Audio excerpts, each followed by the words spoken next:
Kingdom Come Deliverance was a game built on a lot of promises. In classic Kickstarter fashion, the project extended onward for far too long, cost way more money than anticipated, and launched with missing features that were promised during the campaign. To be fair, the Kickstarter was said to be something meant to simply attract potential investors after showcasing the amount of interest that it garnered, but it still wound up checking all of the negative boxes that encompass your average crowdfunding launch. Even so, the game released to generally positive reviews and wound up selling a commendable 10 million copies by May of 2025. Kingdom Come Deliverance II was immediately put onto Warhorse Studios' workload after its predecessor's initial surge of success. It was a game meant to showcase the lessons learned from the development of the first game, and ultimately set out to include all of the ideas, systems, and mechanics that were scrapped from the original development cycle. And looking at the reviews and sales, it seems they succeeded. Kingdom Come Deliverance 1 is probably in my top 10 or 20 games of all time. It was flawed but fantastic, a narrative powerhouse that combined the whimsy of natural exploration with historical intrigue that I don't think I've encountered in quite the same way from any other game. When Kingdom Come Deliverance 2 finally dropped, I had the same reaction that many people likely did. Wasn't the Deliverance part like a subtitle? I thought it would be called Kingdom Come 2 Delivered This or something along those lines. Either way, it was something that I really wanted to savor and explore, not a review that I wanted to rush through to try to get a video out immediately. That said, the game's script has about 2.2 million words in it. To put that into context, my longest video on this channel has roughly 66,000 words in its script. I think if you combined every one of my scripts, it would probably reach about 1.3 million words. So apologies if this video comes out in August or something, and if I wind up missing some superfluous quests. Either way, in this video I'll be taking a look at Kingdom Come 2 and telling you why it's my personal game of the year. I'm not gonna mince words and go down the whole was this good or not route. It was good. Go play it if you want. So Kingdom Come 2 kicks off with war, far and away from the relatively peaceful ending of the first game. As the battle proceeds, it becomes clear that Sir Hans and Father Godwin somehow got caught up in the fray, and you're promptly put in the shoes of the latter, piloting a guy whose biggest worries used to stem from getting too drunk. I've forgotten something. What have I forgotten? Where the fuck am I? What the fuck was it? Oh. Mass! Oh shit, I have to say mass. I gotta say mass. Will you come to anoint us before we die? We'll get anointed after the battle, Sir Hans. With booze. The battle feels like something that was cooked up to catch the player's attention immediately and amounts to a scripted event that you might see out of something like Call of Duty. That said, it's not bad. It's intriguing, it keeps your attention, and it lasts about 5 or so minutes of actual gameplay. Always gotta respect a game that doesn't tell you to move with WASD, and Kingdom Come 2 immediately pushes you into the thick of things in one of the least tutorial-feeling tutorials that I've ever played. With that out of the way, the game pans out and back to the ending sequence of the first game, in which Henry and Hans were tasked with delivering a very important message to the League of Lords in Trotsky. This ultimately may not matter when it comes down to how this game may go, but there is a metric load of exposition at the end of the first game that sets up this entire sequence. I'm talking the names of various nobility and what they stand for, their allegiances to and gripes with each other, what they strive for and have done to accomplish their goals. It's a lot of information, all interesting to listen to, but ultimately ham-fisted in how it's presented. So the meat of this information amounts to this. The League of Lords are Bohemian nobility who wielded immense influence before the current king of Bohemia was brought to power. Said current king, named Wenceslas IV, was seen by the nobles as a buffoon when he chose to drink and fuck his days away while surrounding himself with lesser houses and ignoring the greater houses that the League of Lords are comprised of. He even failed to turn up for his own coronation as emperor, which did little to endear him to the Pope. Initially, the plan was for Wenceslas to hand over power to his brother Sigismund, so that he could continue being a drunkard in a less official capacity while Sigismund ruled. But that fell through when Wenceslas decided that being the king is pretty damn neat, So the League decided to team up with Sigismund, who then kidnapped the king and is currently attempting to seize the crown through violence and bloodshed. This is something that had historically worked in Hungary, which Sigismund is the king of. He felt that a raw display of power and unyielding force would work in the same way that it had in his home country. I live not far from Hungary, where Sigismund reigns. It is a savage country, and the constant war with the Turks has hardened the people. They need a monarch with an iron hand. So when Sigismund felt the wind of revolt, he reacted as he would at home. Only what works on the Hungarian nobles does not work here in Bohemia. But Sigismund did give the Bohemian nobles a chance to take his side. It was only when they refused his ultimatum that he lost patience and took to the sword. As for the barbarians, he could afford nothing better. The Hungarian nobility would gain nothing from joining his campaign in Bohemia. He didn't have enough coin for a regular army, and so he recruited the Cumans. What he does not pay them, they make up for in plunder. Turns out that this avenue stretched on into a costly war that the League of Lords were less than happy with, as they had expected Sigismund to choose a more diplomatic approach that would leave their lands intact and pillage-free. So the League decided to turn their backs on Sigismund when it became clear that his methods weren't going to be as clean and simple as they had hoped. Now Henry and Hans are off to meet with one of their ranks to deliver a message in the hopes of resolving this entire debacle with less violence than has been the standard of late. And what about the League of Lords? Wealthy, pompous. The king doesn't seem to like them much. He's chosen to let the lesser ranks of the nobility into his circle, men like your father. I admit I don't blame him one bit. But the lords weren't happy about their lost influence, so they put their foot down. If I were Wenceslas, I'd have let them hang after they abducted me the first time. But he gave them seats at the provincial council? Little wonder they're back at their old tricks. There are a lot more nuances, players involved, and events tied to this entire setup, but I swear that's about as succinct as I can be without just acting like every single person is going to understand what I'm referring to at all times. It's, again, fascinating if you're somebody who's interested in this kind of historical backdrop, but it's also extraordinarily difficult to naturally impart to the player without it becoming tiresome and taking the wind out of the narrative sails immediately. So I honestly respect that all of this backing info is something that occurs at the tail end of the game after the credits roll.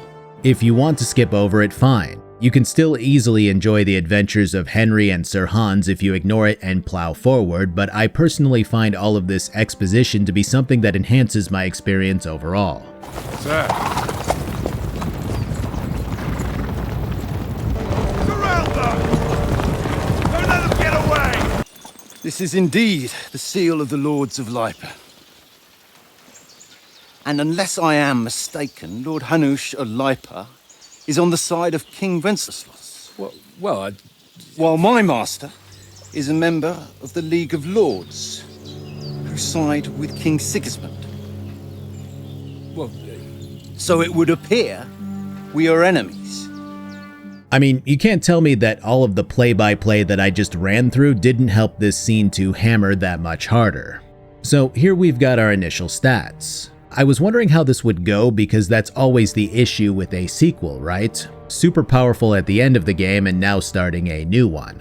You can't just run in with a peasant Henry once more unless he gets amnesia or gets mortally wounded. We'll see how that shakes out, but for now you get to choose your initial stat bonuses through one of three occupations. The bold knight who focuses on combat, the well-spoken scribe who charms and talks his way through conflict, and the sneaky scout who's all about range and stealth. I chose the middle option figuring that I can brush up on fighting later. After all, the first game was at its best with its lengthy debates and dialogue, and I assume that this one will be no different. This funnels right into your first speech option of the game, which makes it abundantly clear that choosing the highest number isn't always the best option. I absolutely love that. Everything is meant to be situational, mirroring what the first game set out to do with its speech checks. Are you a filthy-looking thuggish type and talking to a noble? Are you a polished aristocrat speaking with a poor peasant? Are you a charming scribe chatting up a chivalrous knight? What you choose depends more on that than your points. The points help, but you have to think based on the situation. And I test that out immediately when I choose the scribe route and then claim that we can help with any bandits in the area. We'll come to an agreement with your lord in Trotsky, and maybe offer to deal with those bandits for you. After all, you haven't been able to track them down, so we can take matters into our own hands. So move aside, and let us, dutiful knights, pass. Don't provoke me, boy, or you'll pass to a place you don't want to be. Didn't you say you were a scribe? Or are you trying to tell me you're a knight and a scribe? Now, I'm not sure how long this would have gone on for had I not reloaded, but when I did, the result was much more cordial when I chose the dialogue that a self-proclaimed scribe would choose. And that attention to detail and extra effort is going to go a very long way towards making this game replayable if it keeps up in this manner. After the envoy leaves, we make camp, which leads to another round of tutorials and background information. You can relearn how to play dice, command your dog, fumble through your inventory, practice sword fighting, chat with the boys, and so on. Your discussion around the stew pot has a few events from the previous game being reflected on, helping the player to catch up and remember what's going on while letting them determine how various events played out in the first game. It's a very well-paced set of objectives that feel natural given the circumstances. And everything is done with an incredible amount of love and realism, continuing the traditions that started in the first game. You pick up items one by one, you equip different outfit sets that will allow people to reflect on you differently, you can respond with quick options outside of proper dialogue cutaways. The menus piggyback off of the original fascinatingly stylized look, but now shift and rotate like an interactive shadow box display as you pick through the options. It's the polar opposite of the sleek and simplistic style that the modern gaming industry has taken on in the past decade or two, and instead harkens back to a time when an excessively artful menu was more commonplace in your typical RPG. In terms of stats, Henry starts at level 15 and has a full set of high-end armor to complement his 1500 groschen coins. I can't imagine that things will stay this way, especially given the introductory scene, but it's at least nice to reap the benefits of completing the first game and see Henry flourishing. Speaking of, Henry is now a completely different man than he was at the start of the previous entry. Yes, his personality is still vaguely the same, but the way that I'm piloting him has him observing his surroundings, knowing how to speak with people, and generally easing into the role of nobility comfortably. It's awesome to see his evolution, and it really feels like we've helped this man to grow into the person that he is now. The rest of the sequence continues to ease the player into not only how the game fundamentally functions, but the tone of the world that they've been thrust into. You can win back a silver ring that one of your campmates gambled away, then give that ring back for a sausage to feed your dog.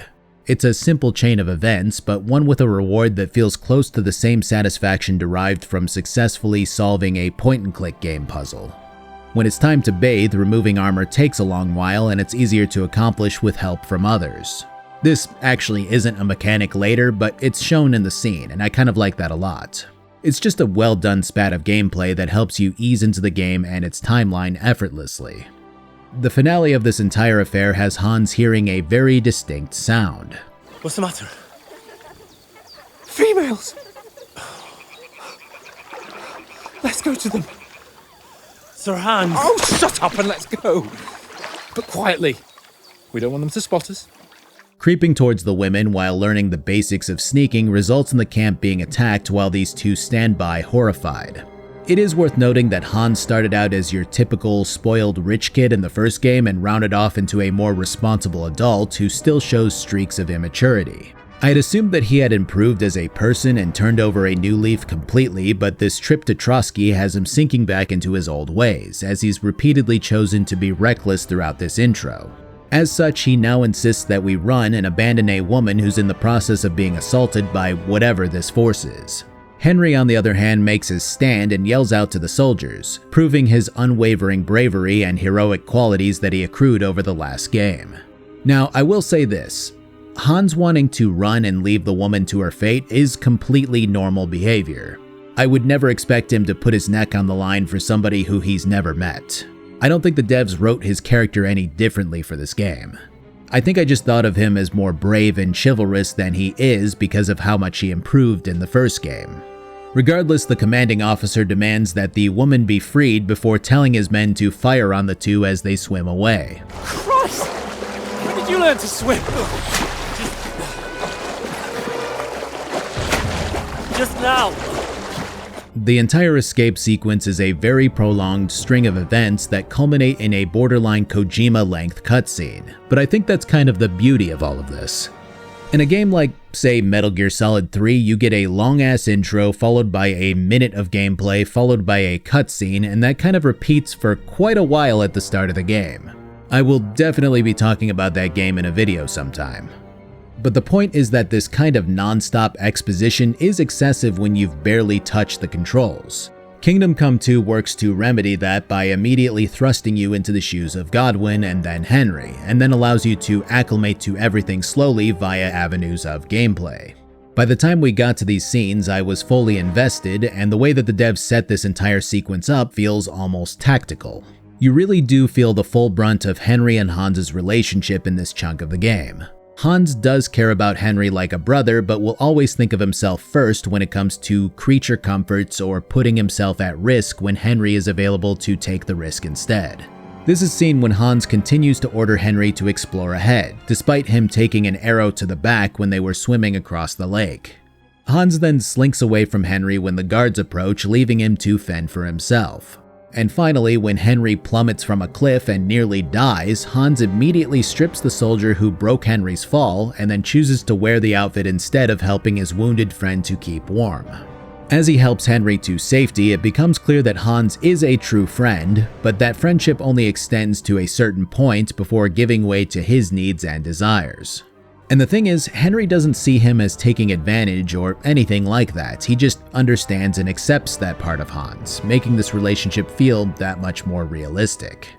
As the two stumble towards an old medicine woman's hut, an aspect of the previous game is revisited almost verbatim. Henry has PTSD.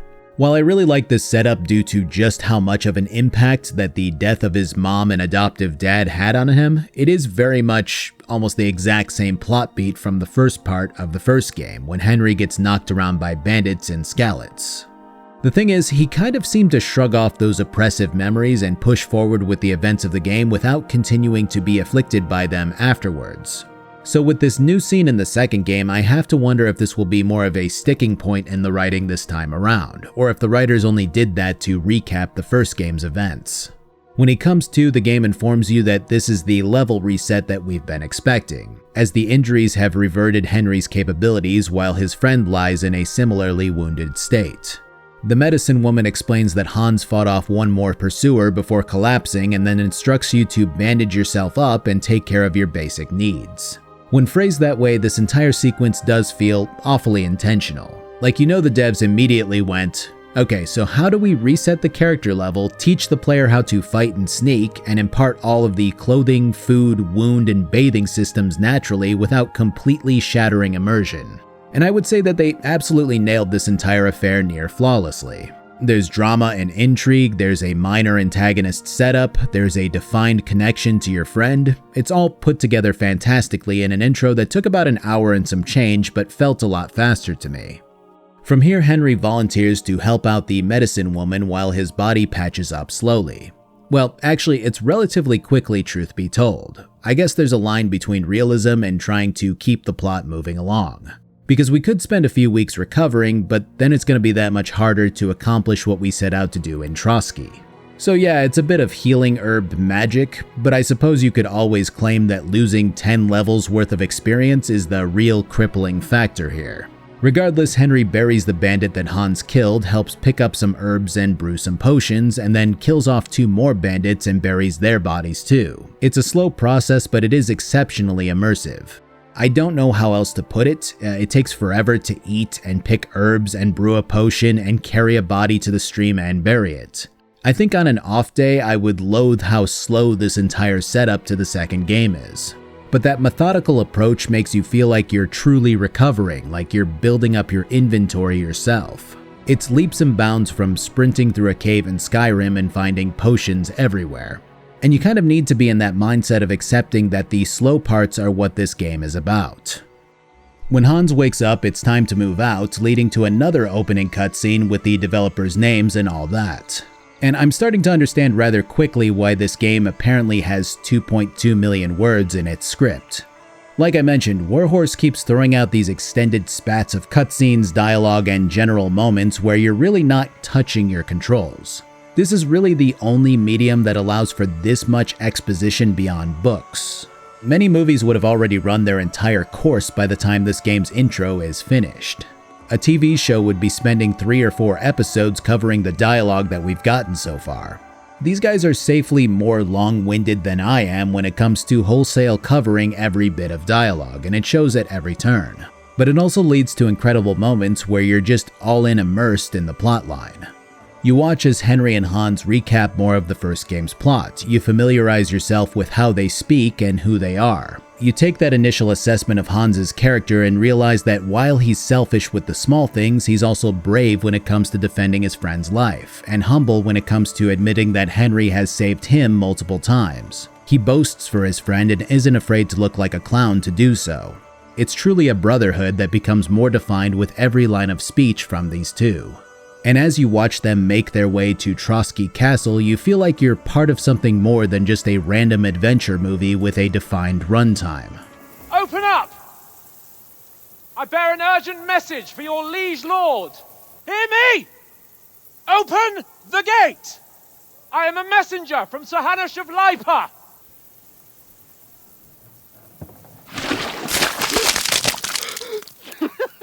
Fucking shit! Fuck! You fucking cunts! Do you know who I am? No, we fucking don't! I am Sir Hans Capon of Perkstein, heir to Ratai!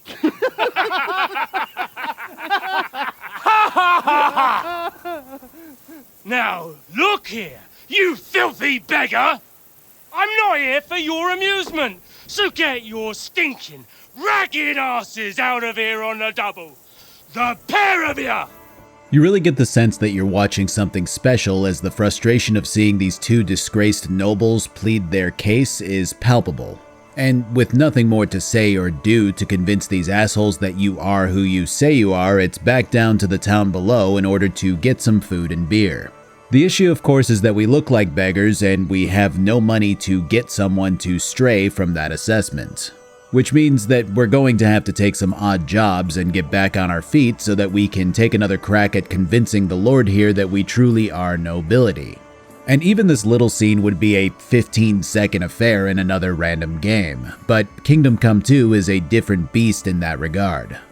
Over there by the gate, there's a cart with sacks of flour from the mill. My old man was meant to take 'em into the house. But as soon as he got a sniff of work, he vanished into thin air. The second door in there leads to the pantry. That's where I need you to haul the sacks. You have to lay each sack on the planks so they don't touch the damp floor and go mouldy. If you just chuck it on the floor in the corner, it'll spoil. So do it properly. 2 men can finish the work in a jiffy, and then we'll be quits. They say that brevity is the soul of wit. I'm sure that many would apply that criticism to the runtime of my own videos. Why make big, long 4-hour video on game when I say summary in 10 minutes? Game good, yes, go buy. But honestly, I think there's a middle ground with any medium.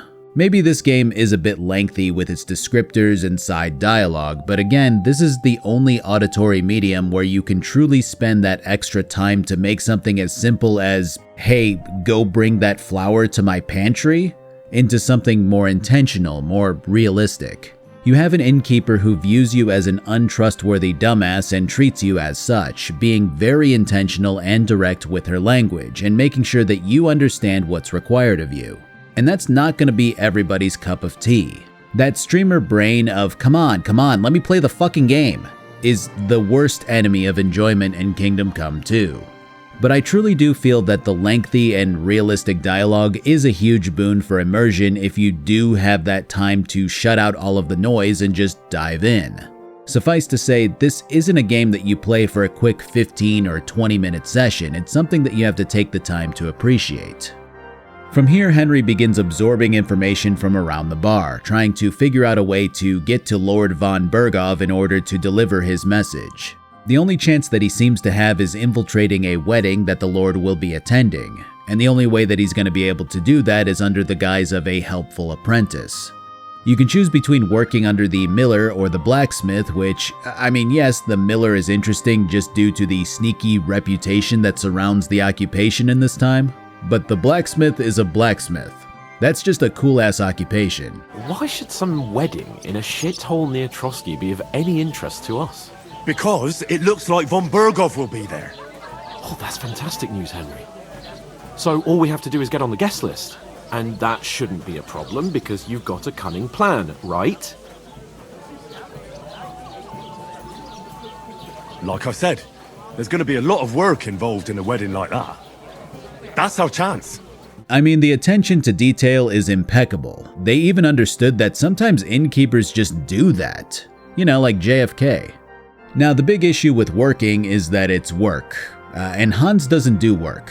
So what unfolds is Henry lugging these big-ass flour sacks while the town bailiff's stuck-up son begins talking shit about Hans. Which is hilarious because every time you lug another sack away, you witness another layer of these two hotheads losing their minds at each other until it devolves into a full-on fist fight. What the hell is going on here? Grab them vagabonds!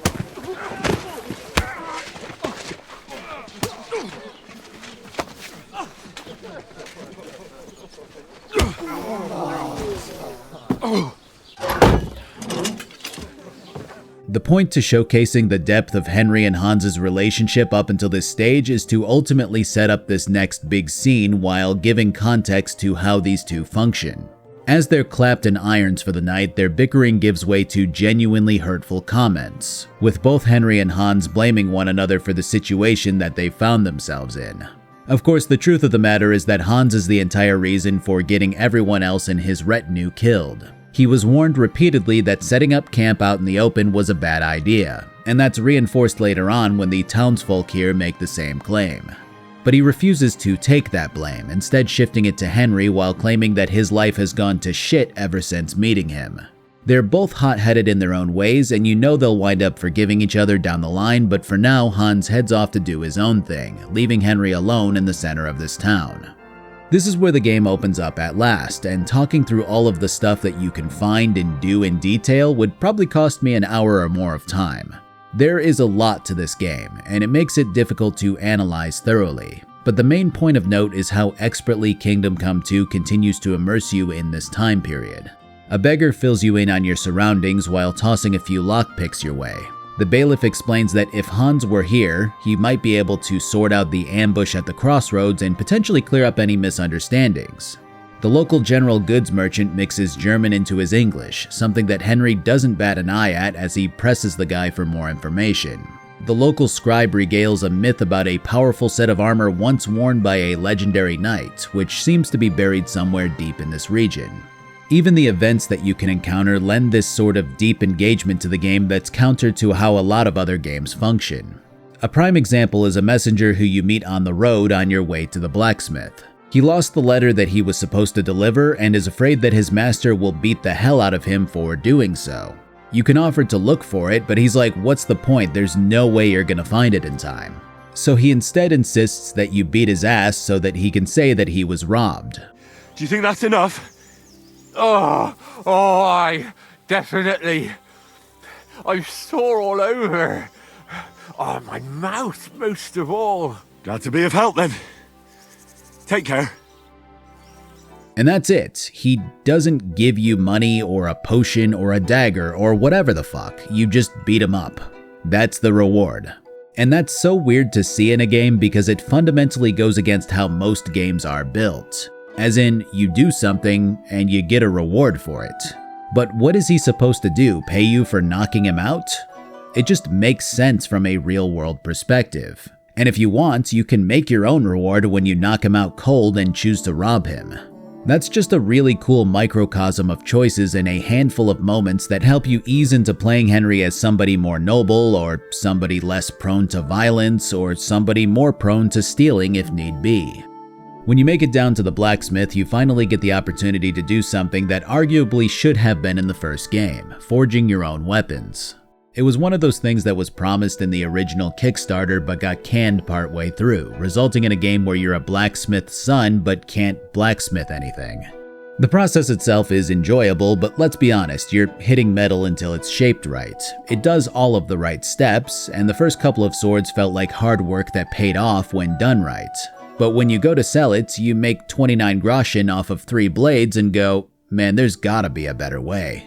It's a living wage for sure, but I'm here to be the main character, not a peasant. And now I'm starting to see Hans's point after getting into the nitty-gritty. So I gamble in a few games of dice. Now this is the discerning man's way to make money. Why break my back for a McDonald's wage when the casino is always open and calling to me? Needless to say, I kind of lose the plot at this stage. I'm scrambling for money and wind up agreeing to paint some bowl black as some kind of vengeance against a nearby town. Like there's 2 towns that are having a dispute. It's meant to be a prank, and the innkeeper seems like he'd pay me well for it, so I learn how to make a sleeping potion to put the bull asleep and then go off to buy the paint. The paint costs me 60 groschen, and I'm nowhere near that amount. So I start brewing potions, and then I pick up a perk that allows me to sell them for more and just start brewing my ass off. And this entire stint of gameplay that took me hours to pull off had me realizing something. This scenario would not have been possible this early on in the first game. And I had to admire how far Henry had come at this stage. It really helps to put these 2 games into focus and help draw a direct comparison between them. In the first game, you're a peasant boy who's learning how to do everything. Read, fight, hunt, brew potions, all of it. That's the reward, learning how to do all of that. This game has you piloting somebody who already knows all of these trades and has now been tossed into a ditch and told to start over from nothing. I could have approached the problem of having no money any way I wanted. I could have charged the main quest line or stuck to quests that didn't require me to have money. But the way that I wanted to play was tackling a quest immediately with no break, and this is the method that I came up with to do so. I didn't want to just run down the main quest line because I was dressed in peasant rags. I wanted to make enough coin to be self-sustaining and dress appropriately. And Kingdom Come 2 takes that sensation of playing the way that you want and lets you run wild with it. It may not have that exact flavor of freedom that a lot of people applaud an Elder Scrolls game for, but it does have a slightly different shade of that same chemical makeup, allowing you to feel like you can tackle the game whichever way you want. Pulling off the prank and painting the bowl results in me wanted in Zhelyov, the town that I painted the bowl in. It also nets me 15 less groschen than I paid for the paint. I would say that this was all a waste of time, but I did gain quite a few skills along the way, pulled off another side quest that I encountered in my travels, and could have bought the paint for half the price if my speech were higher. Plus, this rolls into another quest in which the crux of the issue is presented. These 2 towns are fighting and have been fighting over the rights to a pasture. Talking to the bailiff has him relenting and allowing Henry access to an archival book if his speech and scholar skills are high enough, which they were, part and due to the potion that I stole earlier when traipsing through Zhelyov. Reading the book leads to the discovery that the land was split between both towns equally via a rusty nail in a tree, which I decide to move in favor of Takov, the town that I've been helping this entire time. My reasoning is as follows. 1. Zhelyov is mad at me for painting their bowl. And 2. Zhelyov doesn't have shit in it. Unless you count the area up north that's like Zhelyov's Wagoner's Inn or whatever. I don't count that. Fuck Zhelyov. I wind up receiving a skill book and another 50 groschen for my troubles, and this entire sequence puts me in the perfect position to start back on the main quest. The reason that I spelled out this entire endeavor is to demonstrate this perfect journey that I carved out from all of the variables that this game presents naturally. It absolutely excels at creating scenarios that vary from player to player, that are reliant on little choices that I make throughout, compounding into the end result in a way that can't really be explained without remarking on every moving part. I could have spoken with the Zhelyovites and warned them that I was sent to paint their bowl. Or I could have played both sides and pulled off a prank for them as well. I could have beelined it straight for the bowl without scoping out the surroundings and missed the fox potion, which boosted my speech checks, which may have then impacted my speech check with the bailiff. I could have chosen to run to the road and manually head back to the innkeeper and tack off, but I chose to fast travel, which then led to an event that resulted in me crushing some bandits and kitting myself out with their gear. I learned how to sell potions for a higher price and create a revenue stream because of the sleeping potion requirement. I picked up a perk that increases my charisma because I was brewing potions and picking up stacks of herbs, which thus increased my speaking capabilities because I had 30+ herbs on my person. All of it is meshed together in the best way, and it truly wound up feeling like my journey was unique and unable to be replicated, even if it probably could have been. This game takes every instance of choice and creates these moments over and over, where you never feel like you're wasting your time and resources because you're always learning, growing, and gaining in various subtle ways. All of this is then further enhanced by the idea that there's no real correct way to play this game. I mean, I guess if you're just running around in a village and trying to kill people, that's probably incorrect, but you know what I mean. But your playstyle and general attitude as Henry further presses a unique flavor into your adventure in a way that feels natural and fitting. Now, here's the problem. That entire stint with the 2 towns that I just described took me around 4 hours to do, along with all the other in-between exploration, which is a great problem to have. I was really having a good time throughout, and the hours just flew by. But I will never get through this game in any sort of timely manner if I continue to hit and describe every side quest that I encounter as I encounter them. Even now at this stage of the game, I see about 5 more side quests that I can take on. And when I go to do things like find my lost dog, try to train with an expert sword master, and so on, I only just keep unlocking quest after quest after quest to a point where it starts to become an overwhelming flood. Like I said, it's a great problem to have in a game, but that decision fatigue mixed with trying to discern which ones are worth talking about is going to make writing this script a mess. So to expedite things along, I'm going to continue on through the main game for a while and then pause for notable side quests later. So the main issue right now is infiltrating that wedding and talking to von Bergov. The blacksmith gives you a task that will net you enough positive rep to make it to the wedding, but the task itself is a goose chase as you might expect. The smith's previous apprentices were told to deliver a cart of goods to Samin, where the wedding is taking place, except they never made it there. Heading to meet with the bride's father has the guy excited to break away from the wedding preparations in order to track down the missing cart, which in turn leads to Henry finding his old horse Pebbles being sold off by a nearby stable hand. You gain the horse back and we're off to the races. Except, not really. Rockstar really did ruin talking while riding for other developers if they want to go the more realistic route. And Warhorse definitely yearns for that first and foremost the majority of the time. So you're not riding at a breakneck speed while yelling out a conversation to your riding partner, risking biting your tongue off. Instead, you're trotting along and having a normal conversation, which makes sense. Except Rockstar has always been fantastic at filling in that ride to a designated location with nearly a perfect amount of conversation. And Warhorse, well, there are quite a few lulls where we're not talking about anything, and since your objective is just to follow these guys, you kinda just trot along behind them. It would be one thing if they took off at a faster rate following a conversation, but that doesn't happen, and that really sucks when you're just riding along and nothing is happening. I'm all for a slower pace a lot of the time, but once you get used to the game and its absolutely stunning graphics, you start to want to speed things along. I will say that depending on the quest, they do fix this. It seems like they just missed certain ones where you're just kind of hanging out behind somebody while they trot along. But this isn't the only issue that we're facing now that we've started hitting these quests, as all of the time that I spent making Henry look like some semblance of a man who isn't a peasant does not pay off. One of the wedding guests immediately mistakes him as a servant when he walks into Samin. Neither the captain of Samin nor the lord treat him like he's anything beyond a blacksmith's apprentice despite his attire. The bailiff, who we interacted with extensively before, acts like he's never seen Henry until now and goes, "Oh yeah, aren't you the blacksmith's apprentice?" It just takes all of the preparation that I put the work in towards and dashes it against the rocks just like that. And I get it, you've already got a plot with a lot of intricacies. But the game also lauds itself on how your clothing and cleanliness makes all of the difference when talking to people, so seeing it backtrack on that is a letdown no matter how you dress it up. And really, just a simple, well, you're well dressed for an apprentice, would have remedied this issue pretty handily. Still, I suppose some leeway is in order when we're this early on, and I'm more annoyed with the slow and silent trotting from location to location as we track this cart down than I am with the treatment of Henry. Either way, the cart is found, some bandits are smashed, and all turns out well with that. I think my favorite part of this quest is honestly once again seeing how Henry has evolved from the first game onward.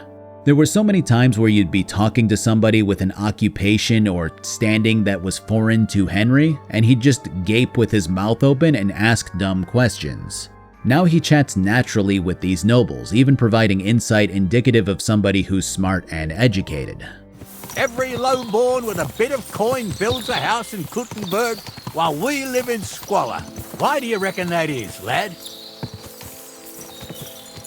As the change in the economical situation, sir. The burghers have more rights, and they make smart use of them.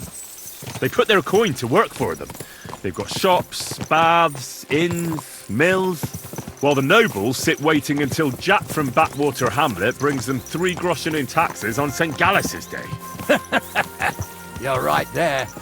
Only Jack hasn't even got 3 groschen these days. Now that we've proven ourselves, the blacksmith here entrusts us with the creation of a proper sword as a wedding gift. And of course that means procuring the proper materials for it. And that leads to probably the wildest goddamn goose chase that I never expected in the slightest. I mean, that's kind of Warhorse's bread and butter, to be fair. Lots of games hit you with the, we need this specific material, now go to this river and mine this rock, and then kill this legendary wild boar, and then chop down this sacred oak tree sort of endeavor. And that's the kind of direct questing that Kingdom Come really goes out of its way to avoid. Instead, you're told that an old hermit apparently owns a broken blade made from fine Spanish steel, but he never wants to sell it. And that's all you get. Like, the smith goes, hey, this old guy lives out in the hills, God knows where, and some people were talking about some apparition that appeared? I don't know, just go talk to people in town. And then you're just left with that. And the people that you talk to spout on and on about how they saw this crazy ghost demon black rider thing near the side of the road and how the hermit is the one who summoned it. And you can't even begin to try to get to the bottom of this whole thing until you chip away at whatever is going on here. It's one of those things that perfectly defines the time that you're in, where people feared God and genuinely believed in ghosts, sorcery, and demons on a much wider scale. You as the player know that Warhorse didn't suddenly stick some crazy demonic presence into their game, and you can pilot Henry as somebody who believes in that sort of thing or as somebody who's more skeptical. I'd cover this entire process, but it's a lot of he said, she said, unreliable witnesses, and nonstop obfuscation of what might have really happened, and there's no point in slogging through all of that. What I can tell you instead is that the hilly locale of the Apollonia region is fucking dog shit to traverse. I mean, don't get me wrong, it's a fascinating location, but it's very much this crevice-laden pile of ass where bandits make camps and anything that you try to find is an exercise in insanity. And the game continues to make it nearly as difficult as it can when the map tells you to simply explore this region for the hermit's location. I'm not actually complaining, it's just realistically frustrating to say the least. Basically, the so-called apparition that a few townsfolk saw was an ordinary black horse in the middle of the night, but superstitions and ghost stories spread fast. Combined with the fact that the hermit was deathly sick and then suddenly got better, and the fact that a group of knights that seemed like an Inquisition unit was looking for the hermit, all of it was enough evidence of witchcraft in a time when a higher education was exceedingly rare. The truth of the matter is that the old hermit was deathly sick, and was found by another old guy who was fleeing from a group of knights. This group represents an order of knights in Prague, and they claim that this new hermit is a man who killed their order's leader, along with several knights who pursued him, and that they're here to take him out. When you ask the new hermit about this, he claims that he did kill their leader in self-defense, and that he has proof of the leader's treachery before he died, but the knights won't listen. In the end, you have to choose between helping a group of knights who wholeheartedly believe that the hermit is a bad man who wounded their order, or the hermit who swears that this is all just a misunderstanding. There's no happy ending or talking this thing out, you just gotta choose which side that you believe has the moral high ground even if that task seems impossible. It's a great example of a morally ambiguous quest, one that has you chatting with this new hermit and getting to know him a bit before everything goes to shit. It was something that could have been solved with words, but you were never given the opportunity to do so before all hell broke loose. And the best part about it is that there are so many ways to approach this quest overall. You can safely ignore the whole apparition bit to this quest. You can break into the hut at night and read a diary, using it to blackmail the new hermit who tells you where the blacksmith's sword is. Hell, you can skip the entire quest and find the sword in the hills without doing any of this. You can go through every step and wind up fulfilling the old hermit's dying wish that he had, which is an entire endeavor that was interesting but not enough to actually talk through. You can choose between either of these groups for whatever reason you see fit. It's just a good quest, really well done in every way.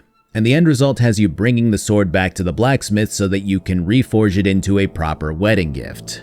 How did it go with the hermit? He's dead. After getting properly dressed up with an outfit that nets me at least 16 charisma, it's off to the wedding at last. Of course, there are countless things to do, all of which not only pass time, but require your attention to keep the pre-ceremony party running smoothly. The best thing to compare it to would be the Hearts of Stone DLC wedding in The Witcher 3. In that game, you're simply a party guest with no responsibilities. Your entire goal is to have fun while a ghost pilots your body, and that in and of itself is a great premise. But the events surrounding that premise are more about little games than anything serious. On the other hand, Henry is bombarded with tasks to curry favor in the hopes of meeting with Lord von Bergov when he shows up. We're talking feeding the poor who are begging outside of the main gates and looting all of the tables to do so, breaking into the cellar to snag some stronger booze for some unruly relatives of the groom, and finding the sword that you forged when it becomes apparent that somebody stole it. And of course, there are side objectives that lean more into that same flavor of fun that occurred in The Witcher 3. You can meet with the bailiff's son, who forgives you instantly for getting into a brawl with him at the start of the game. Once you get along with him, he challenges you to hit on a girl who a friend of his is unsuccessfully trying to court, which leads to a dance with her if you make it that far. Of course, we're getting to the fringe of what may be acceptable given that Henry does have a girlfriend back home, but I figured it's just a dance at a wedding. Speaking of, another girl's mother claims that nobody ever asks her daughter to dance because she tends to kick the hell out of their legs when she clumsily dances with men. You can dance with her anyway, taking 2d6 bludgeoning damage for your troubles, and then later on tell her that you got kicked in the cock and ball by a horse so hard that you can't get hard anymore, so she stops badgering you. There's also a whole dice tournament that you can participate in if you like, which is always fun. And there's a drunk who insists that Henry keep an eye on him and ensure that he doesn't drink too much. But with all of the shit on my plate, I completely messed that one up and wound up needing to sober him up a bit with some hot soup. As far as the main stuff go, we find Hans here at the wedding too, who's still pissed with Henry but seems to be doing fine on his own without him. He claims to have seen the sword being taken by the bailiff's son, who seems to be irritated with the prospect of his sister marrying into the Lord of Samin's family. We nab the sword and the wedding ceremony kicks off with only a single hitch. Lord von Bergov does not seem to make it. So all of this was for absolutely nothing. And I think this is one of those moments where you could look at all of this effort and hard work as something that completely fell flat and didn't pay off. But honestly, as Henry looks out into the landscape while the after party begins, I feel more accomplished than I thought that I would. Yeah, the entire point to getting back on our feet was to establish that connection to von Bergov and deliver our message. But we also made it through a near-death experience, shed our peasant rags, and began to amass a sizable amount of our previous wealth, stats, and equipment again. I mean, we're sitting here in this opulent wedding attire looking like the half-noble that we are. It's hard to state that there was no success to be seen. Henry may be downtrodden about this turn of events, but it feels good as the player to make it to this stage. I was hoping to find you both here.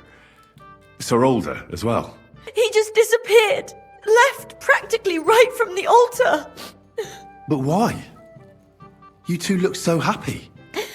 I was hoping he'd stay at home more after we were married.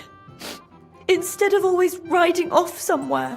Where is the booze?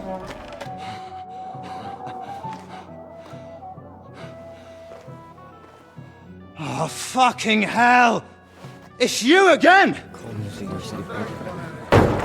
Fight! Fuck off, move! You wanna fuck the bride, huh? So what you think? What are you doing, you drunken fool? Someone's been coveting the neighbour's wife, eh? Bollocks! He's trying some tricks. Quickly, for the love of God, sort out this rabble before they turn everything into firewood! Did they have to lock us up in here, of all places? I have a feeling these walls are moving. The cell is getting smaller and smaller. Can you hear me? Let me out! And just like that, we've lost everything again. I'm not entirely sure how I feel about this chain of events. It would be one thing if we had to go try to find von Bergov in another way, but the theme of building ourselves up and losing everything like this back-to-back does feel a bit excessive. At the same time though, I'm not necessarily opposed to the plot either. I mean, it's funny and dramatic for sure, and I definitely didn't expect it. I mean, I figured we'd try to track down what the groom was doing, figure out why he abandoned his wife right after marrying her, and then try to elevate our favor to a stage where we can formally gain an audience with von Bergov rather than just ambush him. So the sudden rug pull is a simultaneously intriguing and frustrating event. Either way, Hans and Henry make up here before they take Henry away to work off his debt once again. Hans, on the other hand, well, he was poaching in a noble's lands, and since nobody believes that he is a noble, he's to hang for his crimes. And that's an extraordinarily dire situation that creates enough drama to override the idea that we're essentially playing through the same plot beat twice, especially when paired with the idea that something like this could have just happened back in the day. I mean, if you're robbed of everything as a noble and you're in a different land, the only thing that you have is your word. And Hans is practically going into a full-blown panic attack as somebody who's only ever gotten everything that he could possibly want for his entire life up until this point. There's only one small issue with how all of this plays out. We know that Hans survives because he was shown to be alive during the siege at the start of the game alongside Godwin. So that kind of undercuts any real stakes here because you know that it's going to work out. It makes you wonder if that introductory scene was even worth it with how this plot was going to go. Maybe they should have cut out Hans being at the battle and kept it focused on Godwin. Speaking of, there's another scene that plays out just before all of this in which we cut over to Godwin, who's a drunken mess as he always has been. He's recently been fired from his job as the priest in Ujitz, and is now called upon to find Hans and Henry. I honestly cannot remember if this was a plot point in the first game, it might have been, but basically Godwin is revealed to be a noble by Henry's father, meaning that he not only knows how to get close with peasants, but he also understands the intricacies of interacting with nobility, making him the perfect man to seek out Hans and Henry, who should have returned a while ago. Either way, back to Henry, who's been tasked with a few bouts of physical labor before he can go free. Of course, he also needs to save Hans from the gallows, but there's only one person nearby who can attest to who we really are. Sir Thomas, the envoy from the very start of the game who stopped us before we made camp. Unfortunately, he's also been jumped by bandits and is on death's door. He's currently been placed in the nearby church, which the guard who assigned us our work warns us not to go near. So we have an array of objectives and obstacles to chew through as always and are let loose to proceed how we see fit. Now, the absolute best part about this reset is the fact that we're now even more equipped to handle tasks than we ever have been. Had we been locked up at the start of the last game, we'd be about as useful as any other rabble who gets sentenced to this kind of labor. But now I'm able to help the blacksmith by making a horseshoe. Doing so nets me a perk that causes me to naturally be able to make a few lockpicks every time I forge something. So I make a sword and then use the lockpicks from that process to help the castle's cook with a locked ingredient chest. Mind you, I could have retrieved a lockpick from the horse groom who used to be a thief, but I liked my way better. Then I head to the kitchen when the cook tells me that I can get something to eat. And lo and behold, the chamberlain who sent us packing from the castle at the start of the game is here clutching at his stomach. With a combination of speech, survival, and scholar checks, we're able to diagnose him with a stomach ulcer and gain permission to head over to the alchemy bench. It feels amazing to be able to handle all of this stuff in a way that makes Henry genuinely feel like more than just some idiot who got thrown in here for a good reason. I'm sure you could figure out a way through all of this with other skills or methods of approach, but the way that I went about it is perfect, and that alone does wonders at remedying any disgruntlement with having all of our stuff taken away for the second time this game. After helping out the Chamberlain, he gives us permission to head off to the church to pray, which we of course use to talk with Sir Thomas. You see the other potential path here unfold as Thomas is delirious and in need of a fever tonic in order to snap out of it. So theoretically, I likely could have snuck right into this place and then had to go sneak into the alchemy area to figure out how to procure the fever tonic. And if I had gone hard into the thief route, I probably would have been able to crack into the lock on a chest that already had the tonic prepared. I like that there are options for different playstyles here. The end result winds up with Hans being slowly escorted to the gallows and the Chamberlain unwilling to listen to any sort of reason, even when we bring Thomas's half-dead body to intervene in the execution. I honestly expected Godwin to storm the gates and shoot the rope like some scene out of The Good, the Bad, and the Ugly. But realistically, that would have just gotten the old man locked up too with how this shit show has progressed. Instead, von Berghoff himself trots to the door with his horse and halts the execution, wanting to sort this out himself. It's again a bit of a narrative mixed bag, because yes, of course it's fun to watch, but you also knew that Hans wasn't going to die. So it kind of waters down the scene and makes it less suspenseful overall. After this, another very lengthy scene unfolds where we talk things through with von Berghoff. You can make your ire towards the Chamberlain known if you so choose, but being more diplomatic has von Berghoff respecting Henry as somebody who knows how to handle himself. Once again, going through all of the dialogue here would likely take me 20 minutes as this game continues to excel at creating large stretches of exposition in a way that makes you feel like you're watching a scene in a movie unfold. It's awesome, but I'll cut to the chase. Von Berghoff is interested in discussing a potential alliance, but even he was just attacked by these roaming packs of bandits that are sweeping his lands. That's his priority first and foremost, and since we're also out for revenge in our own way, we agree to help him to amass some forces to stamp out the bandits once and for all before he'll consider our proposition. The reunification of Hans is unsurprising but still welcome. He's happy to see you and extremely apologetic for fucking things up again.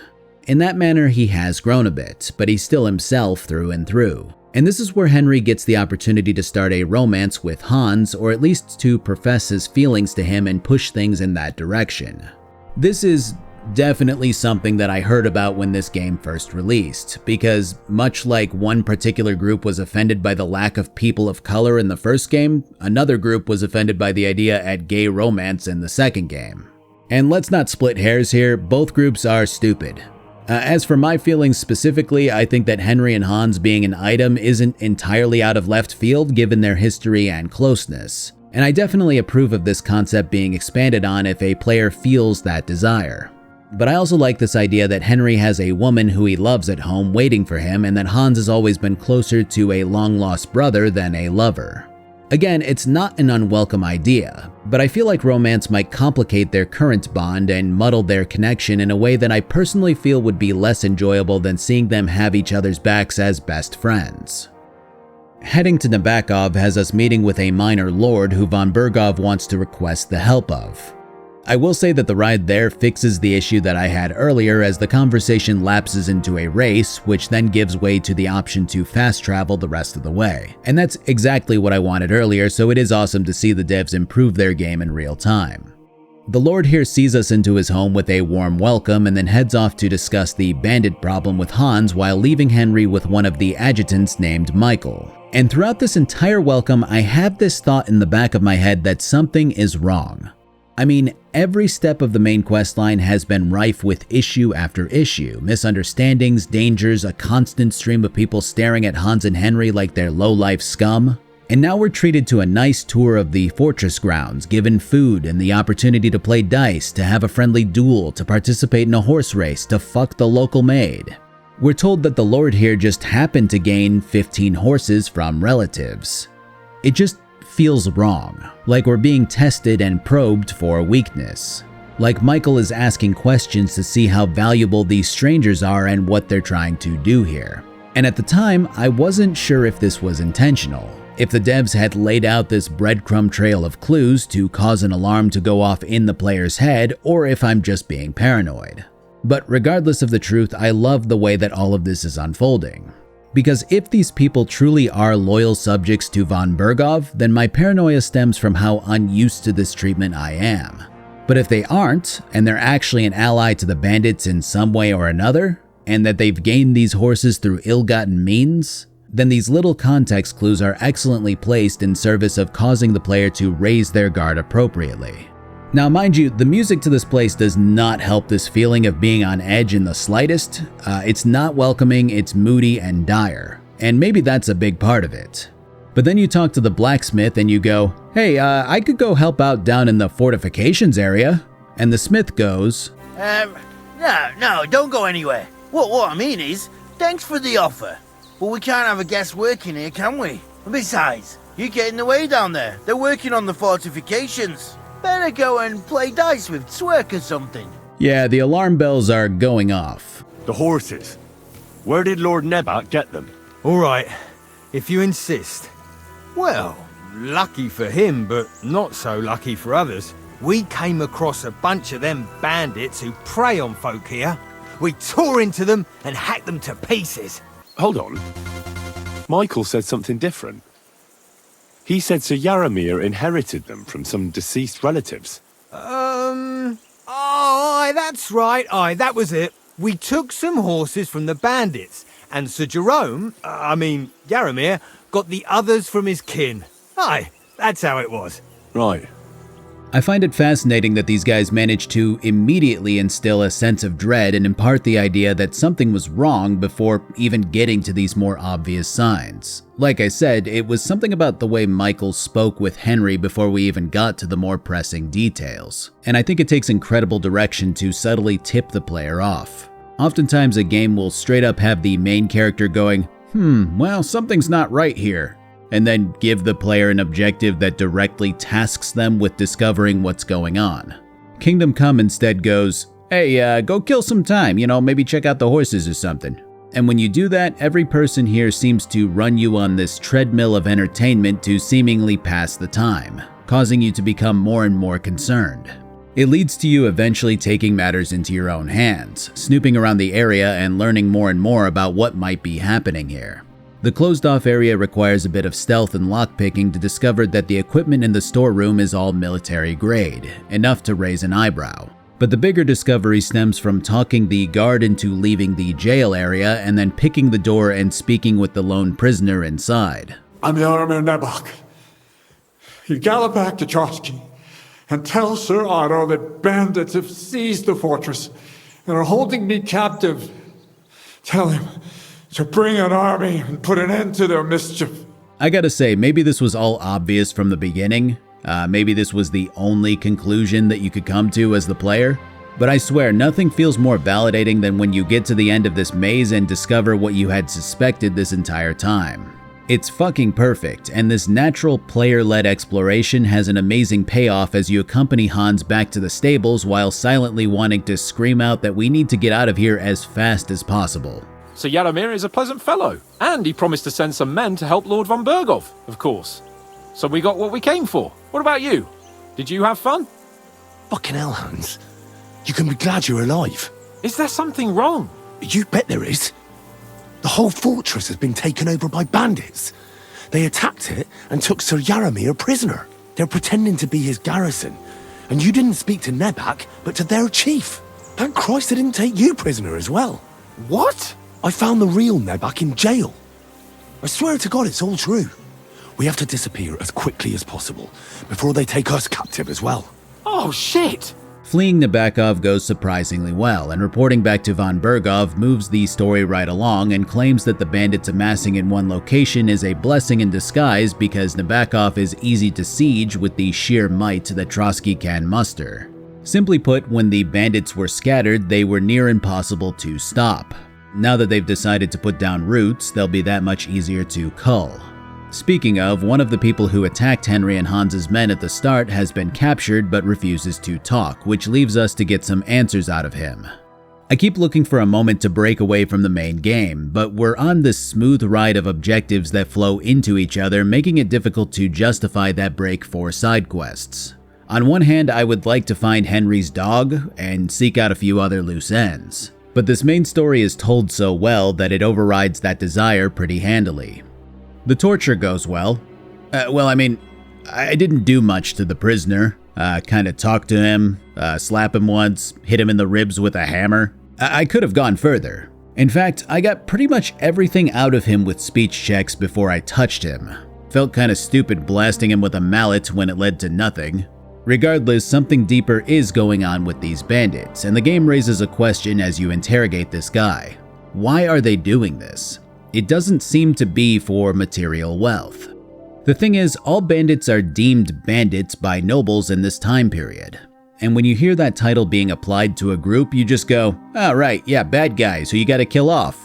But this prisoner seems to be dead set on defining Hans, Henry, and von Berghoff most of all as traitors to this land, as cowards who won't stand up for what's right. And we don't get the answer as to why he thinks that from him. What we do get is that the groom who left his bride immediately after his wedding rode off to aid in an ambush against von Berghoff, that he's the mysterious benefactor who's guiding these so-called bandits, or at least a mysterious benefactor. That complicates things and naturally causes me to go, wait, are we on the good side or not? The problem is that we're already this deep into this thing on the side of von Berghoff, and why wouldn't we be, right? We were told to parley with the guy, sort out a peace agreement, and happened to be ambushed by the same bandits who ambushed him later on. But with how this entire thing is unfolding, it's definitely worth keeping in mind that there may be more to this than meets the eye. And the final straw culminates in this ride to Samin. Von Berghoff's right-hand man, Hashik, is the one who leads the charge. Along the way, he explains that the bandits who ambushed him and von Berghoff killed many of them in such a brutal fashion that it scarred him mentally. This is a man who seeks revenge above all else, and now has a target to mete it out accordingly. And absolutely nothing will stop him from that. Leave, knights. We're finished here. You're the one who's finished if you don't get your head around what's going on here. In the name of Sir Otto of Burgo, I'm giving you your last chance. Talk! My God, he may be hot-headed, but he never killed anyone. Sir, no.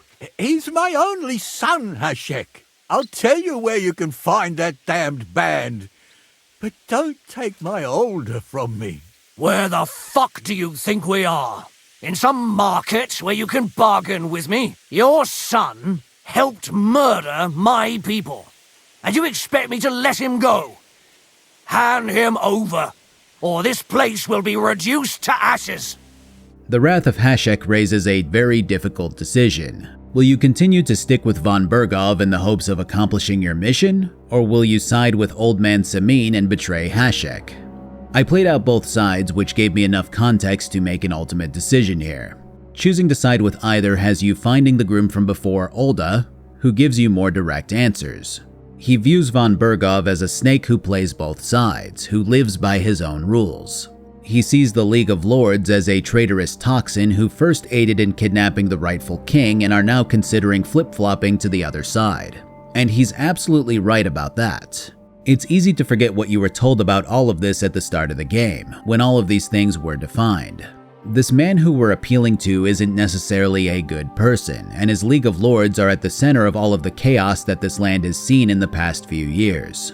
In a way, his decisions led to Henry losing his home village and people, along with countless other atrocities.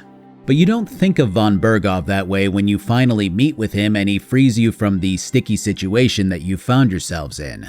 You want to help out, to get on his good side, to gain his favor. He has this powerful presence to him, one that's very easy to follow. And before you know it, you're performing these favors without question because, why wouldn't you? I don't even know how to torture properly. I don't even know how to torture badly. For things like that, nobles have minions. Only now the minions are... us. True. The Lord of Samin didn't know that his son was doing anything like this, that much is obvious. But he became aware of it pretty rapidly at some point after the wedding, and he'll do anything to save his son. The problem is Hashek.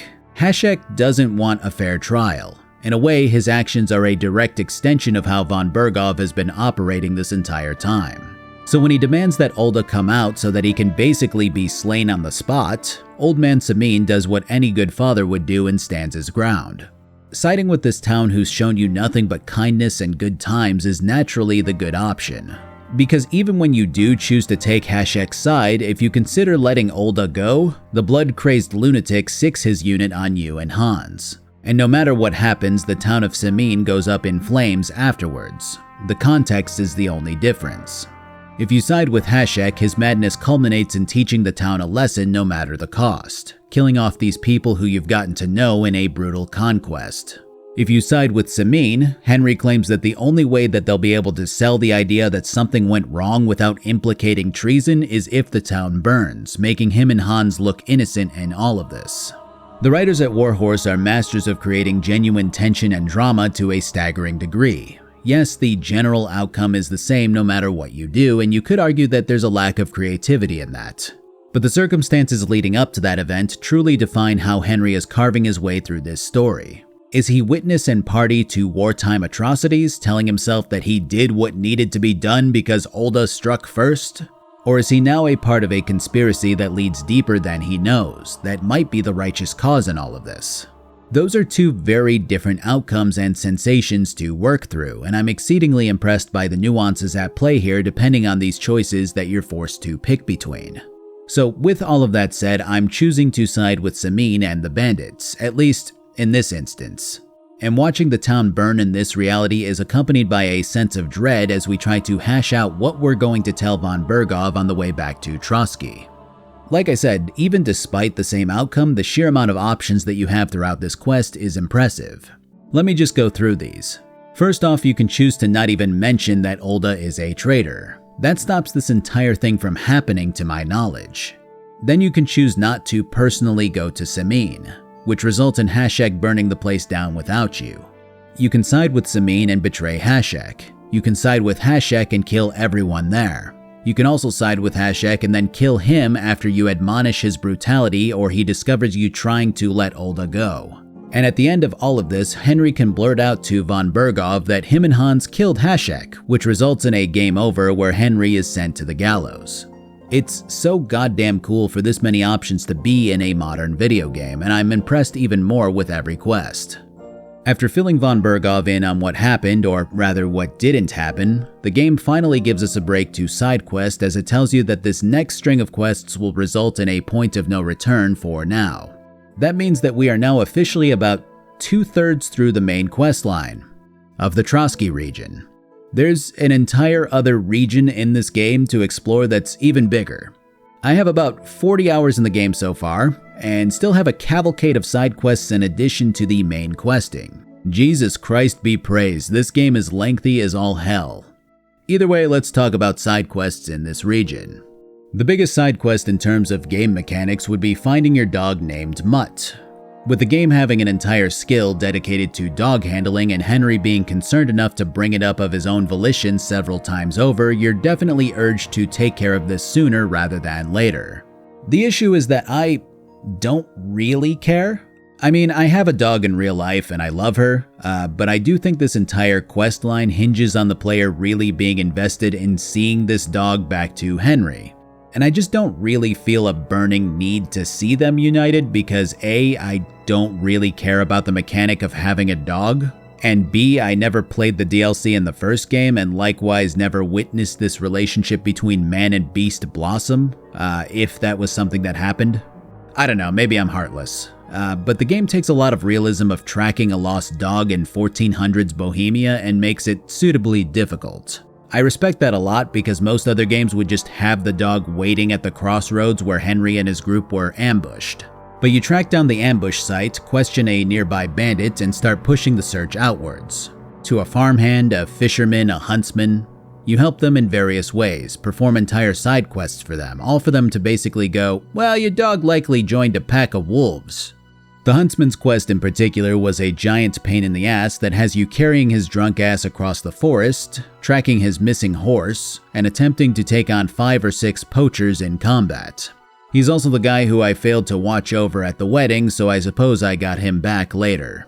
The whole thing is an affair that lasts a few good hours in real life and days in game, searching and tracking and doing your damnedest to locate a pack of wild animals. Speaking of, animal AI isn't, spectacular. The amount of rabbits that I've accidentally trampled, walked up and swung at, watched get stuck on terrain. And then there's the wolves themselves, which seem to not notice or care that I'm just lacing their bodies with crossbow bolts from a comfortable 5 feet away. It kinda takes you out of the quest, truth be told. Wolves don't feel dangerous, they feel like dumb little Minecraft creatures. Regardless, we eventually find Mutt out in the middle of the woods, stave off some wolves, and that's all there is to it.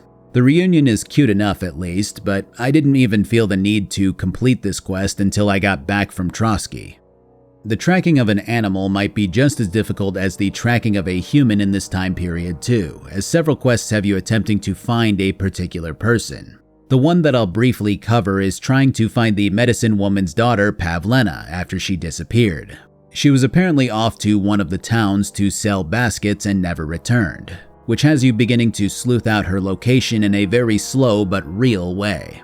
You ask the innkeeper and the bailiff, both of which point you to another 5 leads, from random people who knew of her, to a town drunk who she rejected, to a woodsman who she seemed to have a relationship with. And the more that you expand the search area, the more overwhelming this entire process becomes. Because there's a point where you have like 3 or 4 different quests all in the same area, and your map looks like this. It's not a bad thing per se. The entire setup for finding someone is very deliberate. And it's so foreign to me in modern RPGs that I had to pull my focus in on one thing at a time rather than getting overwhelmed by the sheer cavalcade of objectives.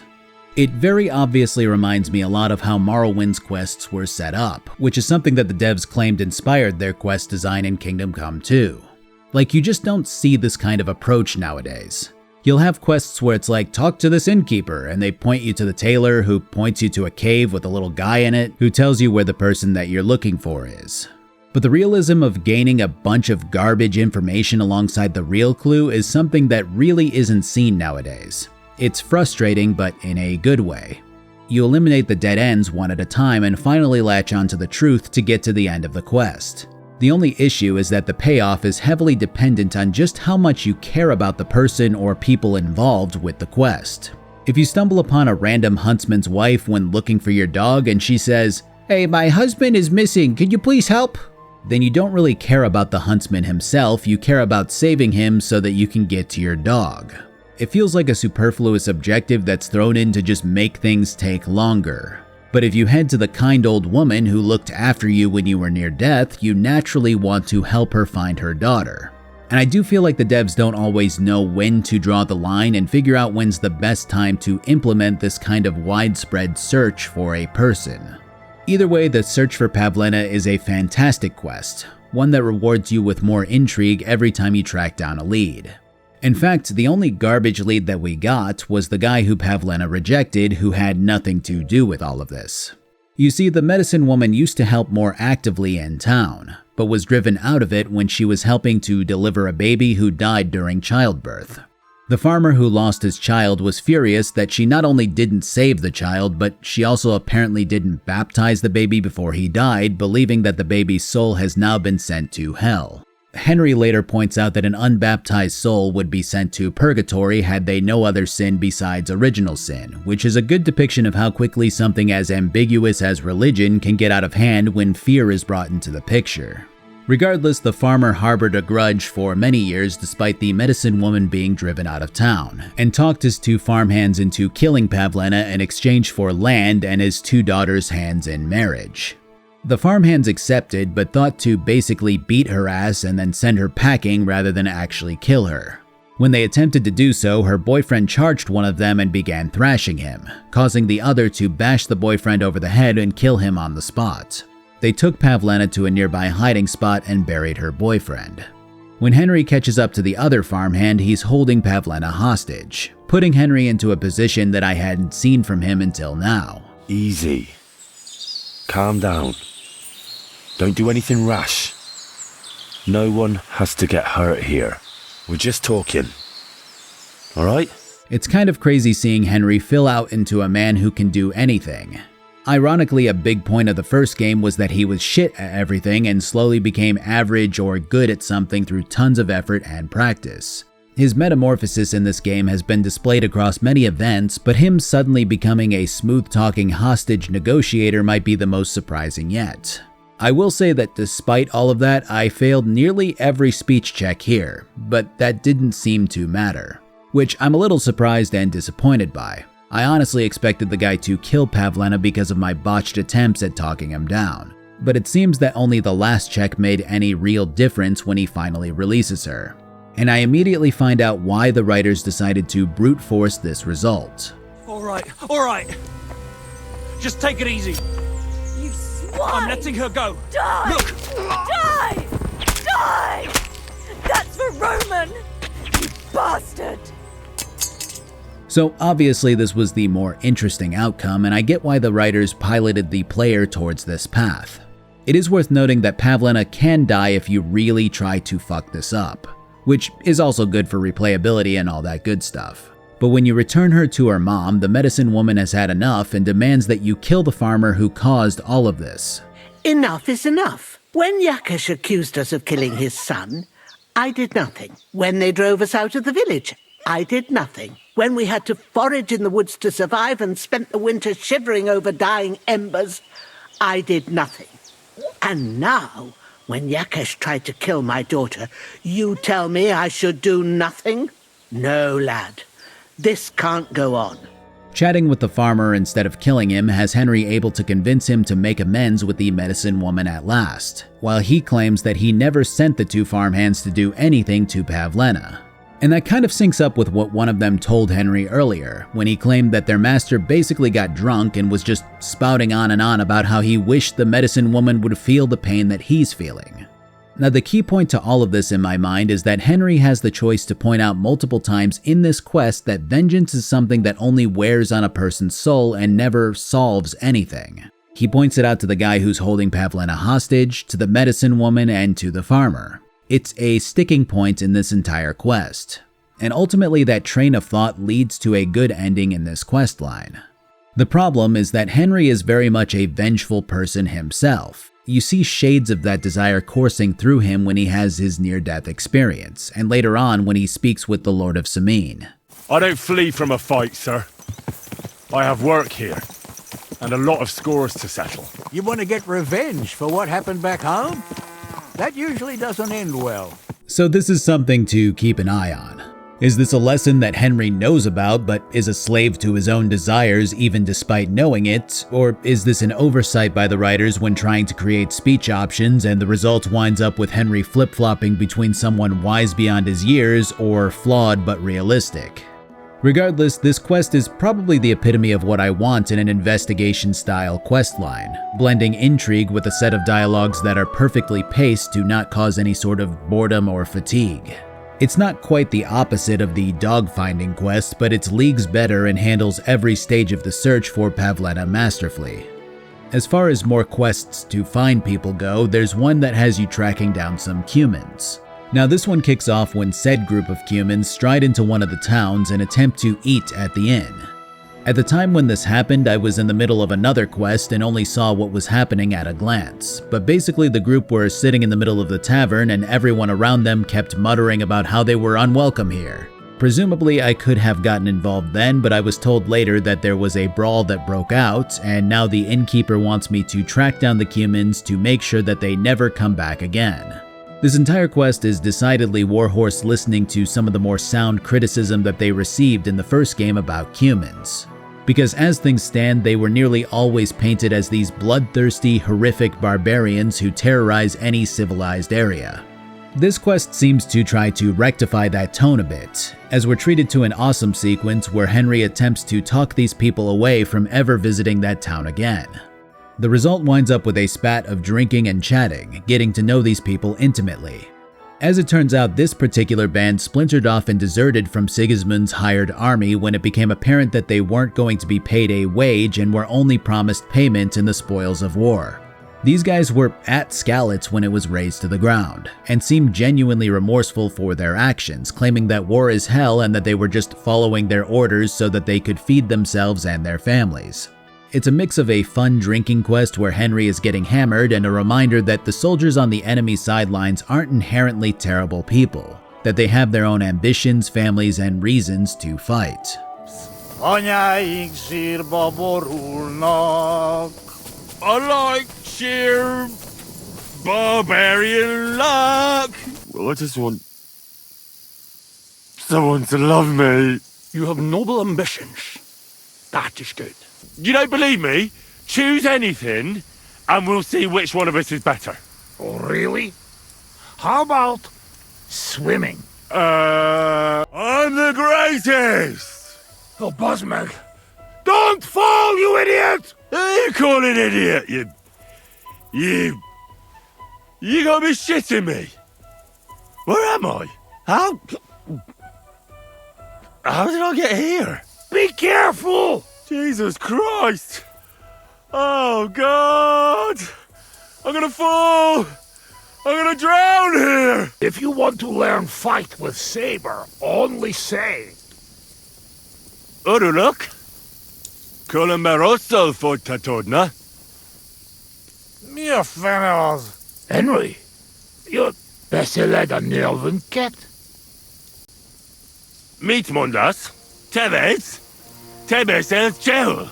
Akunaka Brazola, Shonem Aziatlen Kritika. Sorry. The portrayal of the Cumans isn't the only criticism that Warhorse seems to have tried to address, as another topic pops up that various outlets gave them grief for: the lack of people of color in 15th century Bohemia. I know, fucking crazy how they were a rare sight, huh? Anyways, there's a man named Musa who was brought in as a physician in service of Sigismund's army, and the response from Henry is... Christ almighty. Are you alright, sir? Here we go again. It's just that you look... Muscular? Wise? Wealthy? No, that's not what I meant. I know what you meant. I have had this conversation at least 100 times.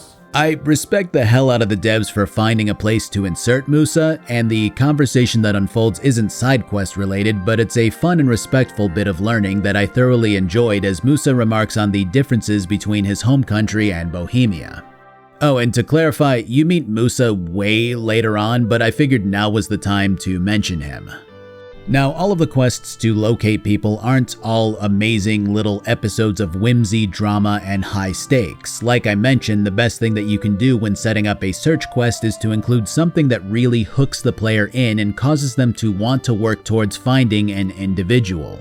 And whereas Pavlena's quest was the highest form of that, the Nomad quest to help the chieftain find his daughter is probably the weakest form of it.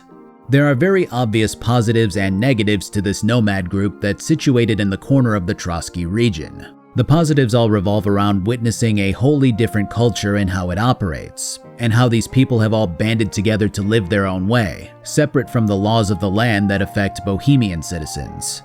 But the negatives take that same feature and create a group that you don't really care about as much because they're not really intertwined with the folks that Henry interacts with more regularly. So when the chieftain tasks you with locating his daughter, it starts the same way as any other search and becomes irritating when you're out in Apollonia once again, looking for a tiny gap in the rocks. You find the daughter, she claims that she doesn't want to leave until you bring her her father's amulet. Okay, so you head back and he goes, "This amulet protects me from bad luck, so I won't give it up until you find my 2 sons also." Long story short, his sons went off to defend his family's honor when the daughter's fiancé sent a letter back to the Nomads claiming that he didn't want to marry her. It later turns out that it was the mother of the fiancé who sent this letter, but that doesn't matter. They beat the fiancé nearly to death, which led to the daughter hiding with him in a cave. Then some villagers from a nearby town killed one of the brothers and tied the other one up. So you free one son, grab the other's body, and bury him in the woods. Then the chieftain tells you that the daughter stole a letter of safe passage which was granted by Sigismund, and that he believes that if he gives up his amulet of protection, something bad will happen to the camp. So now Henry is tasked with going back to the daughter to get the letter, and if she gives that up, then the chieftain will give up the amulet. Except that he won't give it up, so you have to wager against him and his son in 3 rounds of competition. So you have another quest built around agonizing tedium, but this one isn't very good because you're not inherently invested in these people. There's a high chance that you'll never see them again once you take off from this region, and the obstacles that have been built up throughout this quest feel intentionally frustrating in a bad way because of that. It's not all bad though, as even quests with lesser impact are still well crafted in the end. You can choose to hop off the ride as soon as you get the letter, which results in a worse ending. But if you go through with the 3 rounds of competition, you get a heartfelt scene that showcases the father and daughter reuniting. The daughter reveals that she wanted the chieftain to give up his amulet to her fiancé willingly, believing that it will bring him enough luck to save his life. And if he does recover, then the nomadic custom of saving another person's life will cause that person to be accepted into the tribe no matter what. So it's a next level mind game, and it does feel good to get that result. But ultimately, I would still list this entire quest as an example of one of the weaker ones in my book. Completely unrelated, but I found out during the fistfight part of the competition that you can shout out a battle cry in the hopes of intimidating the enemy. And, well... I feel quite hungry! Fuck yeah, Henry, don't we all? Something that popped up during all of this is the payment that Henry receives, which is completely erratic. You'll paint a bowl and get less money than you paid for the paint. You'll solve the dispute between 2 towns and wind up with the same amount that you got for the bowl. You'll track down the blacksmith's wagon and get 80 groschen, but then you'll randomly get 25 when you ask for it from a guy who wants you to break into Pavlena's boyfriend's place to snoop around. It's like, I have an idea of how much something costs. You can get a week's worth of food for around 10 groschen, an okay weapon for 30 or so, books for around 150.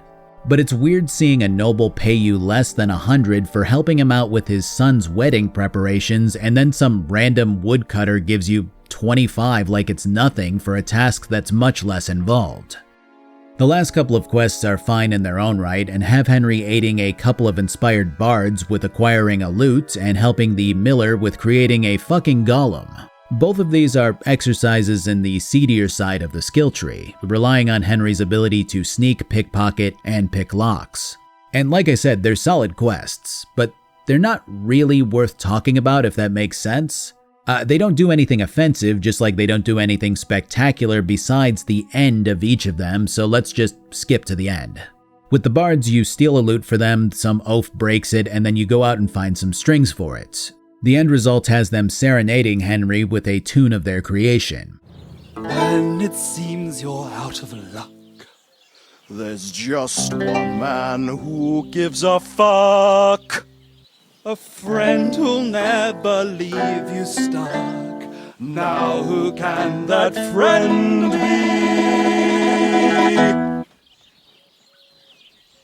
Well? Ludiek?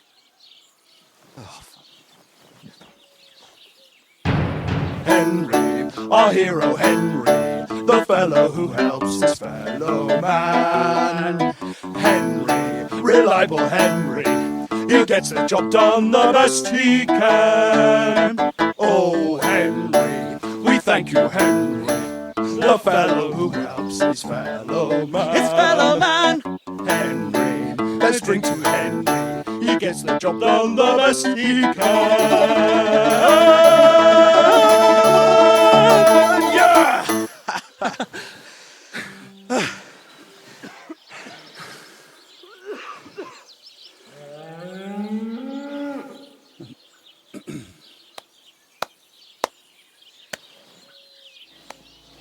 And as far as the miller goes, you have this guy who's shady as all hell, seemingly treating Henry like he's letting him in on some sort of magical secret. In reality, you get the feeling that the miller is taking advantage of Henry's good nature and eagerness and is spinning him a tale so that he'll continue to do his bidding. I'll say that Henry does flip between knowledgeable scholar and ignorant lackey at the drop of a hat throughout this entire process, and that kind of inconsistency does wear on the premise quite a bit. And how long will it take before you tell me what a saltpeter pit is? A saltpeter pit is a pit in which saltpeter is formed.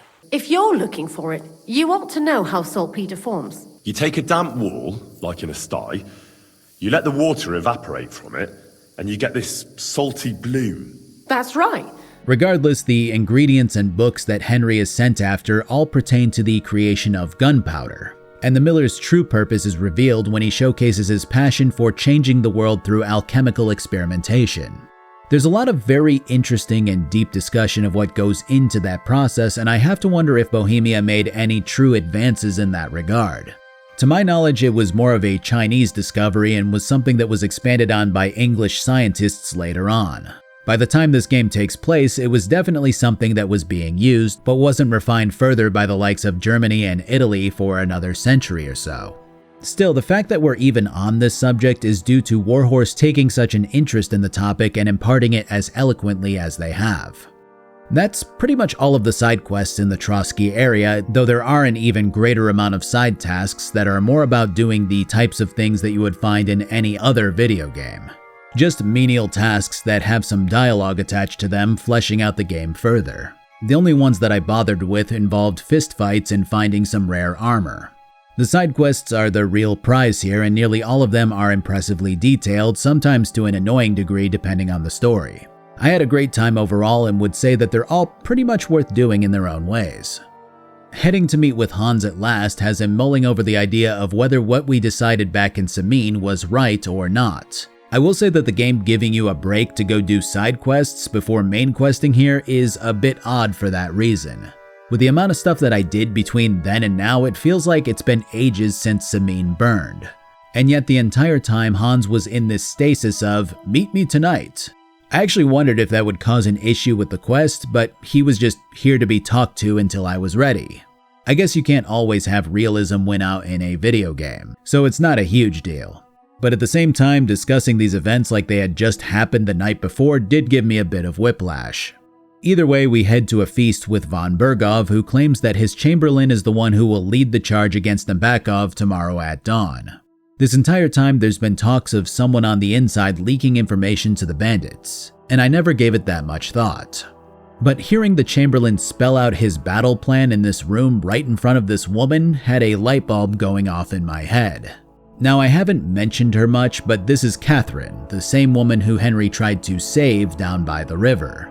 What I didn't say at the time was that before Henry could even shout out to her, she was already recognized by the leader of the group that jumped us and was let go. Later on, Henry meets her in the village before the bar fight that got him in trouble, and she pretends like she has no idea who he is and that she was never down by the river. Prodding her causes her to snap and tell him to not breathe a word about her being there. And then you meet her again later at Trotsky Castle in the Alchemist area, and she continues to insist that she's but a humble servant. It was an issue raised in my mind, but it wasn't important enough for me to try to do anything with it considering the circumstances that I was in. I mean, the first time I saw her, our entire unit got wiped out and Henry almost died. The second time, Henry and Hans had just gotten rejected from the main gates.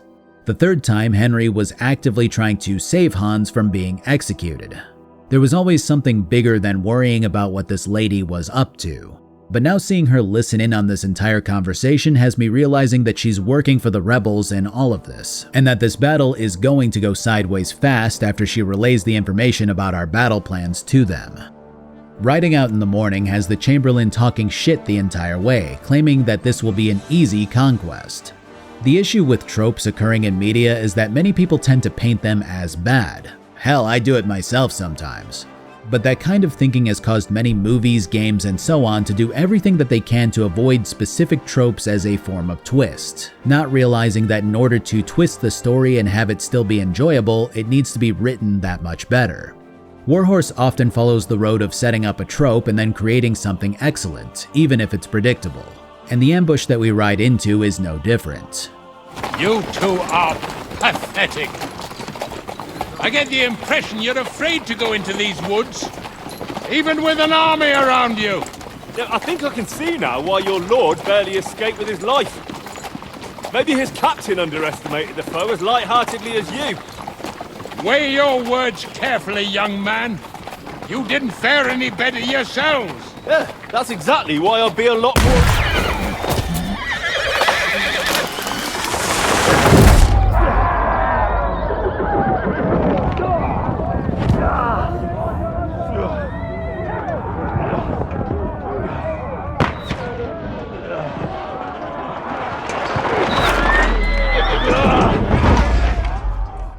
When Henry gets back on his feet, it's absolute chaos, a non-stop barrage of bandits, gunpowder-fueled lead balls, and death everywhere. And there's a few points where Hans seems to be in danger, but again, you know that he lives, which kind of cuts that suspense down rather quickly. However, what we don't know is if Henry lives. And that wasn't even a possibility that I considered until now. I mean, we have this entire setup with Godwin riding in, right? So the question is, does Henry make it through this battle?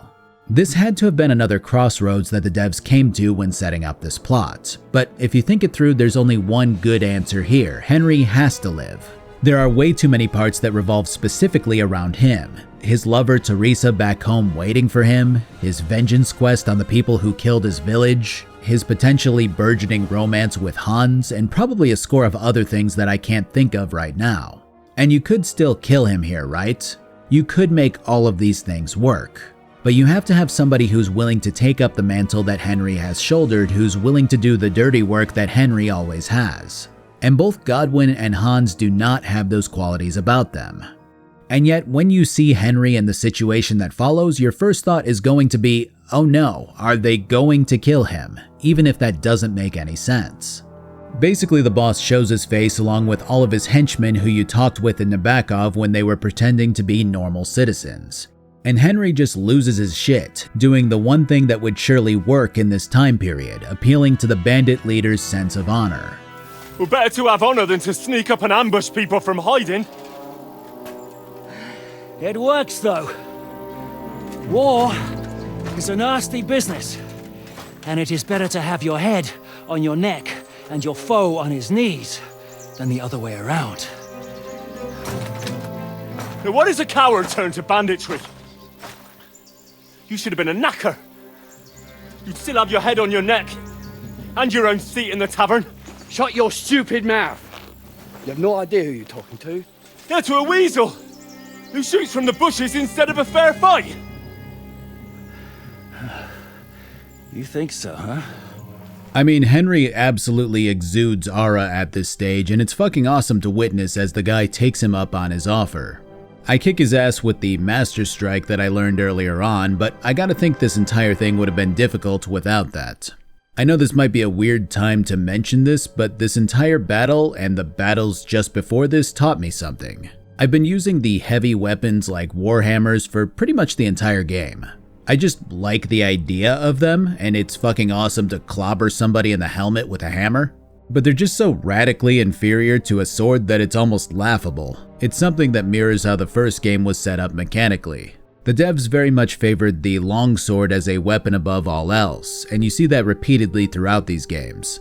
And it kind of took the wind out of my sails when it came to continuing to use the heavy weapons. Yeah, I'm sure they're probably better for specific foes, but the Master Strike is exclusive to the sword and it's uncounterable.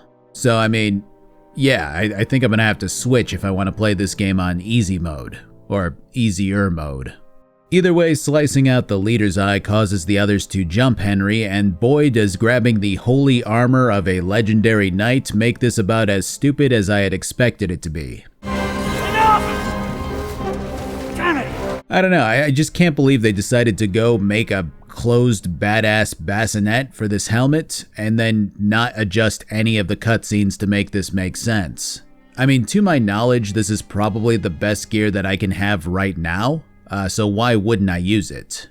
But this is exactly why I wouldn't, and is 100% the reason that I only ever use it when I know there's going to be a battle. I guess to be fair, it's DLC, so it's probably something they added in without thinking about it too hard afterwards. With the conflict concluded, the bandits seal their victory by hanging soldiers from a tree, and then we cut to Godwin. And again, that uncertainty of Henry's fate kind of makes this into a pins and needles sensation when you're listening to Godwin chat up the innkeeper here. But then the game goes, "Hey, you hit level 14!" And I'm like, is that level 14 for Godwin or Henry? And then you check and it's decidedly Henry that hit that level. So I mean, that kind of kills that uncertainty immediately. Still, I gotta hand it to the writers for leading you along for a bit. Anyways, Godwin showed up on the day of the battle, and now you're to pilot him into locating Henry and Hans. The absolute best part about Godwin is that he's incomparably charismatic to such a degree that he gets along with pretty much anyone. That's why he was chosen for this, as mentioned before. But seeing it in action is something else. He rides up to the site of the battle, talks up one of the bandits who won the battle, and then aids them in a skirmish against another faction of bandits. Once done, he's brought to the captain of the bandits, who walks out with his freshly wounded eye. He claims that Hans and Henry are fine, but obviously wants a reward for their safety. And the conversation that unfolds has this guy being just as charmed by Godwin as anyone else. Even when the old priest gets impatient with the captain, his words are biting and powerful, as if he's truly the main character of this time period. This whole story of yours sounds to me rather suspicious. How am I to know you're not von Bergov's spy? Maybe I should throw you in the same cell with that pair. Excellent! At least I'd get to see them with my own eyes, and not have to put up with any more horse shit from a lying cyclops! Enough! To hell with you! You've got no ransom, and you don't want a parley. So we're done here. Be glad I'll let you leave in one piece. You won't get rid of me that easily. Rebellion! They're attacking! I came here to get them, and that's what I'm gonna do. I mean, this entire scene is just absolute cinema in the best way. It's so goddamn good. When some kind of commotion springs up, the captain agrees to let Godwin take his captives if he helps out. We do that, and once the rebellion is taken care of, the captain realizes that he's been duped by somebody who's working against him. This would be Istvan Toth, the main villain that we engaged with in the first game. It's kind of funny because in my video on the previous entry, I said something along the lines of, I kind of wish there was more build-up to the reveal of Istvan being the main antagonist here because we've hardly interacted with him until this moment. And now here he is with all of the build-up from the first game's events culminating in absolute rage from Henry. Let me briefly catch people up for those who have forgotten. Istvan Toth is somebody who's been working under Sigismund since he turned on Wenceslas. He was the one who can be blamed for pretty much every major conflict in the first game, and wound up getting away at the end of it while keeping Radzig's sword. This sword is incredibly important to Henry because it not only belongs to his real father, but it was forged by his adoptive father and himself.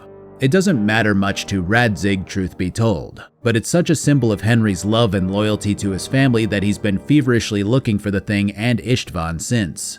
And I'll say this. Istvan has been mentioned, talked about, and even seen at several points throughout this game so far, so this isn't out of nowhere like I felt like it was the first time around.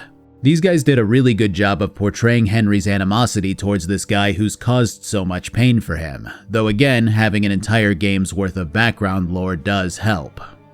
Anyways, this is a lengthy scene, but the basics are as follows. The captain here is named Jan Žižka, and he's been loyal to Wenceslas this entire time. The so-called bandits that he's taken on may very well be actual bandits, but he's been manipulating them to strike at von Bergov specifically because he's such an integral part in Sigismund's machine. We're making life difficult for the traitors who are in league with Sigismund, and Otto von Bergov is traitor-in-chief. Istvan Toth was sent to infiltrate this bandit uprising by von Bergov in order to compromise the unit and feed information to Trotsky. In other words, when Henry asked von Bergov if he knew Istvan earlier, he lied to Henry's face. This rebellion that just happened was Istvan's lover taking charge and breaking Istvan out of jail after Henry and Hans recognized who he really was and Jan realized that he had been played. It was something that he had suspected for a while, which explains why Istvan was always being thoroughly watched so that he couldn't warn von Bergov about various movements and ambushes. So this Pete Davidson-looking motherfucker winds up escaping in the chaos, and Henry and Hans join forces with Jan after fighting against him for so long. This is an excellent plot point because it vocalizes a thought that the player probably wound up having at this stage of the game. If von Bergov has openly admitted that he supports Sigismund, then why are we helping him so willingly? The answer was already mentioned in that we had a common enemy at the time. Jan's men saw us parley with von Bergov's troop, and assumed that we were on friendly terms with Sigismund, so they decided to strike when they had the opportunity. And that fueled our boys to stop thinking rationally and decide to officially ride with von Bergov's troops in order to get vengeance and hopefully curry some favor. It's the embodiment of not being able to see the forest from the trees, getting wrapped up in our immediate objectives rather than taking a step back and trying to assess whether von Bergov would actually turn on Sigismund. Regardless, here we are now. It is worth mentioning that bringing up Catherine has Jan claiming that he has no idea who she is. It's possible that she gave a false name, but there's no goddamn way she isn't part of this picture also. From here, the plan is to rest up for the day and then abandon this fort, heading back to Rattay to figure out what's next. You get a pistol along with the opportunity to practice with it, which, I mean, it's all damage and it's the slowest preparation time to load it ever, so it's hardly gonna come in handy. Still, kinda cool. You can choose to help out around the fort and gain some trust, which is sorely needed after what we've just put these guys through. This entire game so far has been a strange tug of war where you're constantly trying to win the affection of the people around you while flipping between sides, and this is just another chapter in that. I have arrived at the conclusion that a bad day is just a bad day, and it doesn't mean your whole life is fucked up. When Henry finally makes it to bed, he's joined with the healing woman here, but not in any kind of sexual way. Yeah, sure, there's some light flirting, but Warhorse isn't your typical developer in that regard. You would expect her to show up unclothed and just have this turn into some kind of fan service sort of affair. But she's seen so much death and ugly wounds that she just wants comfort, and I respect the hell out of the writers for pushing things into a more real direction. Henry has another dream, which is great to see thematically. Again, this is kind of a PTSD thing that only really occurred one time in the first game, and I was thinking that they would do the same thing here. But they continue to push his feelings as something that he's actively dealing with, and I appreciate that a lot. Of course, it sets up another familiar face from the first game, Marquardt von Aulitz. This was the guy who was leading the actual siege on Skalitz before disappearing from the first game and being replaced by Istvan as the primary antagonist. It was something that I didn't remark on much in my first video because the story just kept chugging along and never really made mention of him again. But his face is so strong and notable that it's somebody that you can't help but to recognize on sight. And lo and behold, when Henry wakes up to a commotion, it turns out that Marquardt has brought forces from Prague to stamp out this uprising in the Trotsky region once and for all. This scene is fucking amazing. I feel like I've said that a lot, but you have to understand that this is Warhorse Studios' bread and butter. Just excellent segments that take the best types of historical movie scenes and adapt them to a video game. While the nobles here give our newfound allies a chance to surrender, that was never going to be an option. Lord von Berghoff! Sir Marquardt!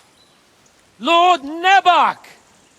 And you treacherous shit!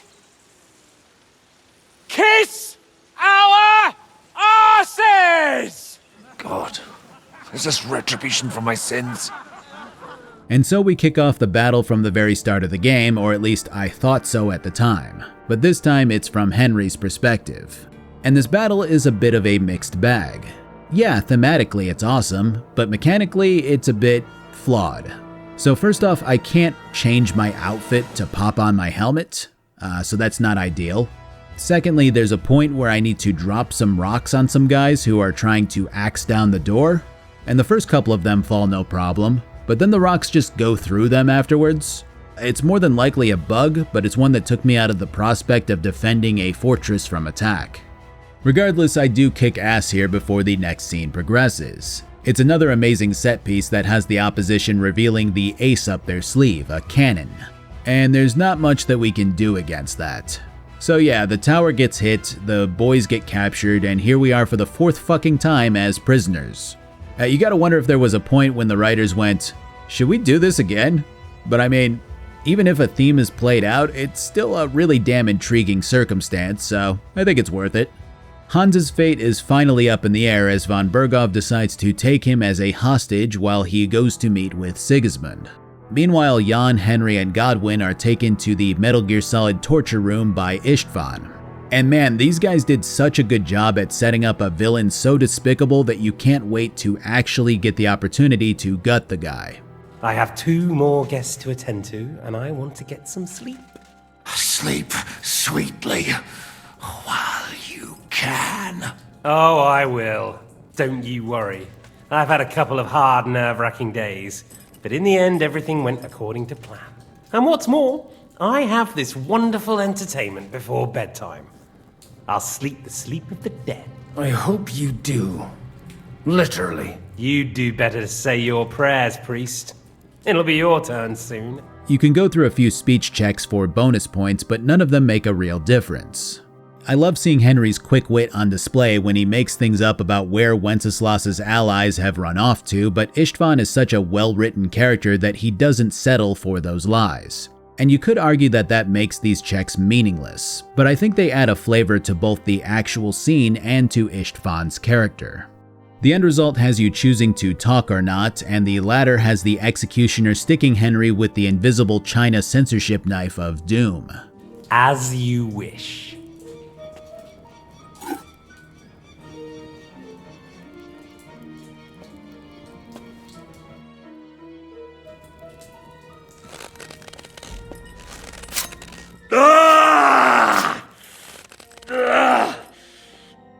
Finally, Godwin gives up the intel to save Henry's life, and the two leave you be for now.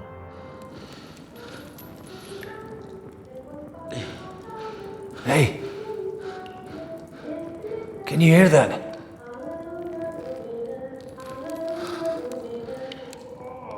Hallelujah. I'm as thirsty as a fish.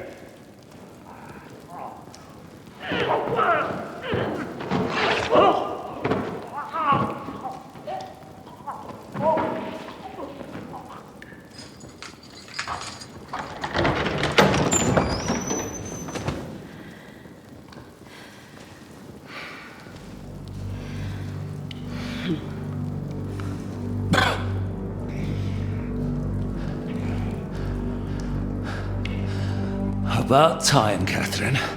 Hey, there she is. Motherfucker lied to me. So here's the thing. I saved and exited here so I could get dinner in real life. Apparently that's not a good idea because loading back in has these guys not talking at all. You can explore the entire castle and no one's here because it wants you to escape out the back way, which you can't do. And then I go to reload my previous save at the tail end of Nabokov and the game won't load. So I have to fight through the entirety of Nabokov again, which doesn't take terribly long, but it's still annoying. Either way, we get back here and Catherine explains that she's actually very grateful to Henry for shouting out and potentially saving her, but that she was doing what she needed to do to maintain her cover.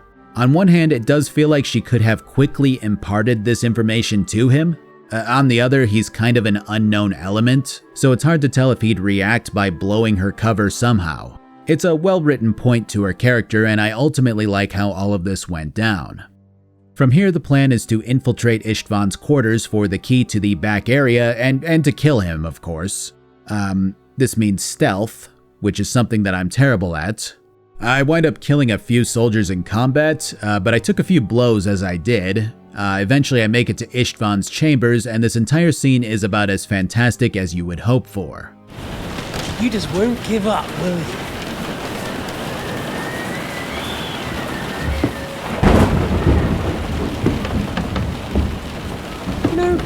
I actually like that about you. It reminds me of someone. I'm not like you. Indeed. Last time you let me go. That's not my style. And it came back to haunt you. Now, unfortunately, failing a check here has him attacking you outright, which I was not ready for, so I game over immediately. The second time around, I skip the check to get answers out of him. István Toth is a gripping character, one who you never get the full brunt of in a way where you witness his background unfold or anything like that. He seems to have lost his village when he was young, presumably to the Turks by how he spits venom at the mention of them. And somewhere along the way during his warmongering campaign, he picked up his lover Eric after more or less being the cause of Eric's village burning also. It's a complicated spat of psychology, where war molded István into somebody spiteful, striving to repurpose the tragedy that befell him into something that he could use to succeed in life. Eric started off as an adopted son of sorts, but later turned into a lover in a twisted but realistic way. And István is protective of him in a way that's almost uncharacteristic. You love it. Do what you like. Take your revenge if you can. Drown me in blood if you want. But leave him be, please. Are you begging me? We've hardly got started, and you're already begging. Yes, I'm begging you. As far as why Ishtvan fights for Sigismund, that part is much more simple. Might makes right is the phrase that he lives by, and the stronger the nation, king, or faction, the more interested Ishtvan is in helping them succeed. He does seem to have a personal reason to aid Sigismund in that the Hungarian king is currently holding the Turks at bay near his borders while dealing with the whole Wenceslas situation in Bohemia. But the reality is that Sigismund represents the mightiest sword, and therefore the smallest chance of Ishtvan being fucked over. When all is said and done, Henry can dishonorably kill the unarmed Ishtvan with a dagger, or fight him honorably in a duel. The end result is the same, but the latter option feels better to me. It's interesting, once again Henry brings up this laundry list of names on his vengeance list. First Ishtvan, then Markvart, then von Berghoff. But even now he's already added a new name to that list. And he hasn't gotten to the stage where he realizes that vengeance isn't going to sate his soul. It very much continues to clash with the advice that he gave during Pavlena's quest. And at this stage, I have to think that that messaging was crafted as a more interesting outcome to a side quest, rather than an actual lesson that Henry has learned. I wish the writers would have had him talk about this kind of thing more. Maybe give him the opportunity to state that he knows he's being hypocritical or something along those lines. But as things stand, his words and actions are clashing heavily at this stage. Regardless, Ishtvan does die, and it is satisfying. But there's something to his words and how he presented them at the end that robs you just a little bit of that satisfaction. Don't get me wrong, if I had been given the option to spare him, I would not have. But there was something so human about how he was written that his last words struck a chord with me in a way that really showcased what the writers have planned for Henry's revenge tour. It's a compelling scene, and I already can't wait to see how this story continues to unfold. Grabbing my stuff back has me realizing that I'm already starting to outpace the legendary armor that I retrieved upon completing a scavenger hunt, which I found a bit odd. I didn't expect this stuff to last me the entire game, but finding a kettle hat that outclasses the full bassinet almost immediately afterwards is kinda crazy. It makes that entire stint of tracking all this shit down feel a little worthless. At least I can sell it, and I don't have to worry about Henry's face being hidden during scenes now. The rest of the escape goes fine enough, and we wind up hiking through those tunnels before hitting the exit. Before proceeding, Godwin decides to read a letter that we stole with orders from Sigismund, which states in no uncertain terms that him and his allies plan on marching on Kuttenberg, which is where the largest chunk of the resistance to his capture of Bohemia have gathered. To be fair, this is also where von Berghoff took Hans, so this was always in the cards. You're tasked with sneaking through the woods here and meeting with some allies, and then getting said allies to help carry the now unconscious Jan to a wagon. It's funny what this game will try to do in the name of realism. It'll have you brew every potion by hand, forge every weapon, have you dry your food and herbs in order to keep them preserved. Every bit of tedium is in the name of immersion, and I get it. But then the devs go, okay, so the player makes it to the wagon with the backup, and then we play a cutscene where the group just loads up Jan and they make their way out of the Trotsky region. Meanwhile, there's a mile-wide manhunt happening right next to us, and you're sitting here going, wait, how the fuck did these people make it out of here scot-free with a wagon? I mean, don't get me wrong, it would have been exceedingly arduous to try to walk all the way back and then maneuver in a way that avoids the search party. I get why the devs went this route, but I guess I find it interesting that they pick and choose when to design the game in the name of immersive tedium. Regardless, Godwin heads off from here to report back to Radzig and Hanush, and we finally make it to the Kuttenberg region after a night's travel. Henry winds up falling asleep on his horse at one point and is clearly still haunted by Ishtvan despite him finally being dead. Later, Henry has another dream where his adoptive dad asks him how many more have to die in order to sate him. Henry doesn't have that answer, but he knows that he wants vengeance still. It's an artfully crafted scene, and the themes are balanced well in this dream state without coming off as heavy-handed.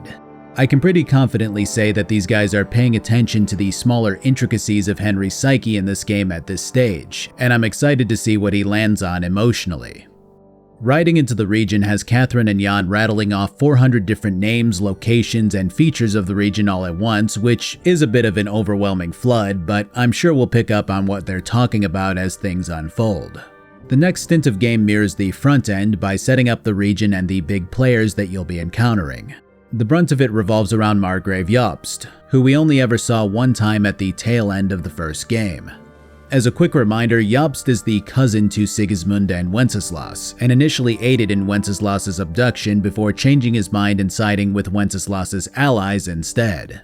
The problem is that nearly everybody talks behind his back about what a treacherous snake that he is and how it's nigh on impossible to determine where he actually stands. For now though, he's on our side, and that puts us right back in the center of the issue that we had with von Berghoff. Can we trust this guy, or is he going to use us?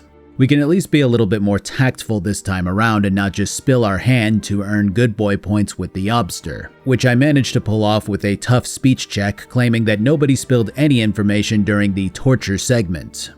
Strangely enough, it seems as though the only speech option related to telling the truth would have Henry claiming that he was the one who told Istvan the information that he desired. And this mirrors the cutscene after the initial torture in which Jan tells Henry that it's okay and that everyone breaks under torture eventually. It just feels like holding out for that entire conversation was pointless, making that choice one of the few that had no impact whatsoever on later dialogue. So Jan despises the Margrave for his wishy-washiness, and he makes that known immediately. Not so long ago, you were conspiring with Sigismund against Prokop, your own brother. It would be futile trying to explain to you the intricacies of the Luxembourg's dynastic politics. Let me just explain that that was what was called for in the situation. But I assure you that I am now acting in the best interests of this country and of King Wenceslas. You're acting first and foremost in your own interests. Everyone knows that. Strong words coming from a man who earns his bread by killing merchants on the road. No offense intended. I applaud your art. The pen is mightier than the sword, but there are times when it's vice versa. And this tense confrontation only further cements the fact that Jobst is not to be trusted until he's done enough for us to earn that trust, not the other way around. I have to imagine that these types of political clashes were pretty damn close to what's being represented in Kingdom Come. Sure, a lot of it is exaggerated to be more interesting, but the basic ideas always seem to be rooted in reality to a satisfying degree. And the further that we get into all of this, the more fun that I'm having with the political stuff. Our goal now is to recruit somebody known as the Dry Devil, a terrifying bandit who's single-handedly responsible for dozens of Sigismund's men perishing. Pretty much everybody in the Kuttenberg region hates him, but that doesn't matter if we can point him at the enemy and light the fuse. The problem is that he's currently missing, so Henry and Zizka have to head off to comb various taverns while collecting gossip that might lead us to him. Except the developers keep bending their own established tropes, which I find a bit fascinating.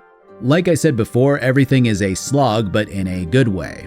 And then suddenly they cut the slog out from one of their missions, and it's kind of simultaneously a breath of fresh air and something that makes you question how Henry and the crew got away from a manhunt so effortlessly. Now we have this task laid out before us by Jan, and you think, okay, so we're gonna hit like 5 taverns until we discern the correct information.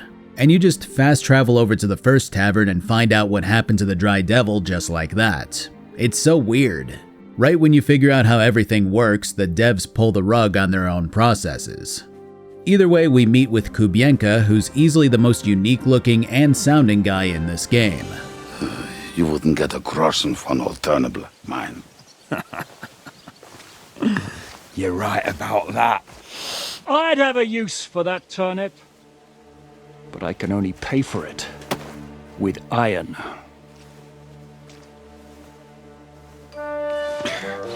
Zizka? You turn on your heel and get going. If you value your life. You might have noticed there's more of us than you. That can be fixed.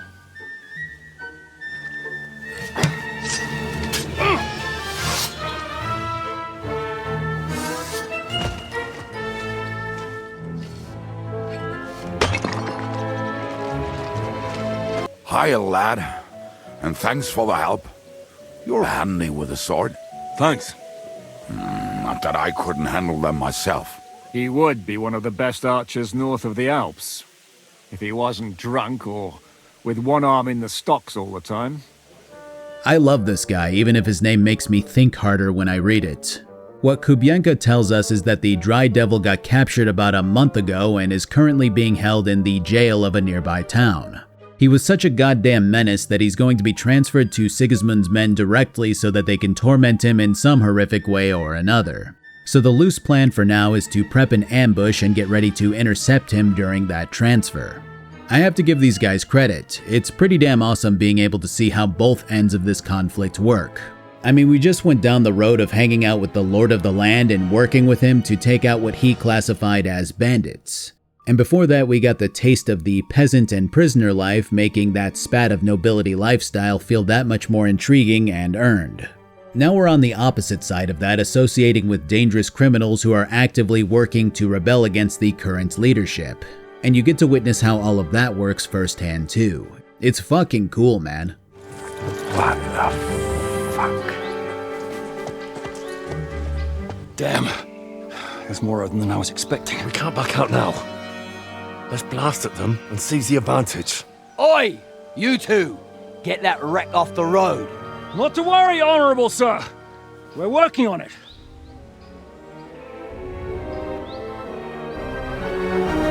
To the task!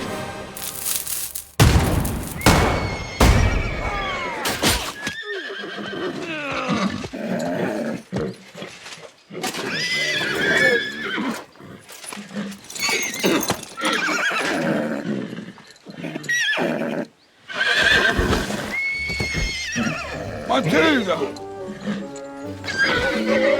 Fucking hell! My leg, damn it! You idiot! No, that was just a warning shot. Surrender, or the next one will go straight through your guts. And this is why we need the Dry Devil. It's not so much that one man can make all the difference, it's that his connections to other prominent bandit types are going to be much more of a boon to our, ambushes than whatever the fuck this just was. The Devil himself simultaneously looks nothing and exactly like I pictured him looking. I think it's the bowl cut. Though honestly, that might be the most menacing part about him. After getting settled back at the inn, our goal splits into two objectives. One, figuring out what Catherine is up to in Kuttenberg, and two, tracking down all of the Devil's henchmen after they split up following his capture. It's worth noting that the game seems to be having some technical issues at this stage, namely that people are wholesale not showing up in cutscenes. This might be a one-off, but it's worth keeping an eye on at the least. I would say as far as the main quest goes, I'm almost equally as interested in seeing what Catherine is up to as I am tracking down the 5 missing gang members, but the latter is the one that's winning out. It's most decidedly going to be a multi-hour long pain in the ass, but the lack of information on where to find most of them is also going to help us to explore this map a lot more thoroughly. I do like that because there's a genuine purpose in making the main quest so scattered with its objectives. Because if somebody's just locked into doing the only quest line that they've got currently, this is going to break them out of that naturally when they stumble upon other side quests along the way. I'll talk about those in a few after a bit more setup. First off, we have the Devil's Pack and all of the men involved in that. And I have to say that this quest is probably one of my favorites just due to how uniquely awful all of these people are. The first one has decided to atone for his sins and refuses to join you since he's now living a priest's lifestyle. But he'll also fistfight you if you try to correct his Latin and fail. The second one is a Polish guy who can't speak any English at all. Panie, mój Boże, wysłuchaj mnie. Całe życie mordowałem i ruchałem. Więcej razy paliłem kościoły niż byłem u spowiedzi. Wybacz swemu słudze, wybacz. Wybacz i pozwól mi jeszcze tylko raz wykastrować tych bezbożnych skurwysynów! Shut up! No one can listen to your damn gibberish! He got caught up trying to fuck the butcher's wife, because apparently that's all he does is fuck women constantly. The third guy is locked up in a town's stocks because he got hungry and decided to steal some food, which is something that he's obsessed with. He's obsessed with food, not stealing. Well, maybe both, I guess. The fourth one is at a crossroads, demanding tribute in the name of King Sigismund despite not being an official in any capacity. He refuses to join us also, which I kind of like. I mean, not every person in a band of thieves is gonna jump at the opportunity to rejoin that lifestyle if they've got something that they deem better. It went that way with the first guy also, it's just a different flavor. Anyways, the final guy died. Yeah, shit suffocation. I don't know how else to say it. He was dick deep in gambling debt, so he bing wahooed his way into the shitter like it was the entrance to Bob-omb Battlefield in an effort to escape the IRS and wound up drowning in 2 tons of excrement. Which is disgusting, yes, but it really ties together this band of people who all have their vices that are arguably related to the 7 deadly sins. The first guy is wrath because he flies off the handle easily. The second guy is lust because he can't stop fucking. The third is gluttony because he can't stop eating. The fourth is pride because he's overconfident in his own abilities. The fifth was greed because he loves to eat shit. Or gamble, whatever. I guess that makes Kubyenka sloth and the devil himself envy. Though to be fair, I haven't really seen that out of him yet. When Henry makes it back to the tavern, he's brought into the devil's pack properly with a night of drinking before chatting up the devil and asking what the plan is. He basically goes, "Hey, don't you gotta talk to Catherine?" So that's where that ends for now. Catherine is at the heart of Kuttenberg, gaining intel while posing as a waitress at a tavern. What she's come up with is another den of unsavory types at a bar called the Hole in the Wall. So at this point a theme is pretty established with this leg of our journey, and that we're continuing to side with bandits, murderers, and thieves in order to get back at Sigismund's tyranny and save Hans. This has us getting to know a few members of the guild, which is Kingdom Come's proper Thieves Guild trope. Now our goal right now might be hazy to you if you haven't played this game, but it isn't hazy to me because I know it. I just haven't told you. Until now. We're trying to track down an ally of Margrave Jobst's, a fella by the name of John of Liechtenstein. Oh god fucking damn it. They all say this, I fucking know it's real, alright? I know it's a real thing. I don't say it very often, alright? A fella by the name of John of Liechtenstein. If you'll believe it, he's the Lord of Liechtenstein. Honestly, I didn't want to mention him because typing out and saying Liechtenstein is a blight on my sensibilities. One part of me wants to say it Germanly, another part wants to just adhere to the American way of saying shit. Anyways, the Lichtennator was sent to Kuttenberg to spy for Jobst, and we're here trying to find him to figure out where Hans is. This has us tracking down a thief type, grilling him for info, and then sending him to the Devil's Den. What he tells us is that he had recently been in the employ of a very knowledgeable Jewish guy named Samuel. We head to that guy who clearly doesn't trust Henry, but also clearly knows about Liechtenstein. Are you lost? Or what would a goy want here? What do you think goy means? It means you do not belong here. It means nation in Hebrew. So you're just as much a goy as I am. Good one. A goy lecturing a Jew on Hebrew. You probably know that my people face outbreaks of hatred from time to time. A house is plundered, people beaten up, sometimes murdered. Usually it is started by some scum spreading rumors that we eat Christian babies or poison wells. They always find some excuse. The point is that you go to infiltrate a group of anti-Semites, and it turns out to be a trap sprung by Samuel. He thinks that you're against Liechtenstein, who he's working for. It's a tense scene, one that's as charming as everything else in this game. Meeting with Liechtenstein gives you the option to fully recap the events in the Trotsky region or to simply summarize. I respect that a lot because on one hand, yes, you already know how everything went down. But on the other, isn't it much more immersive to explain everything to John and Samuel? It really caters to both the player who just wants to move forward with the plot and the player who's in it for the love of the game, treating it like a movie. Either way, John here doesn't quite treat Jobst as an employer, instead recognizing how slippery he is. He disapproves of the Margrave's plan to try to negotiate with King Sigismund, and claims that while he fed some information to Jobst, he isn't necessarily loyal to him until he proves that he's on the side of Wenceslas for sure. It's important to note here that you can fess up to the idea that information was spilt during the torture segment, but Henry does say that it was Godwin who did the spilling, so that's nice. Regardless, Liechtenstein isn't bothered by this, claiming that no one really seriously messes with the Jews in Kuttenberg, which is the reason why he chose them for cover. He also claims that Jobst's plan of trying to come to an agreement with Sigismund is foolhardy, and that he would rather try to appeal to all of the lords who Sigismund fucked over and get them to band together against him. Basically, when Sigismund rolled in, he divided a lot of the map up that belonged to nobles who were still loyal to Wenceslas. This includes a certain lord's fortress which was given to von Berghof not too long ago. If von Berghof is in the region now, then Hans is certainly being held captive in said fortress, finally giving us a location to our long-lost friend. This game positively excels at creating a tapestry of scenarios and well-written characters to such a high caliber that it feels good to watch each piece of the puzzle slot slowly into place. Every time you gain new intel about a faction, an event, a person, whatever, you slide it in to fit with the rest of the information and gain a new perspective on how this land functioned in this tumultuous time. The writers really captured how everything worked in this time period and location, and I can't help but to applaud the game every time I feel this sensation. Either way, before I move on to yet another Hans rescue mission, I may as well get to the side quests in this area. The Kuttenberg region is absolutely flush with side quests and activities that are spread out in a way that's intentional but natural. Heading to find the first of the Devil's Associates has you learning of a woman who wants a Thunderstone. This is an old folk tale that involves a peculiar stone falling from the sky during a thunderstorm, and is thought to grant somebody protection and good fortune when they have one in their possession. The entire quest is a widespread search that has you progressing through 4 different towns and encountering all manner of people. While I could cover the intricacies of this quest in detail, it isn't as interesting as what the people who you chat with are dealing with.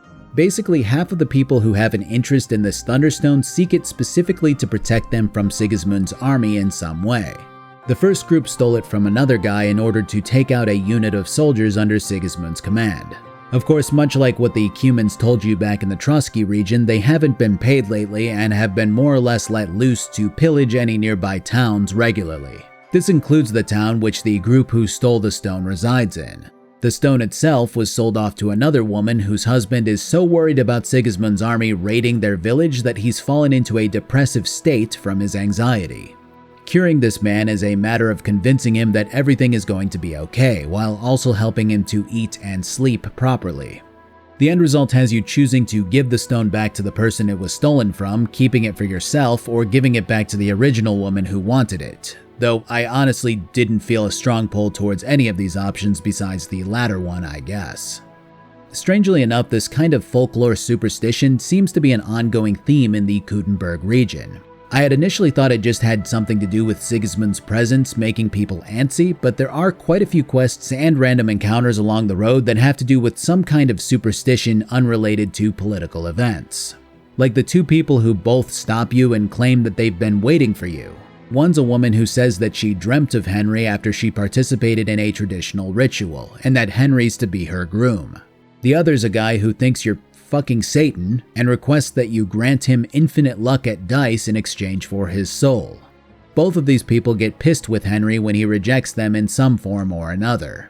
I am your faithful servant. I dreamt about you on St. John's Eve. You know who I am? I mean, I've never seen you before in my life. What do you want from me? What do you think? A groom? I'd like the dice to roll like they've never rolled for anyone before. I have no plans to marry just yet. Thy will be done. I'm not a city lad. I'm from Skalitz. Skalitz? You're a villager? Keep your soul. But I won't say no to a few groschen. Wait a moment. Hell demands payment in souls, not groschen. You're just a mortal. Well, it certainly couldn't have been you I was dreaming of then. I bid you safe travels. Damn it. All that preparation, learning everything by heart, and all for nothing. The man in my dream looked older. Not this well. In terms of actual side quests, the best examples of supernatural occurrences happen back to back. Firstly, 2 bandits claimed that another bandit recently died, but that said dead man had taken an arrow to the head and lived through it. Upon recovering, his fighting skills and bravery shot through the roof, causing people to believe that the arrow that he had been shot with was magical. You of course are to retrieve the arrow from his corpse, and that winds up bringing Henry to a crossroads when it comes to giving it to the obviously greedy and treacherous bandit, or the kinder and less apt to murder people bandit. I chose the latter, which ends the quest outright. But if you give it to the greedy bandit, he'll want you to shoot him in the head with it, which kills him obviously. The bigger supernatural occurrence happens right near the graveyard where you retrieve the arrow from though, in which you find an old crypt keeper who wants you to clean up the crypt for him, stacking the bones into neat little pyramids while sweeping the rest up. It's wildly morbid and results in these creepy-ass piles of bones that Henry assembles at the behest of the old man. When he goes to report that the deed is done, it turns out that the guy that he was talking to had died before Henry was even born, leading him to confusedly accept that he had done this entire task for a ghost. It's easily the most otherworldly quest in these games, and I find that both strange and interesting that Warhorse decided to do something like this. I mean, the Magic Arrow quest was obviously the guy's brain being scrambled in a way that caused his personality to change, but this is something else entirely. And nothing else really comes close to it in terms of fantasy besides a woman who you can encounter when traveling who's very clearly meant to be the Grim Reaper. So let's transition back to the more down-to-earth side quests. The pit to hell is real, and Father Richard knew it all too well. If nobody feeds them hellish beasts, all of us here is as good as dead. There are no hellish... What's going on here? As you can see, something slaughtered all these cows. Not just something, it was that creature from hell. Okay, never mind. Let's keep dealing with gullible people who have no means to defend their psyches from rampant folk tales. So the meat of this one has these villagers constantly offering a food sacrifice to the entrance of this old mine, which they believe to be a pit that leads straight to hell. This was set up according to the old priest who used to reside over his flock here. When that priest died, a new one rolled in and said, "That's fucking stupid." And sure enough, a so-called demon slaughtered the cows, and that's where Henry steps in. Entering the mine has Henry falling and being knocked out, now pitted against a clearly insane man who runs around screaming. It's a pretty damn good setup. The conclusion is pretty short and sweet, which is unusual for this game, and has Henry discovering a contract if he manages to pick a lock down here. The contract was set up by the old priest who didn't tell anybody else what was happening. But basically the crazy old priest claimed that this mine was an entrance to hell and employed a knight to guard it in exchange for food from the villagers. So when the sacrifices stopped, the knight decided to seek revenge, maddened from being isolated for so long. There are quite a few outcomes with all of this, but I managed to talk everything out and got rewarded the most amount of money that I've seen from a single quest so far at 475 groschen. Again, it's kind of insane when I've been given a tenth of that for much more intricate tasks, but I also understand that there's got to be some pacing put into this game. Alright, now for the more normal flavored quest. I heard they found a dragon nearby. Honestly, it's kind of funny at this point. One part of me is thoroughly amused by this non-stop mystical shit popping up, but the other part of me is going, God damn, this region is riddled with a hefty dose of people who will believe anything. Anyways, the quest itself would be pretty damn fun if it weren't the buggiest quest that I've encountered so far. Basically you talk to a priest, he tells you that the bones probably aren't dragon bones, but people are still going into hysterics over the idea. So you head to a more powerful priest, level 60 or something along those lines. Level 60 priest tells you that he wants those bones destroyed. Cool. The level 40 rogue to his right pulls you aside afterwards and goes, yes, I could do with those bones, my good man, and offers to pay you for them. But he also doesn't trust you and claims that he's sending others after the bones too.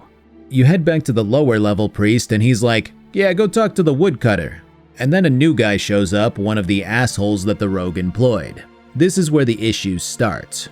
Basically, this winds up in a fist fight with this dude's bodyguards. The problem is that the town guard gets involved, but he only ever attacks me. The first time that I tried this, I knocked out both bodyguards and was in the middle of fighting the town guard when there was a swift transition to talking with the priest. Afterwards, I'm thrown right back into combat and the guard kills me. I try again, but this time I accidentally kill one of the bodyguards with a standard punch. That means I'm wanted for murder. I try surrendering, but the guard wants me to pay like 1,000 groschen, Yes, I have that. No, I'm not paying it. Wait, no! You're wrong. Oh, come on, that was obviously, self-defense. I'll show you self-defense, you bastard! I'm not falling for your tricks! Fuck you! We go back to fisticuffs, but at one point the guard gets mad that I punched him too hard and pulls his weapon out. So I kill the guard. Now I'm wanted for 2 murders. This issue of punching people to death becomes a real problem in these quests, and I'm not sure if it's because I leveled too much or what. But there's another quest later on where I wind up doing the same thing in Kuttenberg, forcing me to talk my way out of it. Whatever. I talk to the woodcutter with blood all over my face, but that's okay because he has some on his face too.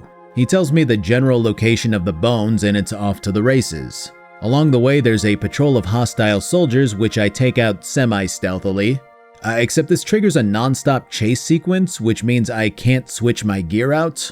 I head to the bones anyway, start digging, and here comes the asshole from before. I think the remaining live bodyguard is a zombie now because he just lingers like he has spina bifida. With a successful check, Fuckhead clears off, leaving his undead minion to groan in the night. I don't know, it's kind of funny, but more than a little frustrating overall. Of course, when I go to return the bones to the priest, he screams about me being a murderer and bolts off to tell the guard, so I just give them to the rogue. I mean, yeah. The more I talk about it, the more I realize that I think I hate this quest, because once again, you have this guy who's like, I'll pay you immensely for these bones, and he gives you 275 bucks, which I just got 475 from the Hell Pit quest. There's really no rule to how well or poorly you're being paid depending on what you do. Alright, now that the superstition bit has run its course, the rest of the quests typically have to do with the more grounded reality of dealing with Sigismund's troops, humans, general shit that people want, all that kind of stuff. There are a few that aren't really anything super special, like the one where a woman disappears after trying to off herself. She found out that she was pregnant from a soldier that she fell in love with in one of Sigismund's camps, but he wants nothing to do with her.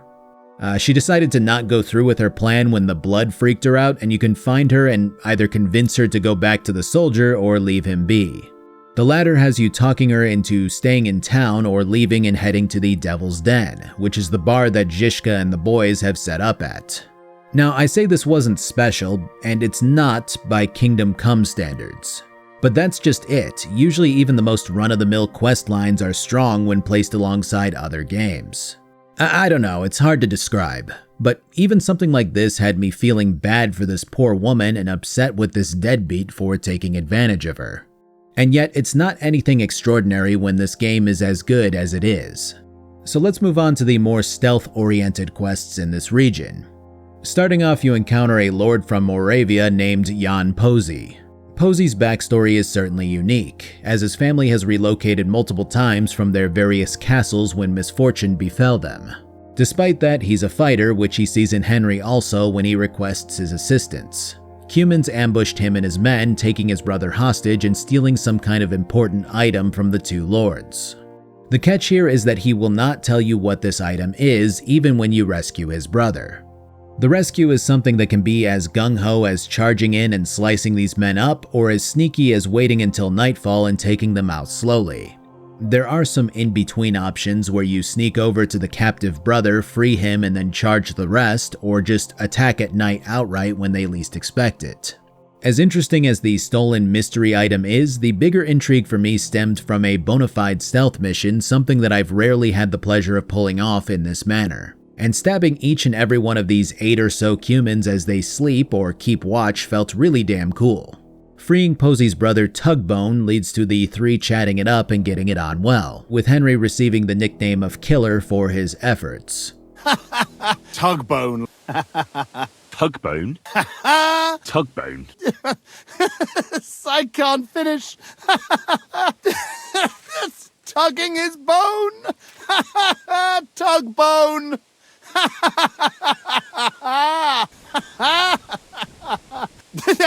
Speaking of roguish stuff, another Thieves Guild adjacent questline has you being tasked with stealing a bunch of shit from an entire village in the hopes of planting it on a rich kid and potentially marring his reputation. The farmhand who puts you up to it tells you that he wants this done so that he can ruin an engagement with the so-called prettiest girl in town and hopefully sweep her off her feet afterwards. But when you get done with stealing some shoes, an alchemy book, a ring, a medal, and a garland, the guy seems shifty about letting you plant the goods. Pressing him in a tough speech check has him revealing that he actually just wants to sell this shit off so that he can apprentice in Kuttenberg since he believes that he has no real chance with this girl. You can give him the stuff anyway, refuse his request, or offer to pay for his passage. While a twist is usually welcome during these quests, I honestly think that seeing this play out would have been really fun. I mean, just the sheer intrigue of watching somebody's reputation get ruined and a girl chastise him for being a thief would have been awesome, and I feel like Warhorse got a little ahead of themselves with this twist. Still, the actual sneaking and stealing really harkens back to a lot of that Elder Scrolls style of Thieves Guild quest, and I really like that part a lot. Continuing the trend of rogue quests that fall flat slightly is In Vino Veritas, a quest about a failed wine merchant whose wine tastes like complete ass. Immediately, the intrigue is there, much like the last quest, but this one actually attempts to follow through. Your initial task is to first figure out how the nearby monks make their wine, which is the talk of town. This involves chatting up an innkeeper who will be able to confirm whether or not there really is a secret process to crafting good wine. So we head over to a woman and talk her into gifting us a book about wine, which we then study. Now I sat here and pored over this thing trying to memorize the various terminology revolving around wine production. But when I actually went to chat with this innkeeper, none of that information mattered beyond knowing what each region's best wine was called. And even then, you only need to know one of these regions when you choose to represent yourself as being from said region. The rest of these checks are normal speech options or drinking skill options, which was a huge letdown after going out of my way for this book.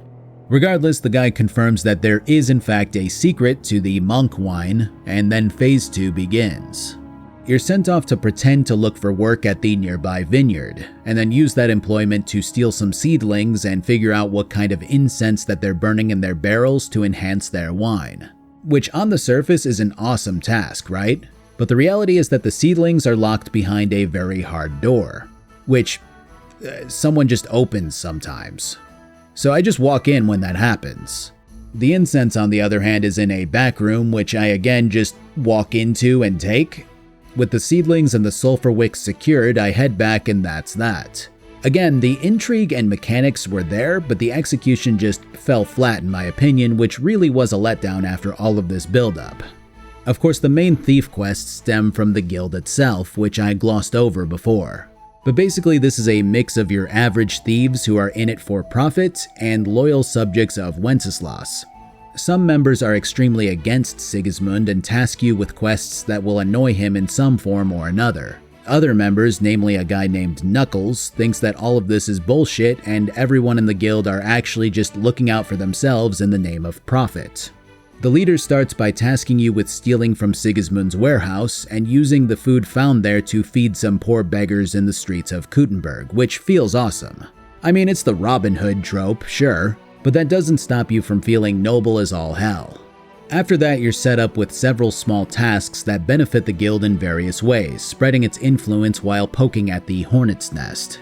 These are technically activities and not actual side quests, but they're still quite fun and interesting, something that extends to nearly every activity in this game. And there are a lot of side activities, which are all tasks that are deemed to have straightforward enough objectives without a terrible amount of straying from said tasks. In other words, most of the time you're not going to get a crazy twist out of nowhere. But even so, almost all of them have conversations attached that are so intriguing and engaging that you think that they won't simply be activities. My father used to tell me about lucky charms. First as a bezoar, you could put it in the pommel. Then a horseshoe, which could be forged into a crossguard, but that won't be easy to find. Next is a hangman's noose. You could use it as a wrap. And finally, a hareskin, which you can use to cover the scabbard. Those soldiers are guarding the road on orders from King Sigismund. They have some Geleitbrief, safe conduct. I need you to go there. Get that safe conduct and then disappear.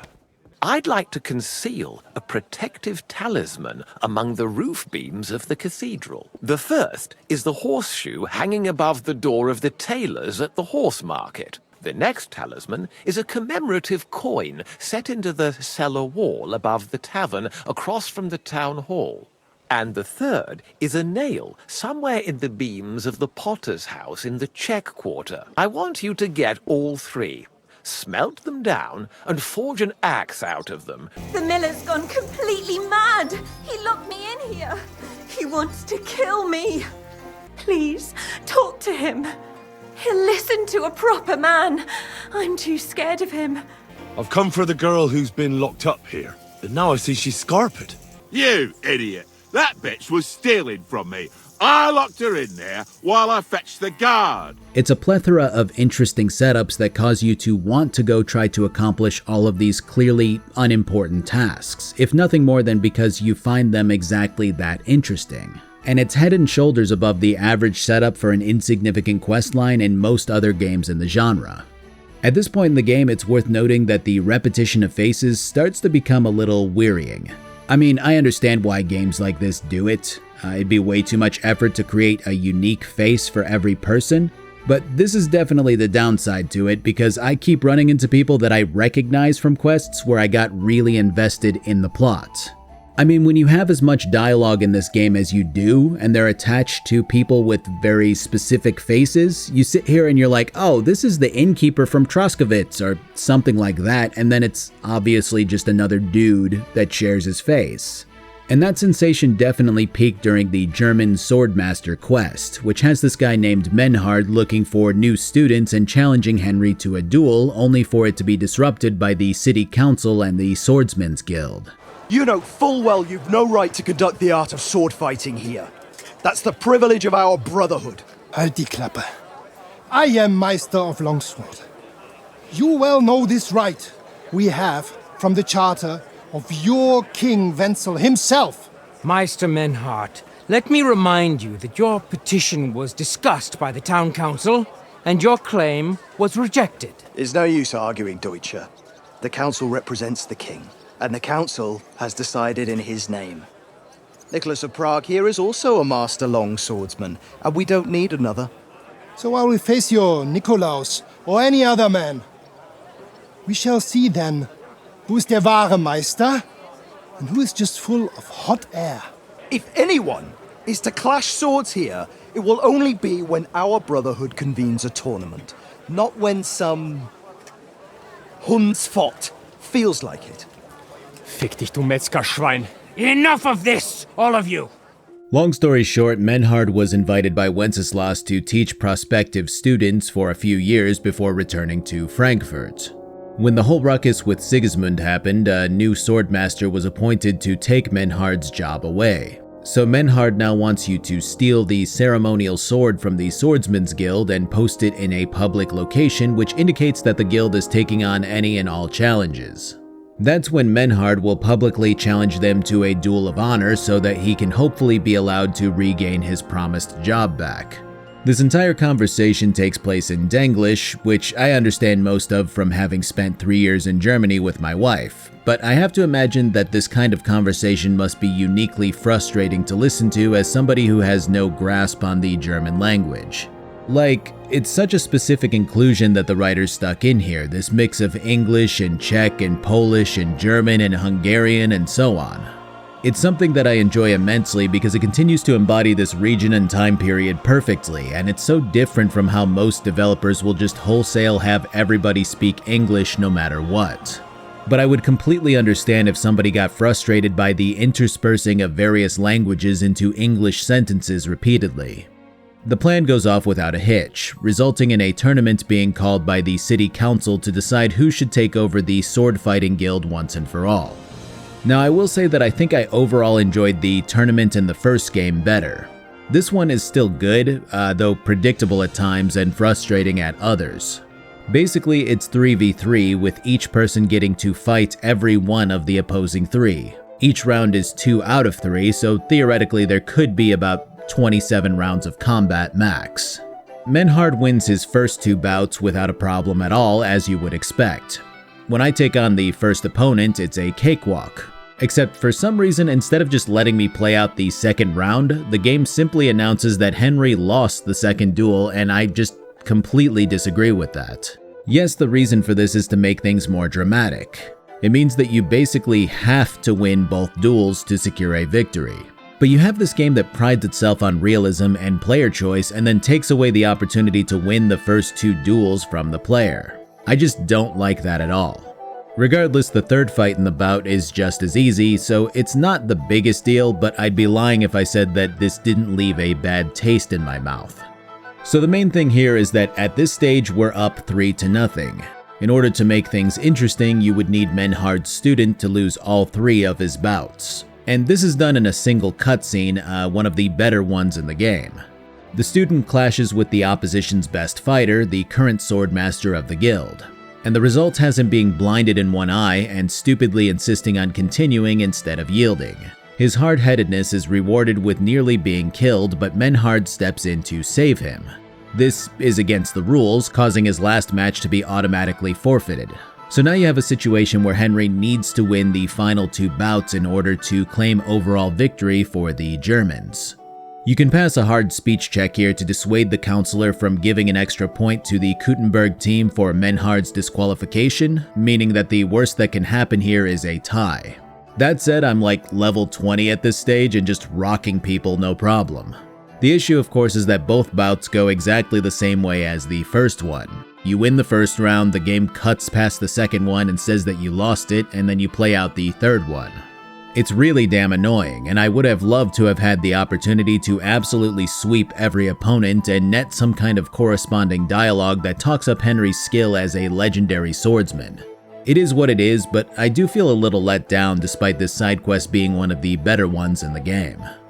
When you're done with all of that, you can participate in tournaments just like you could in the first game, even entering in 3 types of fights with different rules back to back in the same tournament if you like. The 2 out of 3s are actually 2 out of 3s, so that's a great addition, but there's really nothing to write home about besides the old man who I screamed at until he surrendered before I could even attack. For the cross! Mercy! End of duel! The last couple of quests are probably my favorites in the region, the first of which comes in the form of helping out an up-and-coming bathhouse. You start by picking up some girls from a nearby town and transporting them to Kuttenberg so they can work, which I have mixed feelings on, but they were completely willing, so that definitely helped. Then you come up with an advertisement that Henry can shout in each of the major districts in order to attract customers, which had me meeting Menhard partway through it, so there was a stage where I was following him to a nearby tavern while just fucking shouting about women who will warm you up. I know the game doesn't work this way, but I have to imagine that Menhard was just like, what the fuck is this guy doing? Once you've gotten through advertising, it's time for the opening party, which results in a scene that's comparable to the Godwin scene in the first game, or maybe the bath scene with Hans. Welcome to the best baths in Kuttenberg, and the drinks are on the house.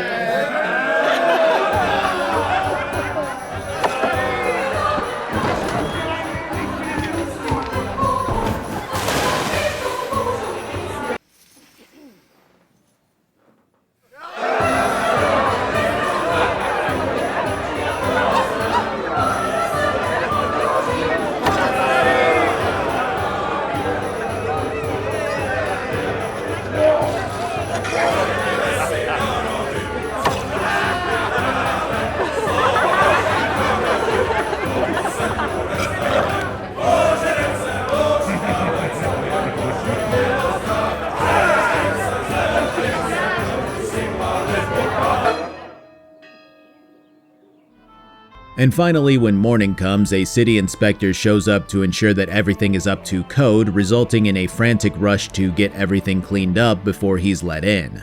It's just a good representation of the goofier side of Kingdom Come, one of those stories that you know that Henry will tell people for years to come.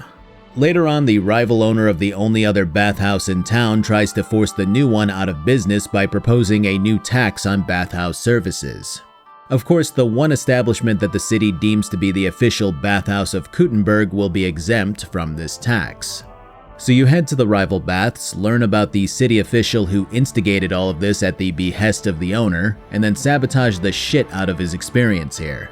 Put fleas in his tub and amenities, steal his special oils, pour marigold into his wine, which he's allergic to, so, you know, you just absolutely ruin the other establishment for this dude and sway his vote. You can also participate in a duel on behalf of another council member for their vote. And when all is said and done, you've helped the new bathhouse to thrive and thus receive free service whenever you use it. And I think that's one of my favorite things about the reward system in this game. Yes, of course you get silver from most of your quests. You get some random sword or armor or trinket, that's all standard. But oftentimes I find that the best rewards are discounts on shops, free services, a merchant being indebted to you.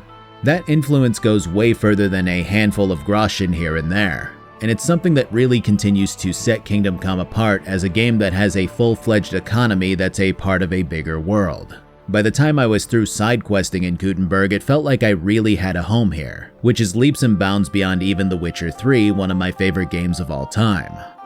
By far the best side quest in the Gutenberg region stems from Catherine, who approaches Henry in a panic. Basically, she recently found out that one of the girls who was an informant of hers was brutally murdered. We're talking about mutilated, gutted, drained of blood, all of it. And this would be the murder mystery of this game. As it turns out, there are 3 other victims along with 2 missing women. All 6 matched the same general descriptors and hair color, and all of them were killed in roughly the same way. You're directed to quiz the man who investigated this string of murders, which have all taken place within the last year. A man who lost his job as the bailiff's scribe due to how obsessed he became with solving these murders. And this is where the entire quest does the Kingdom Come thing and just blows up in 6 different directions. People to interrogate, sites to visit, whereabouts to track down. The initial 2 suspects would be a bard who had been flirting with and fucking most of these women, and a priest who raised the latest victim and tried to help another one. And the latter is definitely the more suspicious of the 2, seeing as he flies off the handle at the idea that his adopted daughter, the latest victim, was pregnant out of wedlock and consistently promiscuous. Seeing as all of these women tended to embody that promiscuity in one way or another, it would make sense that the priest could fit the bill. And to pile on to that idea, he was noticed inviting another one of the victims to repent for her sins. Even the scribe accused him openly of murder, which may have been the straw that broke the camel's back in terms of keeping his job. Still, all 3 of these things pointing at the priest immediately makes me think that they may just be a red herring. So you interrogate the bard and the priest, but don't get anywhere substantial with either. The bard seems to be the more innocent of the 2, so I write him off pretty quickly. But the biggest clue winds up being the 2 missing women. The first one is alive and hiding out with a group of charcoal burners. She claims that she heard 2 people talking in an alley and then got jumped by one of them, and almost passed out before she smashed him with a pitcher and ran for her life. The man seemed very strong, as if he were a miner or a blacksmith, which kind of rules out both of our suspects. And that's where the 3rd suspect comes in, a young lord of an esteemed family in town. This is the link that every other woman seems to connect to.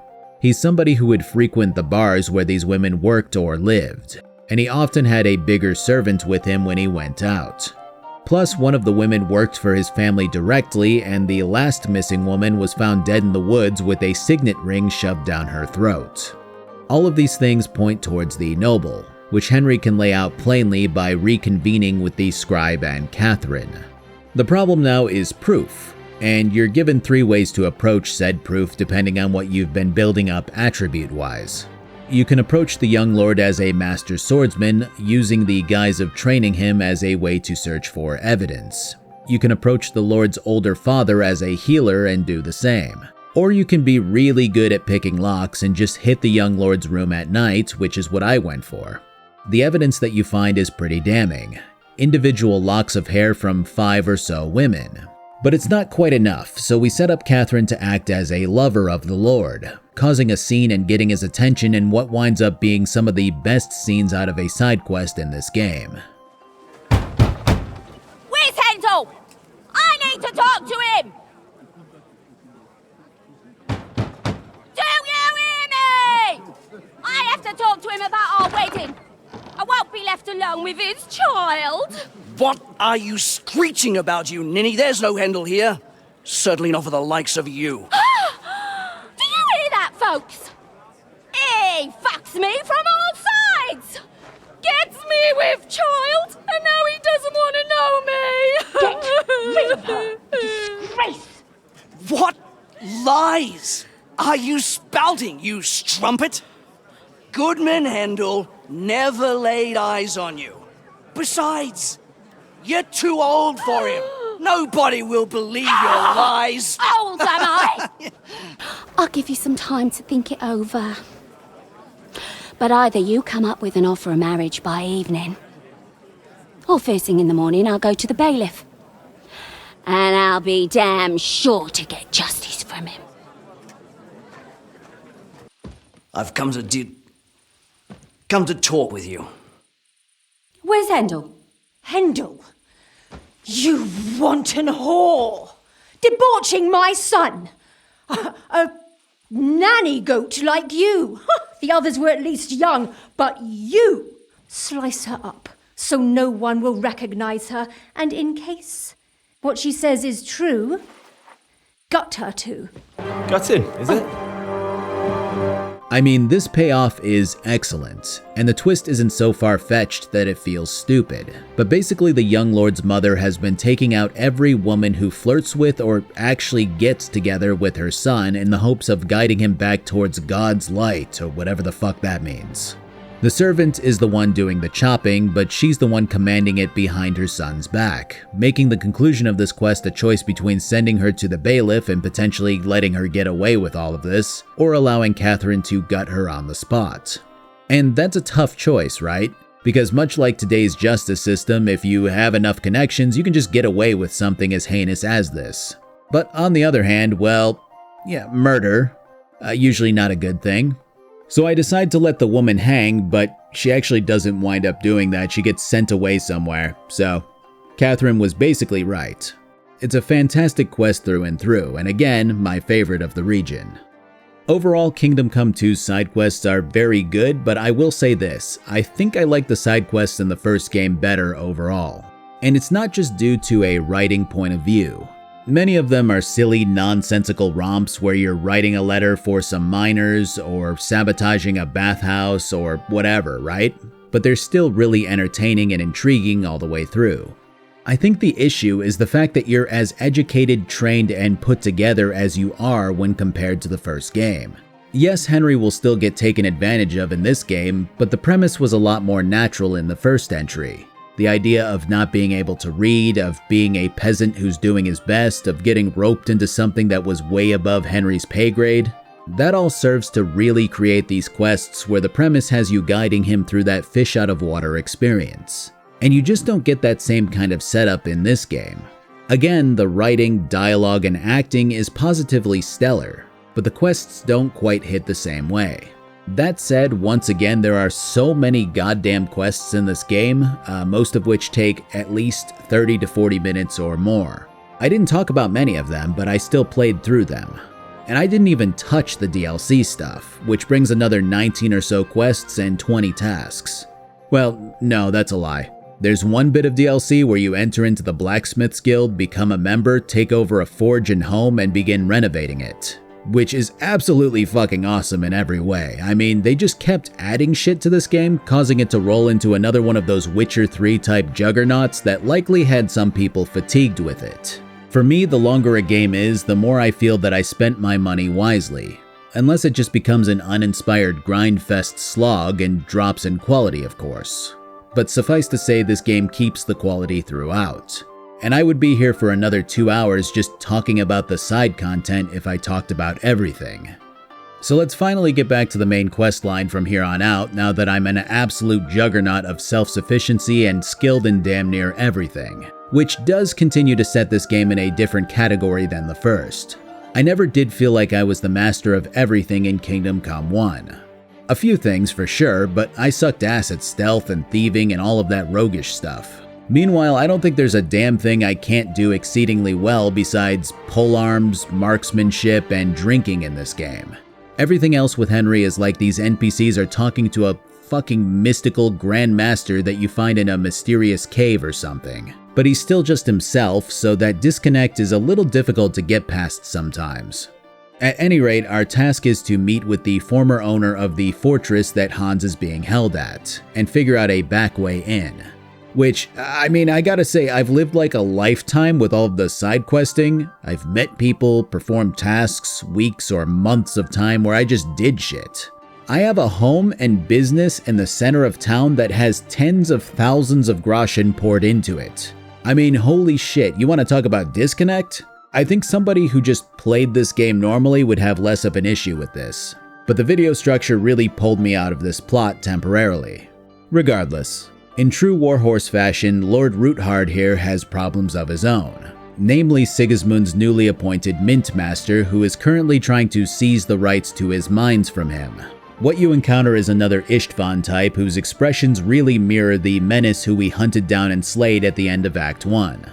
A skirmish breaks out, the Mint Master flees, and what's left is Roothard and his daughter, who need to find a way out from under this guy's thumb before they dare to help Henry with his quest to free Hans. Lord Capon is held at Malashov. Our Malashov? I don't envy him. I was planning on fixing the roof before they took it from us. It's full of leaks. So we head off to another lord who's definitely against the Mint Master also. Both him and Roothard are pretty damn convinced that the Mint Master has been pilfering large quantities of silver out from underneath the nose of the king, and gathering the evidence of that is going to be the best path to getting the Mint Master out of the way.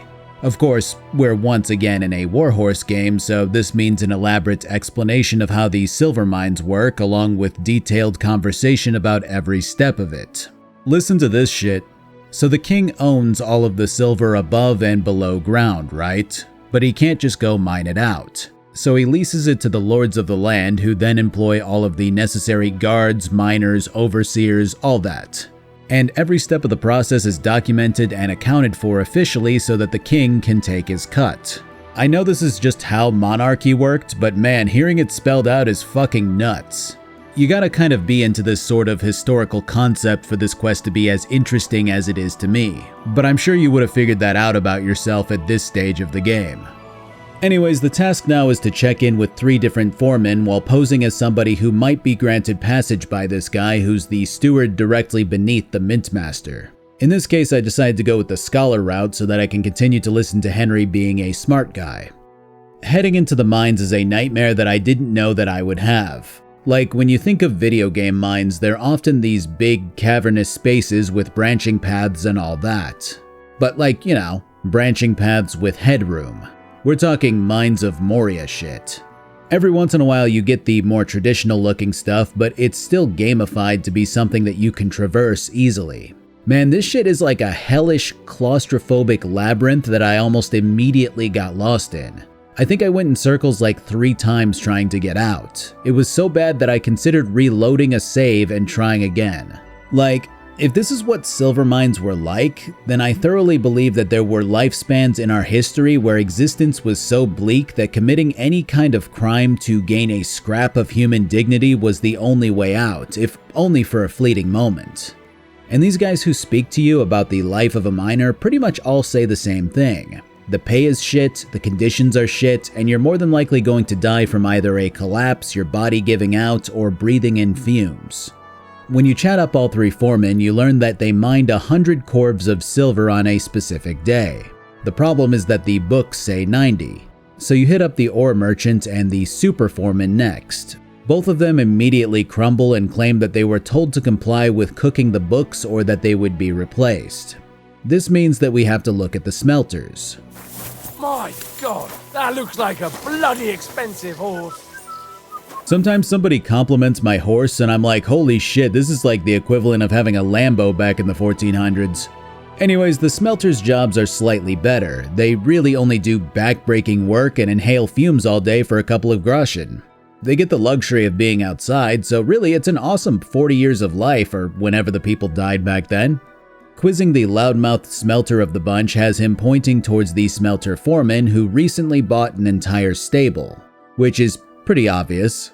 He tries to sick his men on you, but that doesn't go so well, and it's here where we repeat a story beat from the first game. Basically, there's another secret mint operation where counterfeit coin is being produced, and that's where Henry is sent off from here. While you could look at this entire spat of writing as a lazy repetition of a plot point from the first game, it really isn't the same sensation. In Kingdom Come 1, Henry is tasked with tracking down a few people much like this, who then point you towards the mines in Skalitz, where you find out that a disgraced noble is behind the operation. In the second game, you're directly dealing with every step of the path that the silver takes, from the mining process to the smelting to the minting. And the people that you're talking to are explaining how terrible their lives are. In this regard, the first game felt like you were talking to random people who were corrupted to varying degrees. But Kingdom Come 2 feels like you're talking to the poor peasants and getting to understand how easily they could be coerced into covering something like this up. The reality is that these people's lives are complete shit. They toil all day for the bare necessities, breaking their bodies for a chance at an impoverished life. Telling them that they could make a little extra on the side is one thing, but explaining that they're going to be killed off if they don't comply is a whole other. It's easy for somebody near the top to command somebody below to set off this chain of corruption, and witnessing it unfold this way is one of the best parts about the writing of this game. You don't feel like you're dealing with some asshole who deserves death for fucking people over. You feel like you're scaring the hell out of people who sacrifice their lives so that their superiors can afford their lavish lifestyles. It's another one of those quests where you're not just mashing through objectives, you're actively thinking about what's happening as you move between each link in this chain of corruption. So now we're off to find the secret mint, which sounds like an overpriced low-calorie snack marketed at gym moms. The mint itself is down in another mine, and a guy from earlier is there to greet and bribe you away from this entire investigation. I take the bribe and then round the area into the back room where two minters are being held against their will. Well, kind of. They lost their jobs at the legit operation and the mint masters swept them up and insisted that they would be well compensated for working at the secret mint. They thought it was strange but were too scared to question it further, instead making legitimate currency out of the stolen silver, basically laundering money. So whereas the first game had counterfeit coins that were traceable coming out of the fake mint, this game takes it a step further, nearly committing the perfect crime. At this stage, I kill the guards, free the minters, and head back to the steward to report everything. And this is where the circle of greed is completed. Yeah, it's easy to see why all of the peons of the silver process would willingly participate in an operation like this. If they aren't capable of being bribed, then threatening their lives works just as well. But money is money, and the steward here looks at just how efficient this operation is and goes, well, I mean, what if we take this thing over and just make the money ourselves? It really hammers home the idea that the only thing that's keeping people from breaking the law on a grander scale is fear of the king's retribution. And with a nation that's divided into loyalties for two different kings, it's easier to justify stealing from one and believing in another. On my way back to Roothard, I run into an Inquisitor monk who suspects Henry of being a sorcerer. On our travels through this region, we've heard talk of many sightings of a sorcerer who devotes himself to the dark arts at night. They say he looks like a young man, but his heart is black.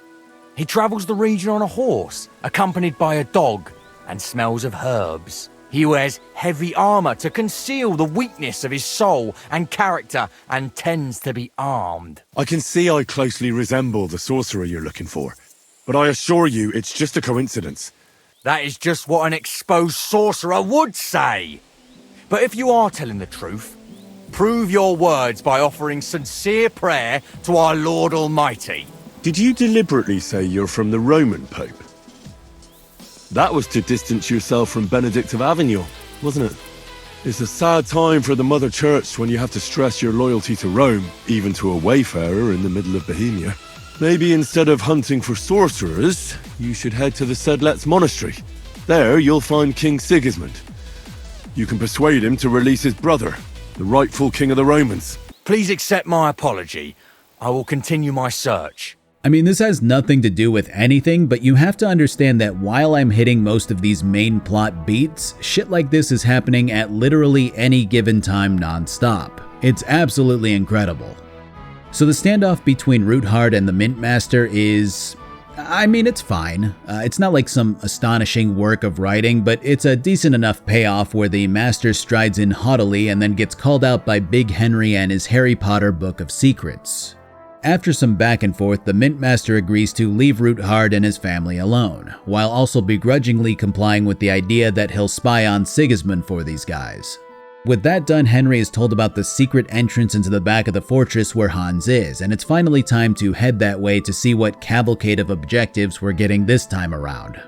So the passage itself is hidden with a variety of clues that can only be found if you know what you're looking for. Well, I mean, individually they can be stumbled upon, but they don't mean anything to a random person. And you can tell just by the way that Henry remarks on every step of the process just how nerdy these devs are. I mean, in a good way. Nerdy, non-derogatory. But yeah, Henry's going on about how they covered up things in a smart way, how the work was done to fill in this hole covering the escape, how various parts of the tunnels were chosen to be built specifically to deter pursuers. These guys definitely took pride in recreating historical passages, buildings, and fixtures, and it shows in every step of this game. Heading into the fortress grounds has a scene playing out with Markvart, von Bergov, and Eric shooting the shit. And I gotta say, for as much as I enjoy these scenes immensely, this one in particular feels a bit corny. Like, for as realistic as the game tries to be about various dialogue mechanics and finer details, sometimes you get standard movie conversation and it really clashes with that realism. Like, you have these three villains openly chatting about their plans and what they intend to do. You hear von Bergov recapping what happened with Sigismund and Wenceslas, and it's like, how many times do you think these people had this conversation?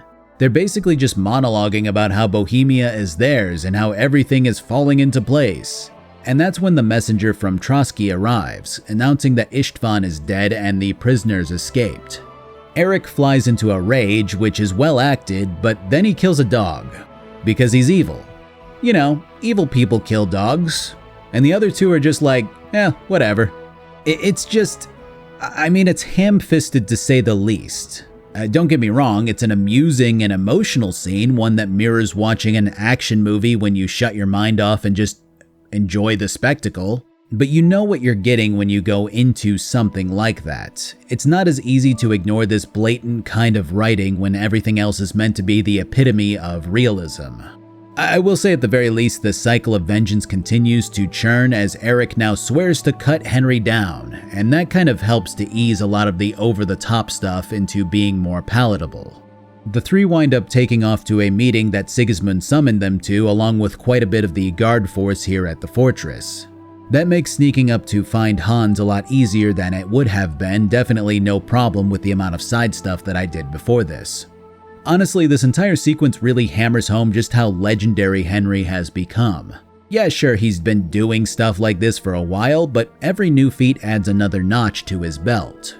And breaking out a lord from captivity for the 100th time continues to pave the way towards being somebody downright influential in this era. The quest itself has me sneaking through the central tower, convincing the lady of the fortress that I'm a guest, nabbing the key, and then heading into Hans's room. Here we find both him and another supporter of Wenceslas, a French guy with a French name. I will not be saying his name because it's like Vauquelin Brabant or some shit, and I don't want to say that again. So the plan is to either fight our way out or for Henry to clear the way forward and escape through the front gate on horseback, because Hans refuses to take the escape tunnels. Yeah. I mean, it's fitting for his character, but come the fuck on. So yeah, I gut 4 guys and signal the escape, and that's that. It does feel like some solid Snake shit, and that alone really ties this objective together as something awesome. But this motherfucker won't use an escape tunnel? Man. On our way back to civilization, a unit of horsemen meet us head on, and it's none other than Sirs Hanush and Radzig, which was so goddamn cool to see. Say what you will about the heavy-handed writing at times, this had me genuinely reacting to the scene. Of course, that said, there's a bit of an issue that started to make itself clear as this scene plays out. I think the writers were afraid of people losing track of the plot. And I get it, a lot of this stuff has layers to it that become exceedingly complex when laid out all at once, but I think that this may be the 5th or so recap that we've gotten. And the last one was in the scene just before this with Markvart and von Bergov when they were talking about Sigismund and Wenceslas. Like, I get that realistically these guys are gonna ask Hans and Henry what happened, but I think most devs would cut to a few minutes later and Henry would say something like, "And that's how it all happened." It's not how Henry sounds, but that's the only fucking accent I can remotely do when it comes to British people. So at this stage, I gotta think that these guys didn't want the player to lose the plot, which is fine for a general audience, but let me make this as clear as I can. No one is playing this fucking game casually.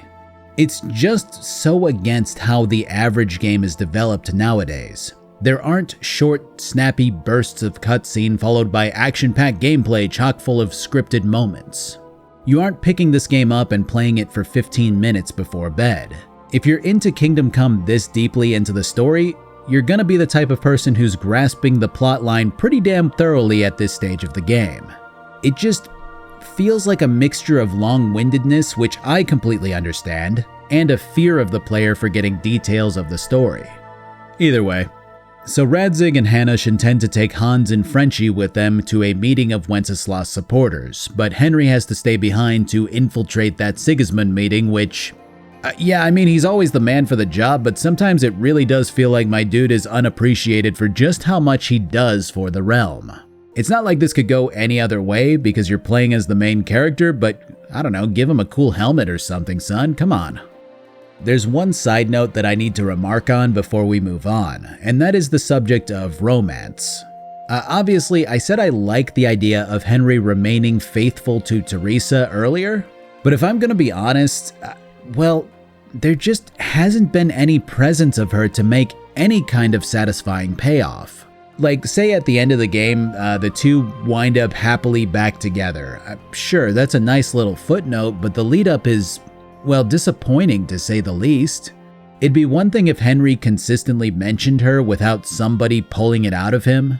Like if he just kind of offhandedly said something about her liking specific flowers that he's picking or something along those lines, but as things stand, Teresa is very rarely mentioned, and it feels like a waste to continue to push away different women because this woman from the first game is waiting back home and she might as well not exist in Henry's thoughts. And I initially wrote an entire paragraph about which partner would be the best for Henry based off of availability, personality, all that kind of good stuff. And it just doesn't fucking matter at all. I'll get to the romance stuff properly later, but suffice to say, I don't think the writers really give a shit about romance. At least not enough to make it a focal point in any capacity. For now, we continue to dig our heels into the Mint Master, who relents and sends us to go replace a waiter for the upcoming council meeting that Sigismund will be attending. This sends us into a bit of a mini-game where all of these people bicker and argue as you pour them drinks while waiting for the king to arrive. Occasionally they come up with something for you inane to do, but it's mostly just listening and pouring. I was wondering if approaching side quests and interacting with these people would be commented on, and a few of them do seem to recognize Henry's face. One asks you where they know you from, another notes that you worked at the bathhouse at one point and congratulates you on the promotion. It's not incredible dialogue or anything, but it's a nice addition to this entire event. What is incredible is Sigismund's introduction. I mean, you gotta understand that we've been talking about this guy like he's the fucking devil for 1.5 games now. Hours and hours of hearing about a guy who we haven't seen. To say that I was anticipating this reveal is an understatement, and the game does not fail to deliver.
You have nothing to fear. Not you. Now, I will say that I was sitting here worried about Markvart and the other two recognizing Henry. But that's the beauty about Markvart von Aulitz. Henry has only ever studied his face and taken in his features. Markvart may have seen Henry once or twice in the middle of chaos, but there's really no reason for the guy to recognize our hero on sight. Von Bergov and Eric would be a different matter, but they don't appear at this meeting, which, I mean, that's really something that these guys should have thought of when they were going through with this plan. It does seem like Henry keeps throwing himself haphazardly into danger, and that's a big theme of these games. But these other people surrounding Henry should have pointed out the possibility of Von Bergov or the like being able to pick him out. Regardless, right as the going gets good, we swap over to Godwin, which, yeah, okay fine, I'm not completely let down by this switch, but I would be lying if I said I wasn't excited to see how the Sigismund ordeal unfolds immediately. Either way, we pan to Raborsch, Godwin's hometown that he absconded from 2 decades ago. His father was always disappointed in him, and he's not happy to be home after all this time.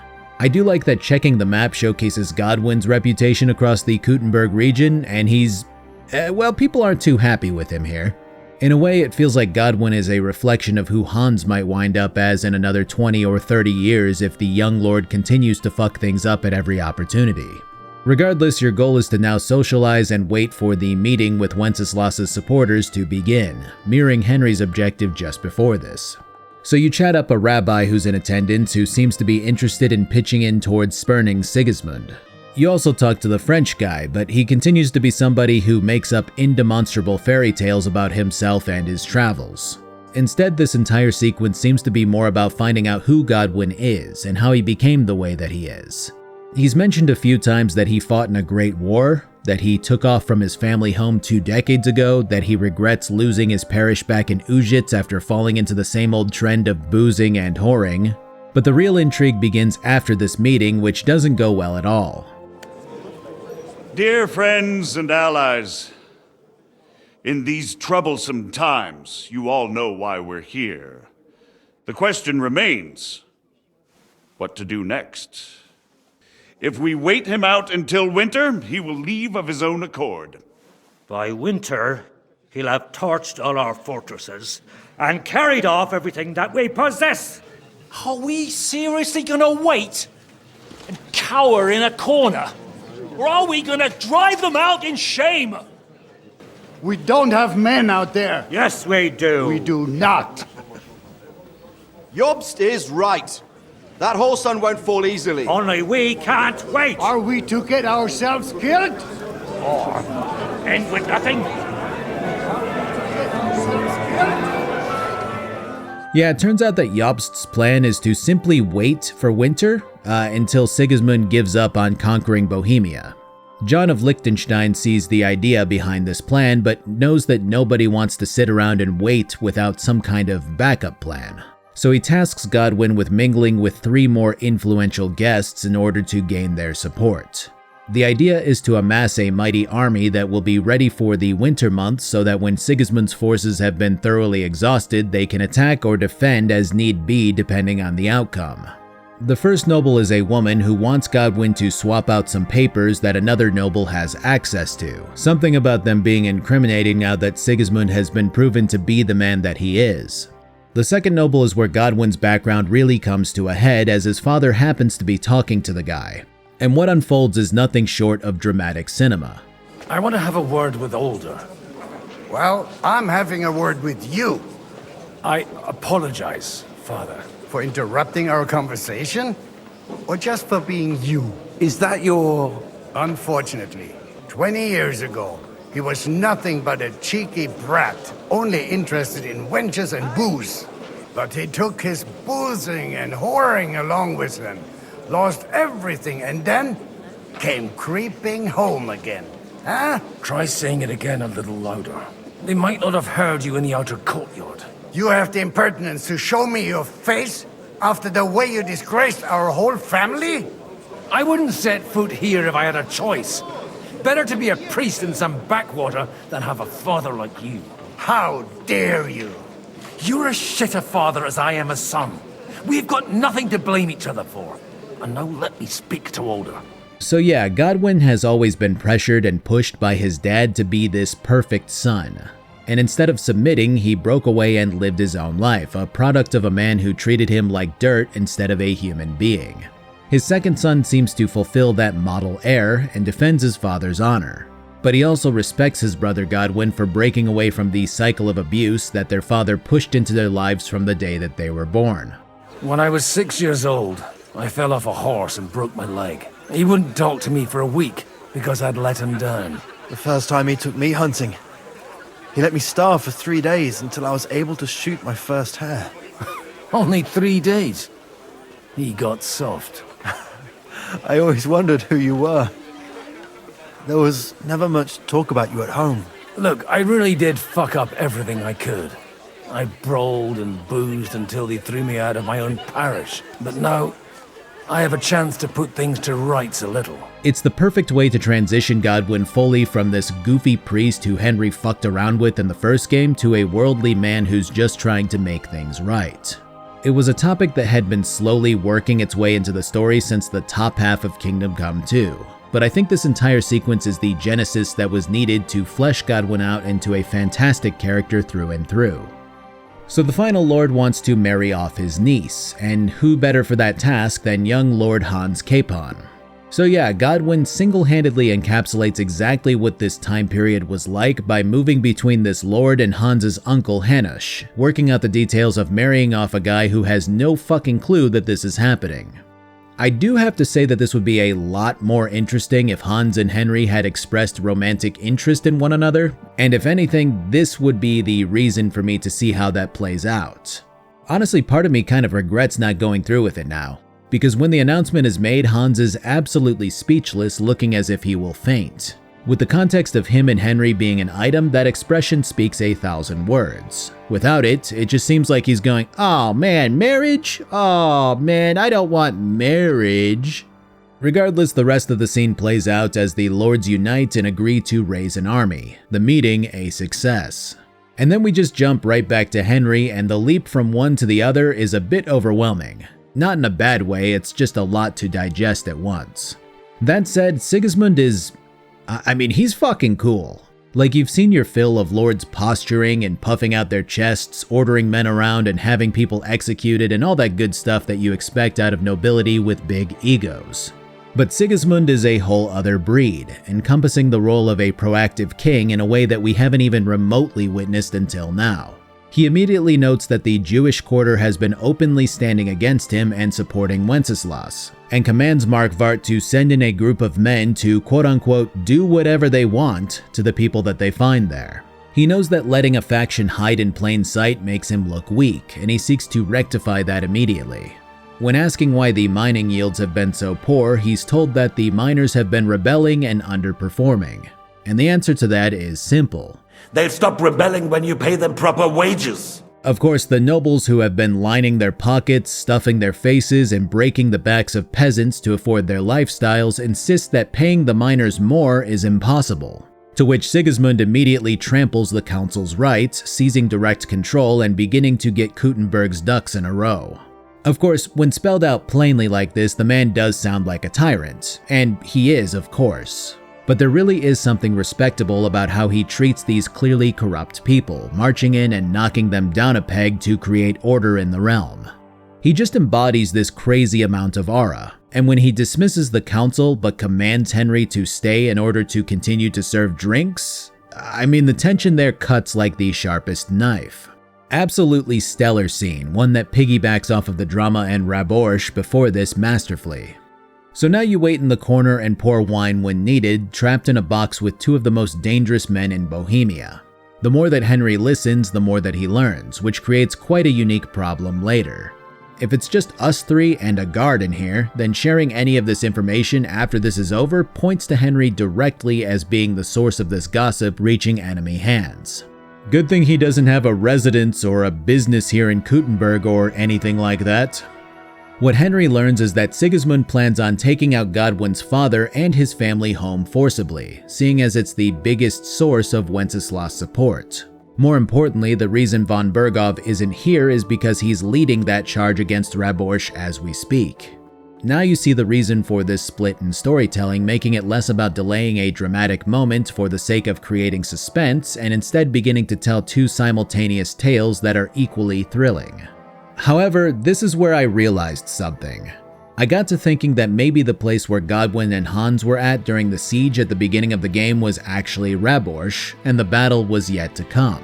I figured it was Nabokov this entire time, but going back and looking at the footage, it was Sukdal, which is the place that we initially showed up at in the Kuttenberg region, which once again means that no matter what happens, Hans and Godwyn are going to survive the attack on Raborsh. Well, fuck. I cannot believe that these guys started this game with an event that happens at the end of it like this. Like I mentioned before, it completely ruins a lot of suspense built up by the idea that either of these two might perish before we hit said scene. It's not like it ruins the overall plot or anything, but still. The most impressive thing that Sigismund does is treat Henry like a normal person. He doesn't simply bark at him like he's a peasant. On the contrary, he's quite kind, talking to him like he would a friend at times and inviting him to drink also. That kind of charisma is usually reserved for people who deserve the crown, or at least that's a characteristic that tends to be applauded by the masses, to say the least. Of course, Henry has to be screaming on the inside at this stage, and his mannerisms are that of a scared servant who only wants to say and do the right thing.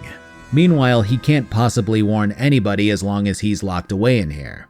So we pan back over to Godwyn, who... We close our doors for the evening. People here know what to do. There'll be plenty more tomorrow, Saturday and Sunday too. Yeah, these guys are having a great fucking time. Everyone here is drunk off of their asses and I can't see shit. And I gotta say something. I'm convinced that this tavern music is this game's Sea Shanty 2. It hits the exact same sensations when you're listening to it, and it really has that ass-dropping quality to it. I don't know how else to explain it. I'm not a music guy per se, but like if you listen to these two side by side, they have a lot of the same, I don't know, feeling?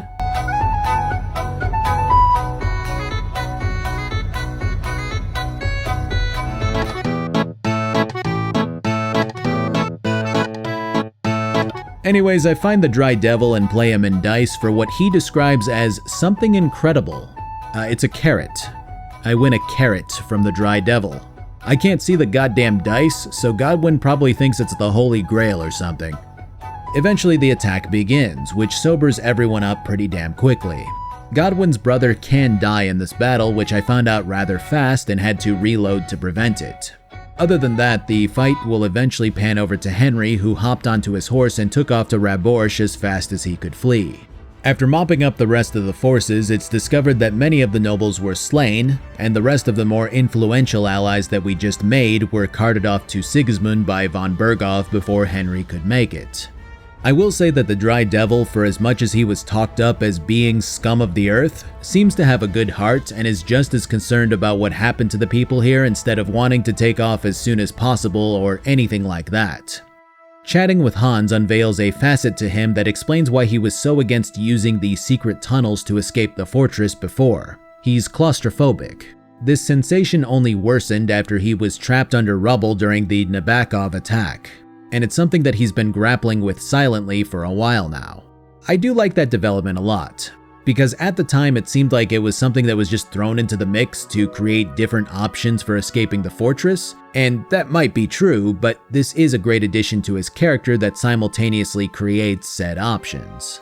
Honestly, the more that Henry connects with Hans during these types of admissions, the more I see the romance potential. I may have been too harsh in my assessment before, but I did genuinely feel that their relationship was much more brotherly above all else at the time. Speaking of, we've got one more curveball to work through before rushing back to help out the Jewish quarter, which is sure to be attacked soon. Samuel is actually Martin's bastard child. So Henry's adoptive dad had a child in Kuttenberg and abandoned him there to be raised by his mother, while he instead adopted Henry at the behest of Radzig. It seems needlessly complicated as a plot point, but I think it continues to paint this sort of thing as much more normalized back in the day, what with birth control being practically non-existent by comparison and all that. Even so, this development lends Henry a connection to Samuel, even if they aren't technically related by blood. So his desires and faction ties now become that much more important to Henry, working another facet of 15th century Bohemia into the storyline. With the next task decided, we all pile into the cart that Kubienka of all people managed to bring by, heading off to some secret Jewish tunnels that lead below Kuttenberg. You killed our savior. What did you just say? Nothing, I'm just blubbering. When we arrive back in the city, the quarter is in absolute chaos as common bandits seem to have been brought in to run rampant on the Jews here, killing them and stealing whatever valuables they can find. We help where we can, kill off people where we can, and eventually a standoff occurs with Kubienka leading the charge. Again, another surprising turn of character pops up, with the drunk bastard standing his ground and insisting on protecting people that he has no attachment to. What the hell? What is it, fuckers? You'd rather slaughter women and the defenseless? These little moments of historically law-breaking people suddenly doing something heroic are awesome, and really go a long way towards making you feel like you recruited the right men for the job earlier on. Eventually, Eric attempts to join the fray, but doesn't get the chance at revenge before we make our getaway. It's not an easy one, as we fight tooth and nail against wave after wave of actual soldiers after dispatching the common bandits. There's a moment before Henry joins Kubienka that I think was masterfully done, when our guy sees the slaughter happening before him and clearly has a reaction to it, being transported back to Skalitz being burned. There are no flashbacks or anything along those lines, no dialogue from Martin playing in his mind, but there's this simple tune that plays, one that's always been attached to Henry's family in Skalitz, and I love that.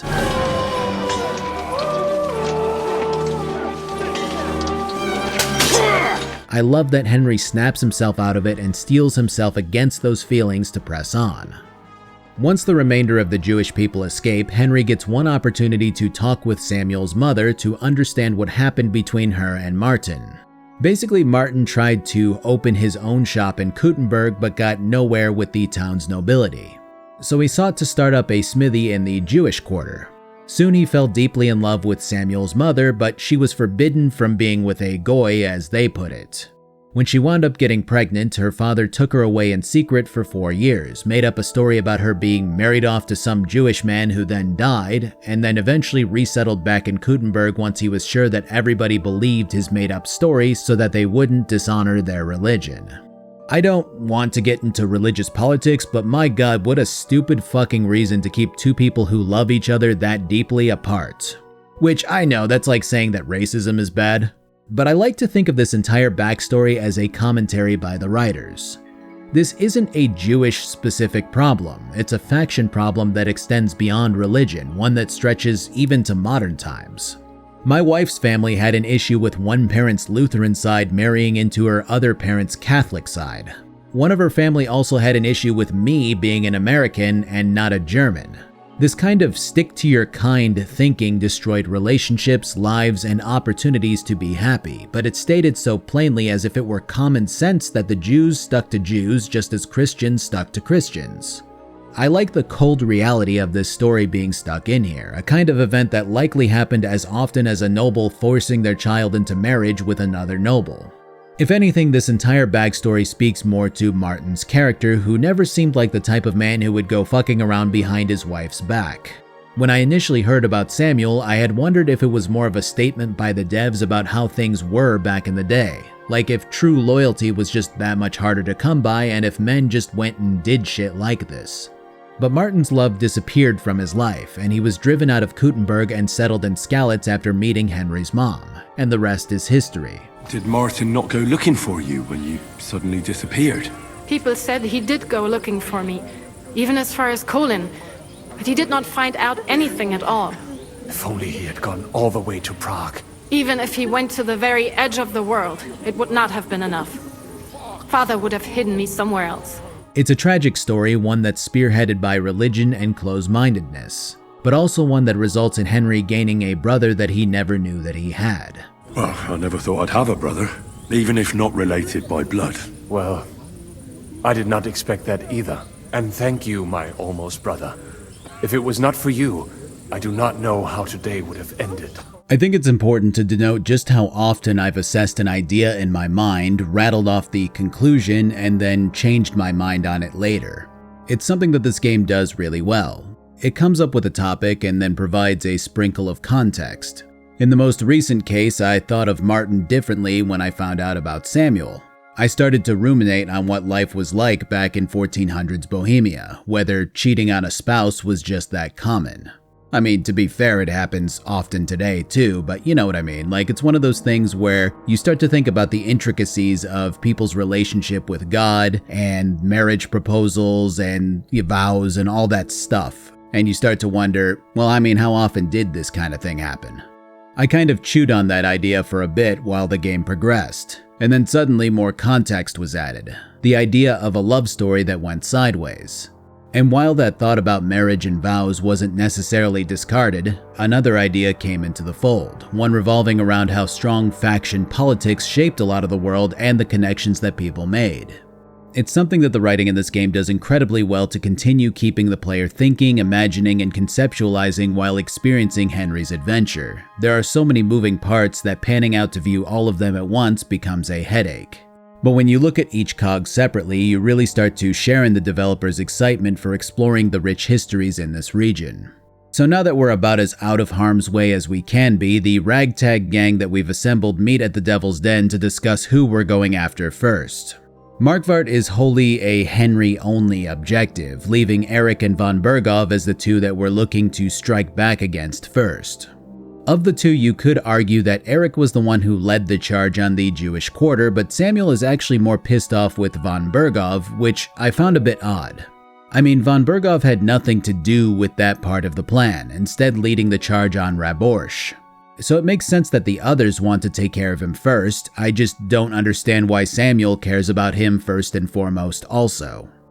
Hey, this is future me. I'm gonna cut in here because I figured out why Sam is so adamant about going after von Berghoff.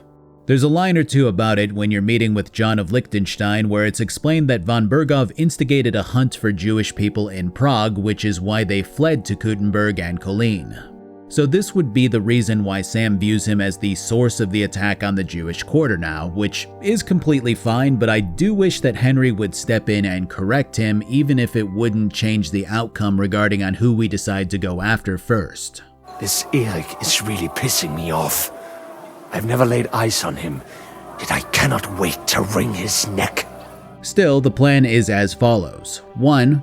We steal von Berghoff's cannon. 2. We hire mercenaries. And 3. We attack the fortress that von Berghoff is staying at.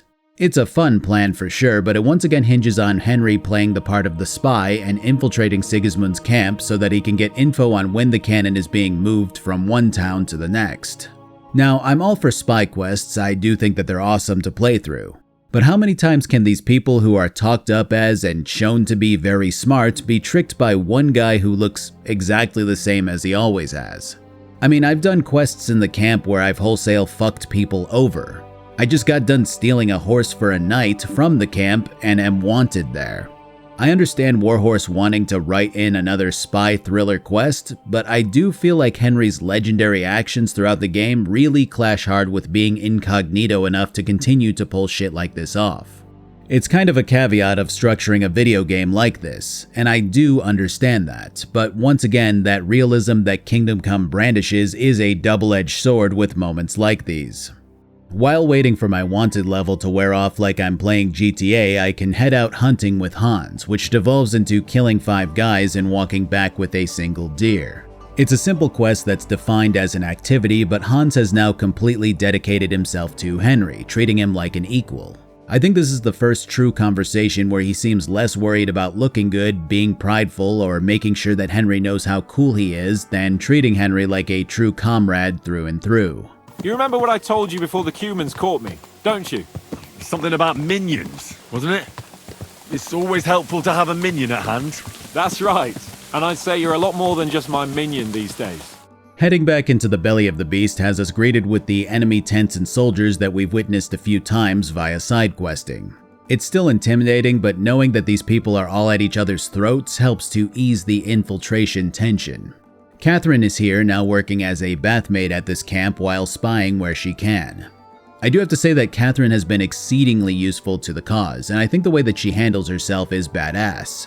But I'd be lying if I didn't say that her consistently being in the right place at the right time does feel overly relied on as a story mechanic at times. Still, she fills Henry in on the details regarding on how he can join up with the proggers here in an effort to get at that cannon, all while she stares at his hog in the tub. Once you get the lowdown, you can try to tell one of the commanders in charge of the artillery unit all about your various talents, but none of them seem to matter to him. Well, they do, but they don't. Like he goes, "Oh, an alchemist? Yeah, that'd be nice, but you know, we have one already. Oh, a blacksmith? Well, we could use more of those, but I don't know. Oh, a spy? Nice talent, but not nice enough." Eventually, he decides to just bring you to another commander who's hilariously direct with Henry. Who the fuck are you? My name's Henry, sir, and I want to enlist. So you turn up and expect us to drop to our knees in awe? Crow, why did you let this fucker in? After performing a task for him that involves tracking down some deserters, we head back to Commander Number 2 and commence in a day of drinking and playing dice. The world has changed, friend. War has changed. What? War never changes.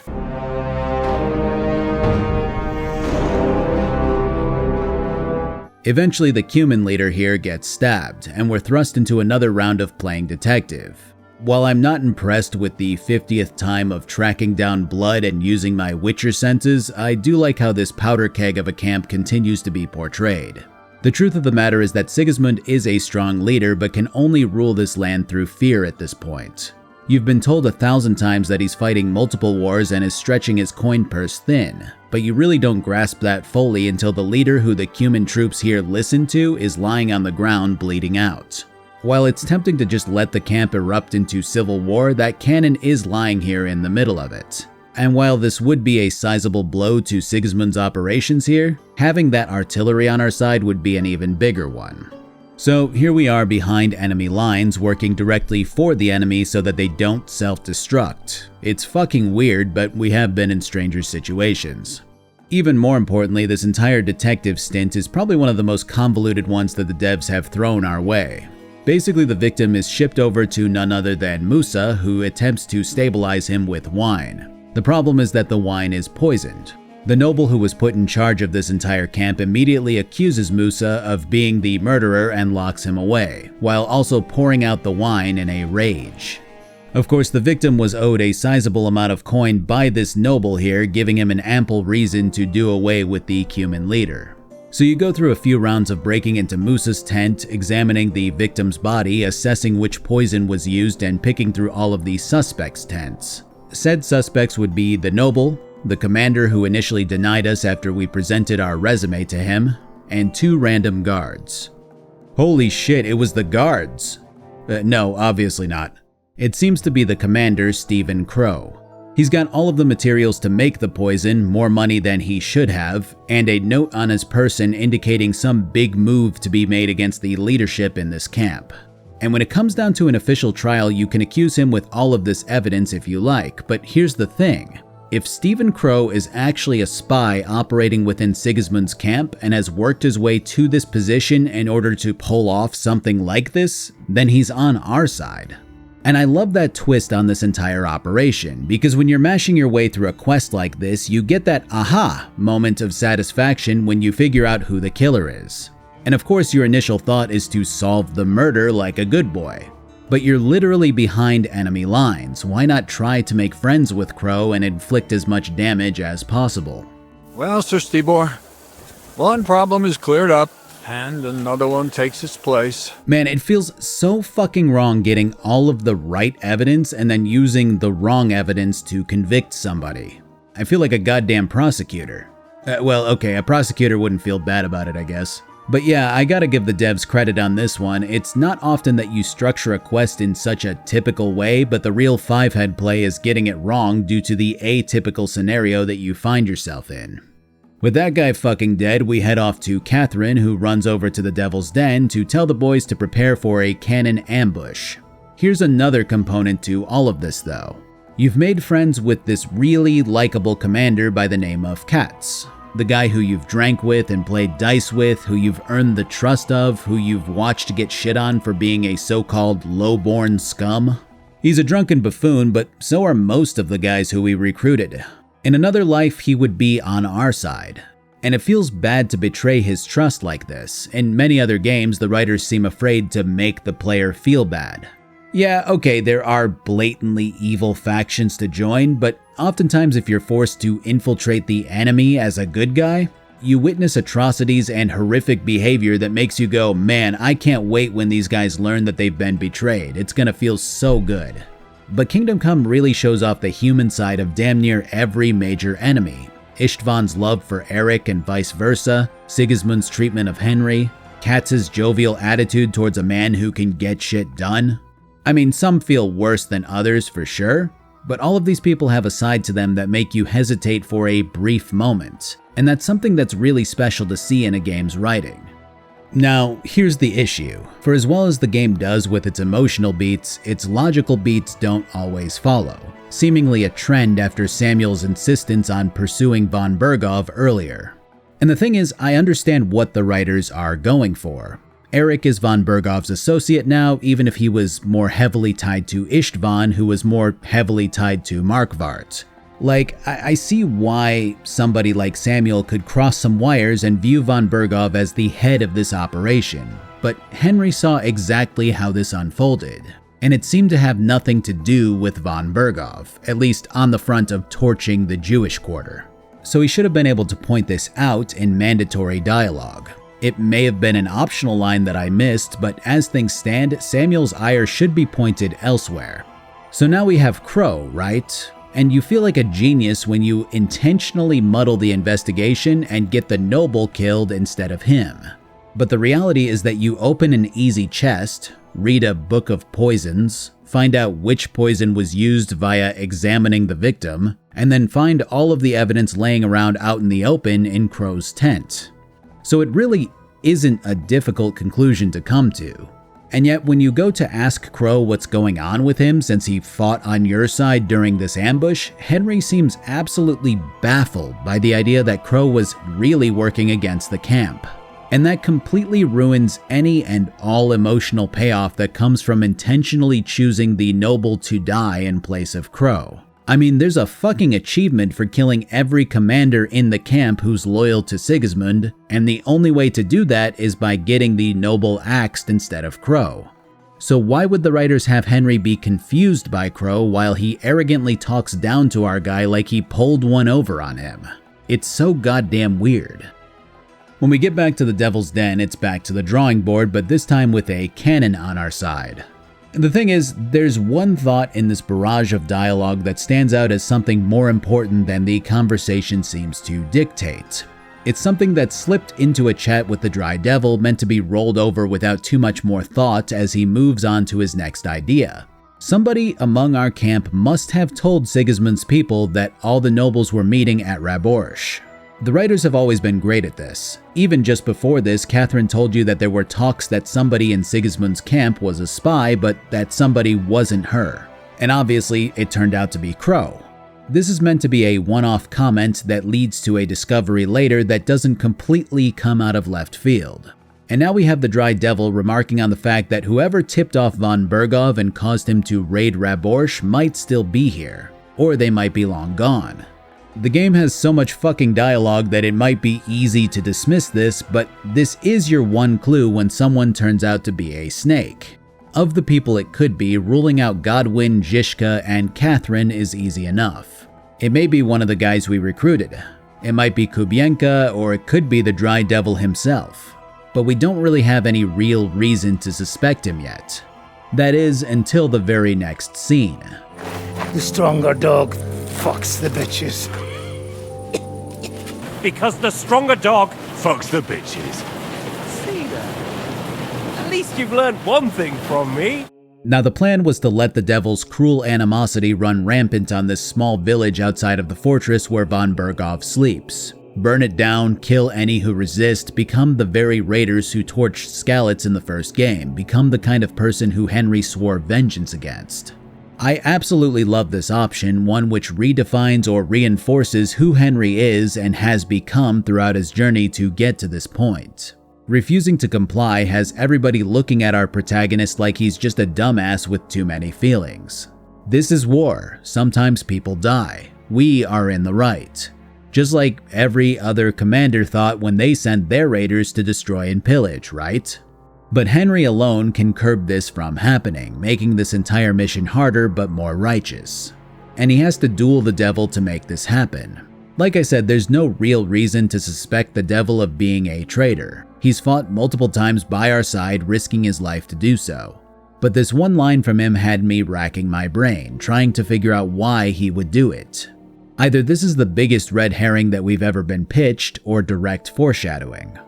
The plan now shifts to Henry sneaking into the fortress, something that I've been training the entire game for. Except I'm still me. Sure, I can take out a few guys who put themselves out of position, but two next to each other? Nah. So I just sneak around and open the door and the battle begins proper. It's a good fight, one that relies on Frenchie manning the cannon while we're pelted with arrows from the battlements. Eventually we make it to the tower, take out the reinforcements, and parley with von Berghoff, who's locked away in the tower. Sometimes the writers go, what if this guy has this with him? Because whatever this is can be explained away with a few sentences of dialogue. In this case, the this that von Berghoff has is a captive Rosa. And I know what you're thinking, who the fuck is Rosa? This is somebody who I actually took the time to type out and explain exactly who she was. She's the daughter of Lord Roothard. She's relatively badass as a person. She has used her crossbow to fire down and reinforce us and blah blah blah. She's a whole fucking character.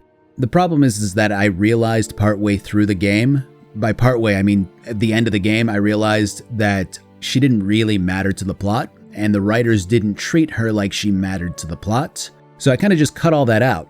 But I left this part in. Anyways, he's got Lord Roothard's daughter, which was going to be the one that I would have Henry spring for, but we'll get to all that down the line. There's a whole fucking thing. Anyways, I don't really care about her in this moment. This extra thing that von Berghoff has doesn't really affect anything, even when I thought she was going to be more important to the plot.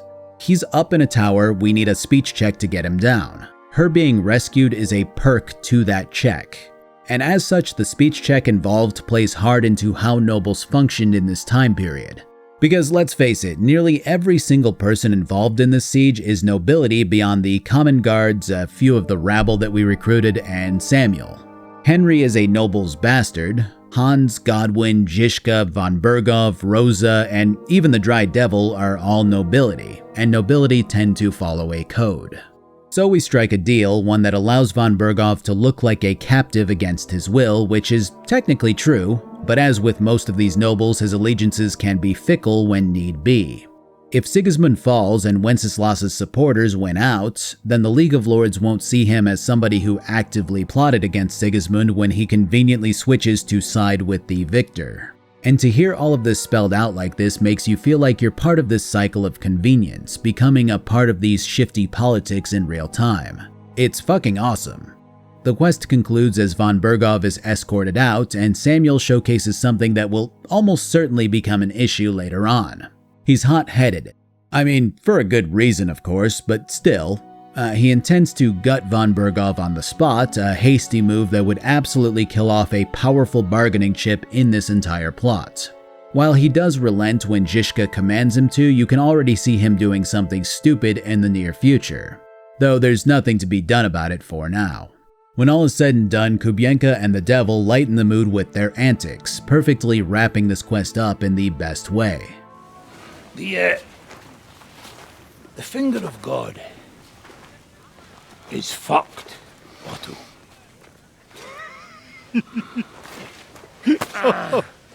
Sorry, that must have cost a king's ransom.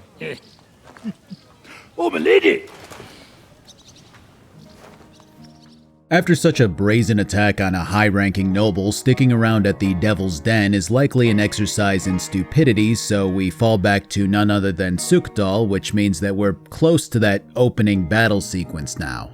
Upon arriving, the game is kind of in this weird in-between state. Like, you have Frenchie and Kubienka off to the side with their eardrums blown out from firing the cannon, which makes sense, but most everyone else kind of just meander around. Rosa doesn't speak to you about her rescue, the devil doesn't talk to you about you kicking his ass, Hans doesn't talk to you at all, Von Berghoff is just wandering around like he lives here, moving from place to place unfettered. It's fucking weird. Talking to Zizka yields the answer that you're waiting until tomorrow to continue planning, but for now this place is a purgatory.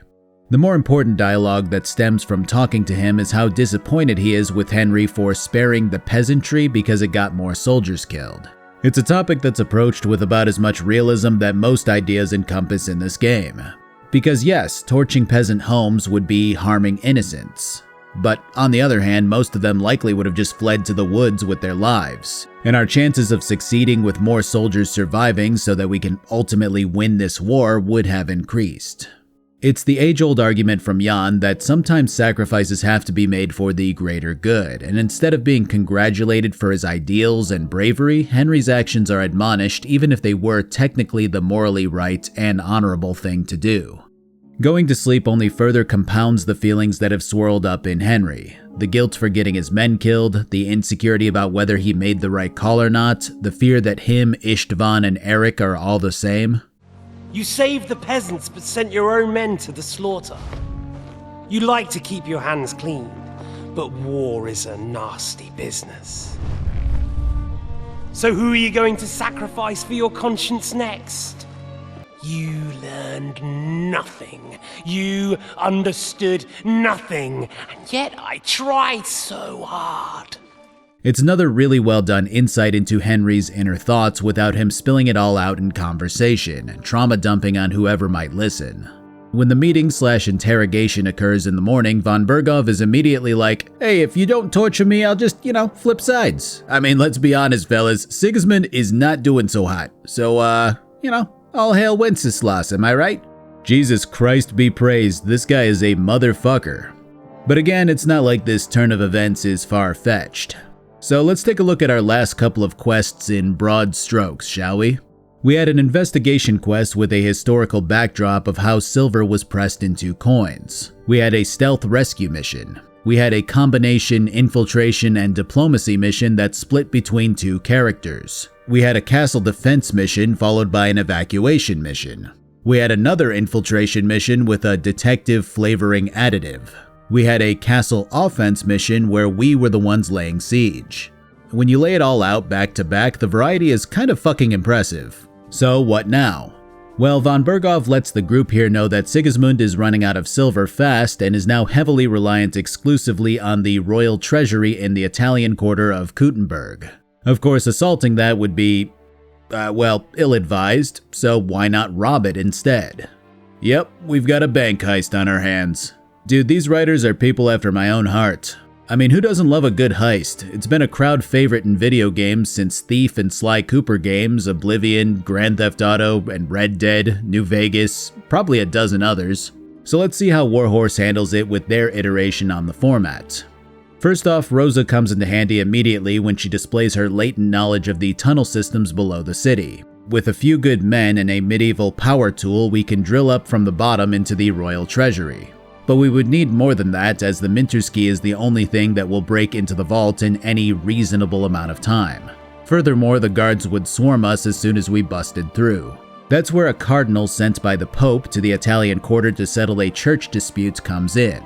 If we can convince the guy at knife point to let us masquerade as part of his entourage, we can waltz right into the Italian quarter with no issue, and then use the tunnels to make our escape with both the silver in the vault and the hostages from Raborsch who are being kept in roughly the same area.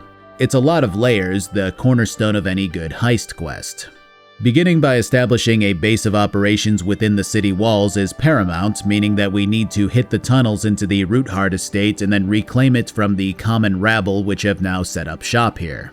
This is where you get the opportunity to start a proper romance with Rosa if you're so inclined, which I do go through with. That said, it is tinged with a side of realism from the noble's daughter who wistfully looks out the window before plainly stating that her father would never approve of their relationship.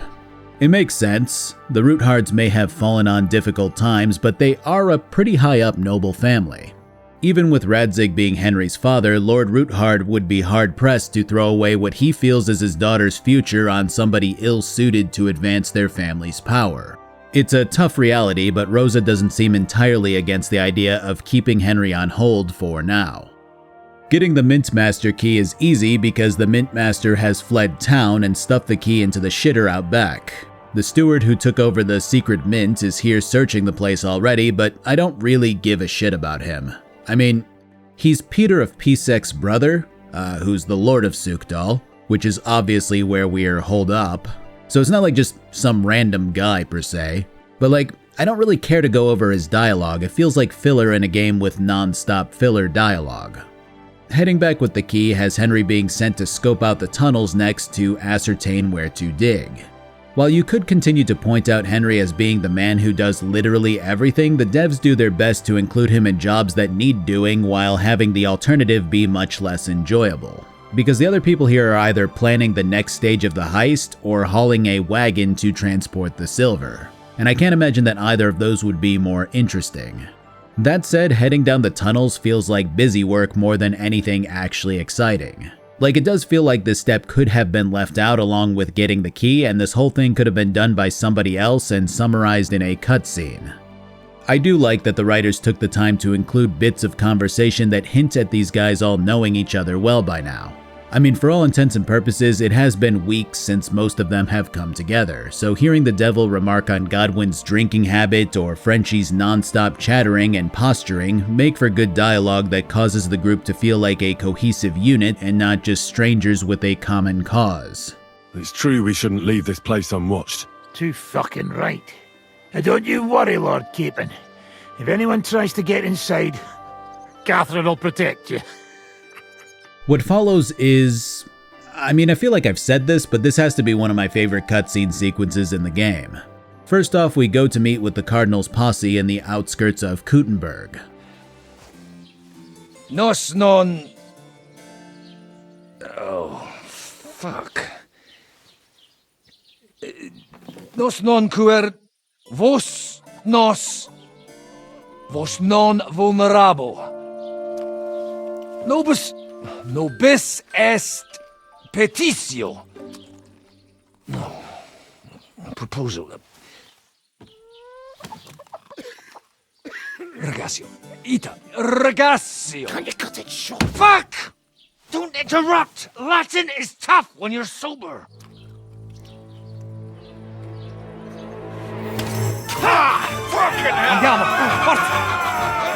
After them! They mustn't get away! Say what you will, putting the Pizza Pasta song in the background of Italian-related cutscenes is generational humor that will never get old. Our second order of business is chasing down the Cardinal, who flees on horseback only to get thwacked by a tree branch. Thankfully, the Polish guy catches up to him to help him calm down. Misericordiosa Vergine Maria! Cosa vide Vergine Maria? Kurwa tą gębę!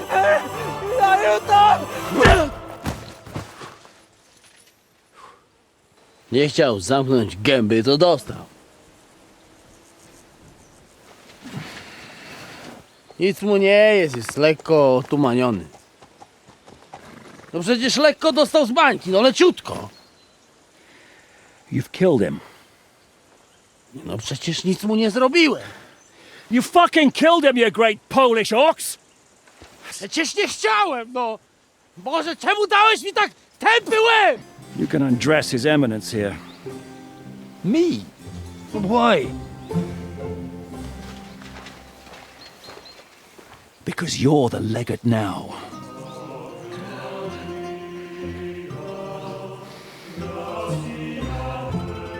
Yeah, this has got to be a top 5 sequence in these games. It's absolutely perfect.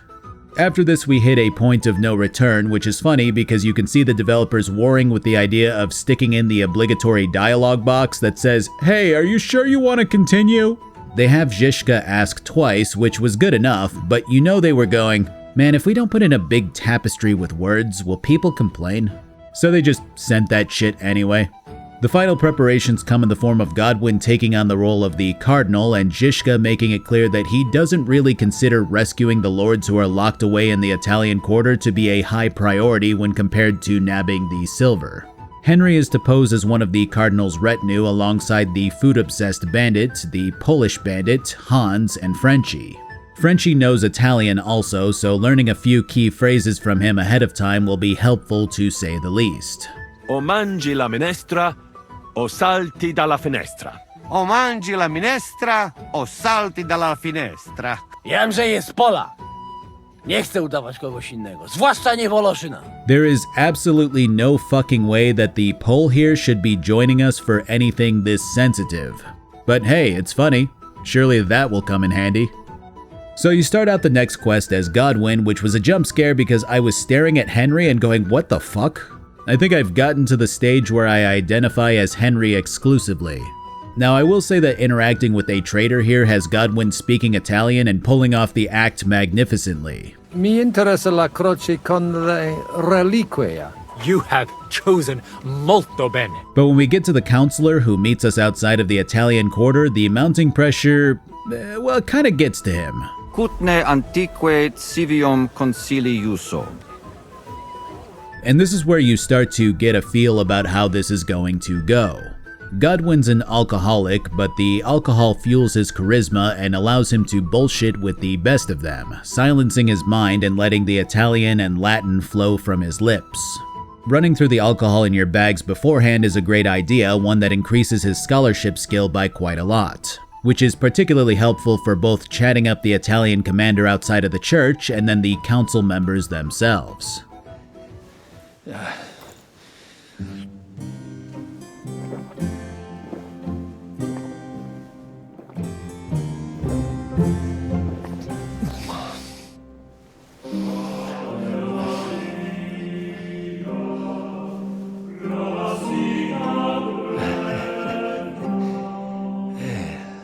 This part with Godwin is an absolute barrage of information that I mean, frankly, it doesn't fucking matter.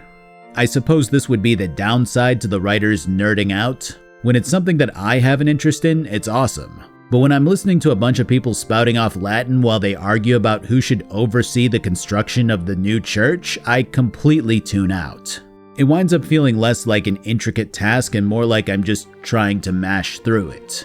And it's certainly not a short and sweet event, as I listened to line after line of Latin from these people for around 20 minutes straight.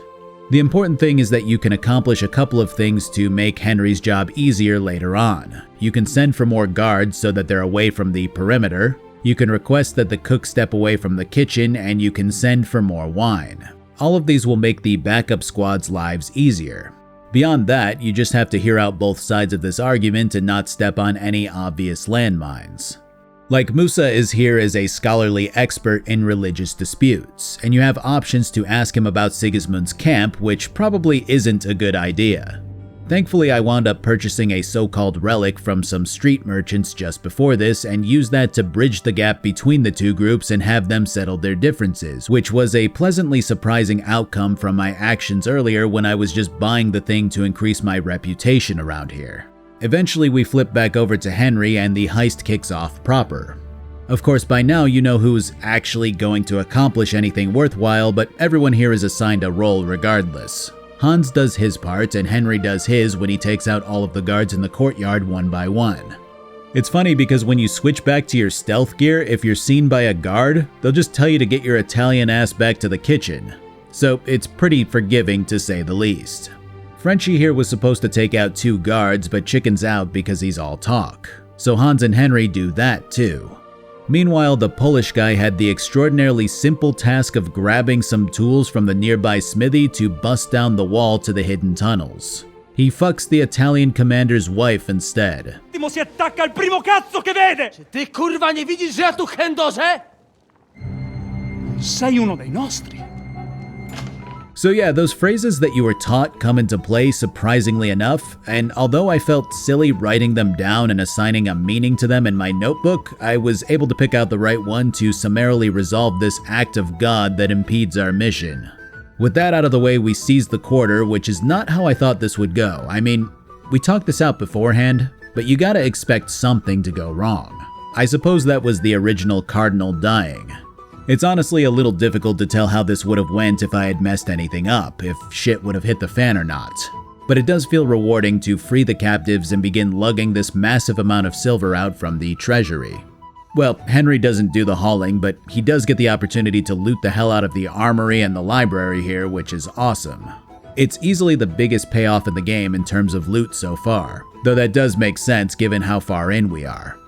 The only other thing to mention is that while Rosa reuniting with her dad is nice, it's Godwin's father finally accepting his son that makes this payoff that much better. You took care of your brother. Now you took care of me. I was wrong about you, son.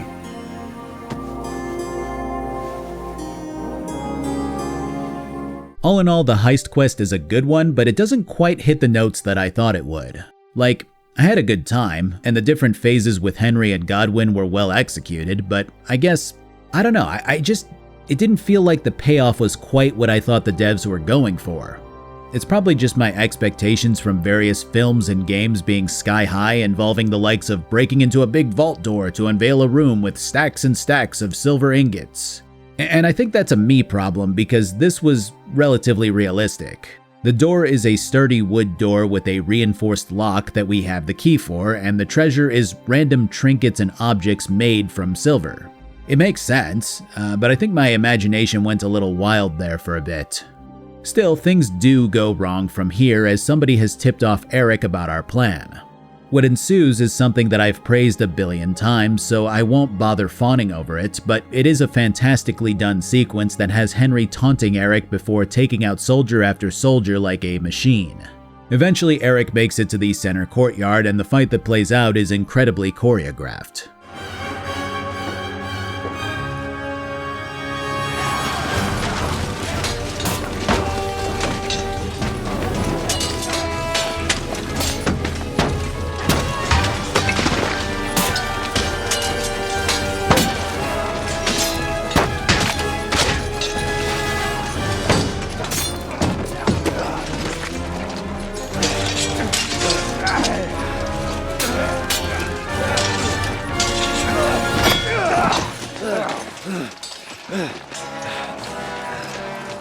Eric does get the upper hand on Henry, but Musa happens to have escaped along with the other nobles. It's worth noting that Musa had this entire conversation with Henry earlier where he suspected him of being an infiltrator. Musa himself notes that he's not a big fan of Sigismund, but has done what he's needed to survive in this land as a black Muslim, branding himself as a proud coward who doesn't want to get too involved with Henry. And yet, he must believe in something that Henry has told him, or maybe he just feels like he owes the guy for getting him off the hook when it came to the murder trial. Because our guy grabs a sword and thwacks Eric, allowing Henry to escape with the others in the tunnels nearby. It's an awesome scene, one that concludes with the Dry Devil blowing up a black powder keg to collapse the exit. Which, yeah, continues to paint the guy as somebody who's on our side. But I really cannot come up with anybody else who might be leaking information to the enemy. I feel like I'm about to be bamboozled.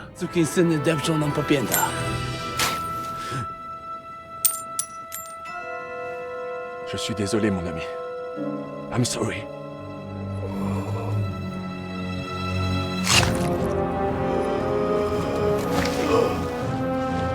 The fucking Frenchman. I guess I never suspected this dumbass because he was locked away with Hans when we found him in von Bergov's tower, but I mean, okay, so we don't know shit about him besides the fact that he consistently talks himself up as a legend in the French court, one who defended the walls of Kuttenberg unsuccessfully when Sigismund marched on the town.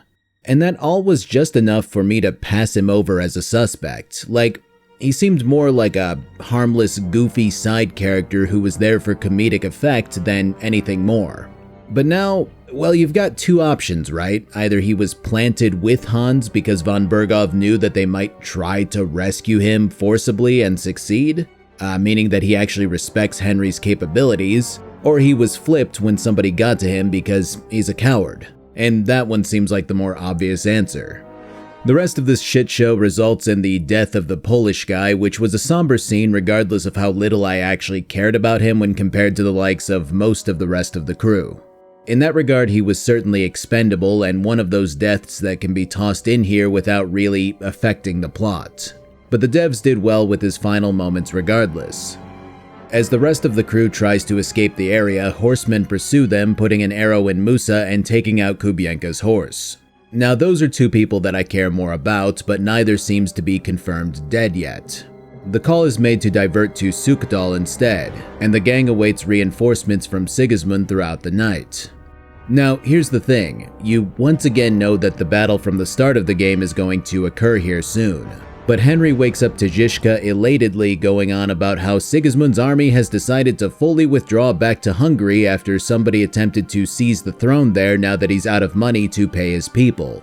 And you know that something is going to go awry and that we aren't safe here. So the question is, does knowing that make this entire set of circumstances less enjoyable? I would say yes. If you weren't treated to that opening cinematic with Godwin, you'd be wondering how we're going to proceed from here, who we're going to go after or talk to. But here we are knowing for a fact that Sukdal will be attacked. Yes, of course, I'm still enjoying this brief respite, getting to chat with people and discuss the big news about Sigismund's retreat, but nothing about this upcoming battle occurring is going to surprise me. And I think that really sours this entire experience.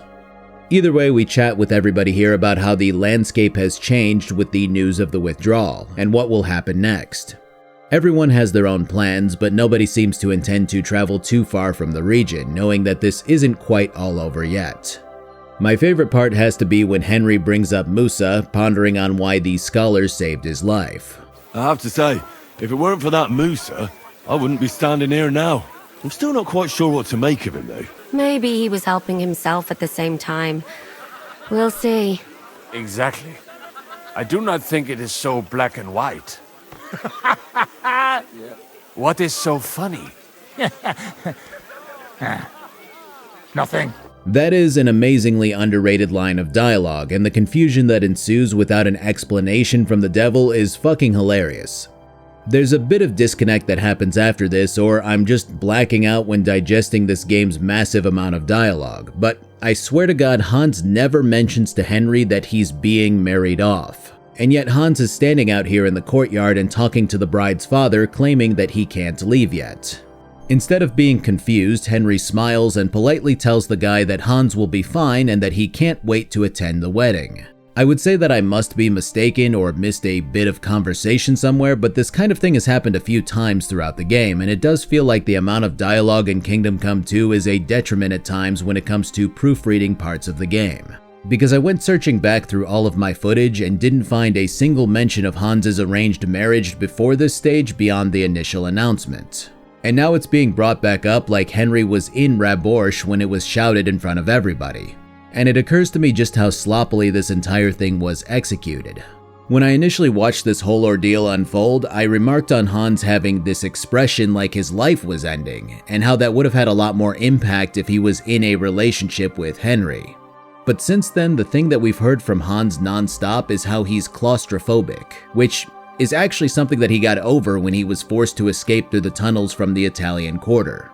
So instead of building off of this idea that Hans may be depressed about the marriage or upset or whatever his feelings may be that he's hashing out, we get heaps of conversation about how he doesn't like small spaces. And it makes this aspect of his life that he's being forced into seem more like a joke that the writers threw in rather than something that actually affects his thoughts and mood. And I think that brings me to my next point. There are too many characters that are given too much screen time. Yes, this game is massive, and that helps to ease the sheer amount of characters into the player's mind and heart. I can't see Zizka or Catherine or Hans or Godwin getting less dialogue, but I can see all four of them actually getting more, even dramatically more in some cases. Catherine has been a burgeoning love interest possibility in this game for a while now, but you have absolutely no chance to engage with her in that sort of thing all the way up to this stage. It's far too late for it to make any real impact on the plot. Godwin has a decidedly good amount of dialogue and background because you play as him and that's fine. But he could have maybe used a few side quests to continue to build him up, truth be told. Zizka is somebody who's involved in all the technical aspects to the main plotline, but you don't ever get one-on-one time with him to pick his brain and understand him more, to see how he reacts outside of business, to learn what makes him tick. And that brings us to Hans, who starts out as your inseparable best friend, gets into a big fight with you, and then is forcibly disappeared from the plot for a big chunk of it. Which would be fine if you went out with him a few times to hang out and do whatever, talking about his inner feelings and listening to what's on his mind. Instead, Hans is relegated to a side character by the end of the game, somebody who you built this friendship with, but haven't really gotten the chance to witness firsthand how he thinks now that he's experienced all that he's been through. The point is that there's so much little superfluous dialogue with damn near every character, but all of it feels like a setup for something greater that never happens. Even Frenchie's betrayal, while shocking, wasn't necessarily a deep wound from a seemingly great and loyal friend, one who accompanied you drinking and getting into trouble or the like. I think it's the biggest flaw this game has. Not many characters are truly deep in a way where you can fully understand their inner workings or get close to them in a way where they can deeply affect you while you pilot Henry. And it's not like they're all shallow though. In fact, it feels like they're all pretty much at this in-between stage of shallow and deep, good but not great. I still love this game and it's still a work of art to me, but I truly feel like the writing could have benefited from more emotional attachment, which is usually skipped over in favor of defining what life was like during this historical period. A case in point, Rosa is now pretty much confirmed to be Henry's love interest by everybody at this stage, which is fine, it's what I aimed for. But she's leaving off to another part of the world and Henry goes to see her off. And the conclusion to this goodbye is Rosa basically going, "Hey, if you ever come to this town where I'll be, just let me know." And that's it. That's the last time that you see her in this game. It makes me think that the romance aspect to this story was a bullet point requirement in some design document rather than anything that these writers were actually interested in writing. It feels like it was included to satisfy the masses so that they could talk about Hans and Henry boning rather than something that the writers actually wanted to explore. I don't think that Kingdom Come was meant to have a terrible focus on romance in the slightest, and it likely could have just been culled from the games if this was going to be the type of outcome that you could expect.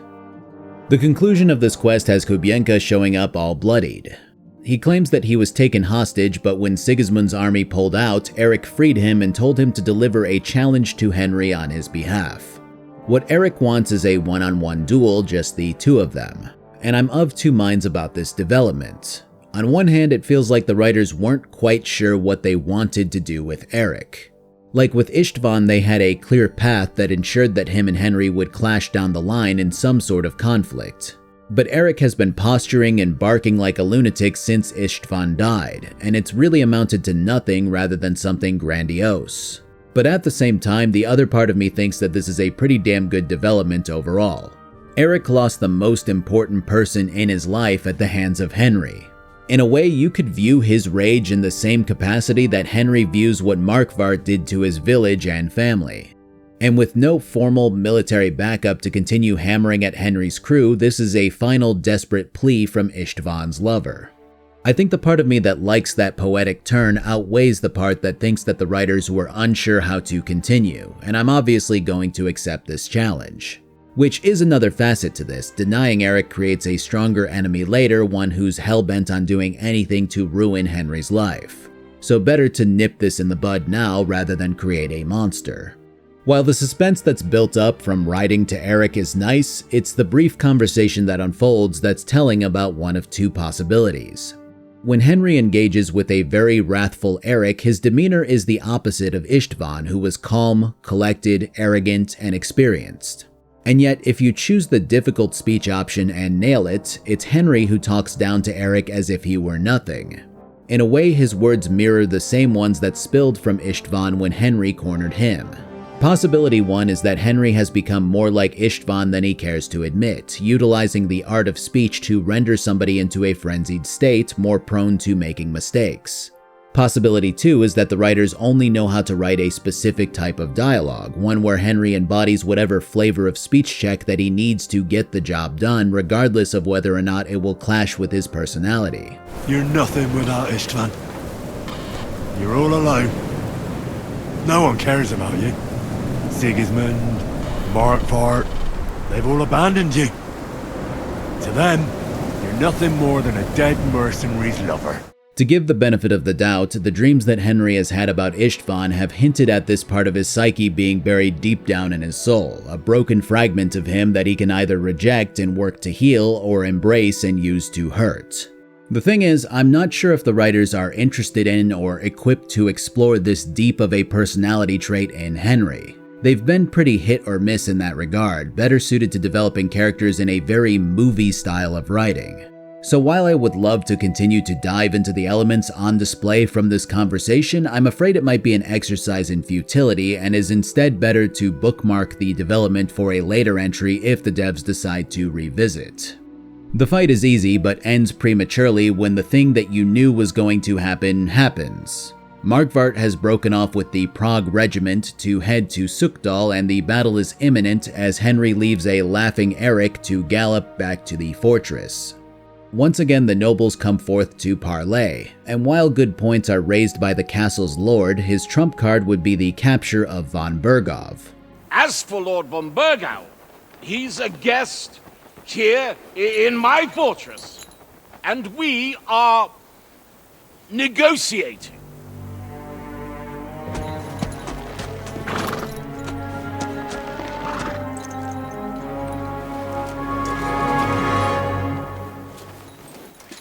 I think not. I'm not a fan of this. Unless somebody was inside the fortress and helping the man to escape, the sheer incompetence on display is brutal.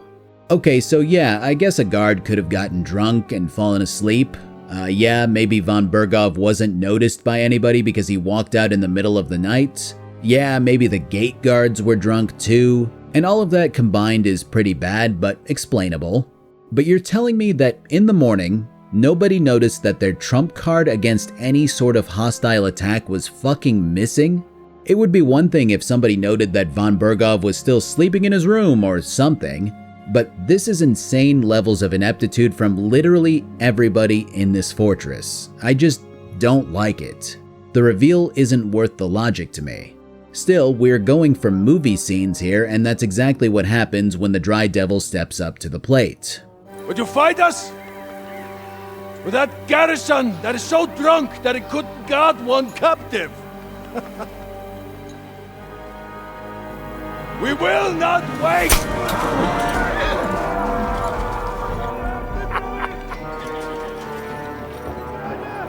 And ain't you drunk or sober? You old whoreson!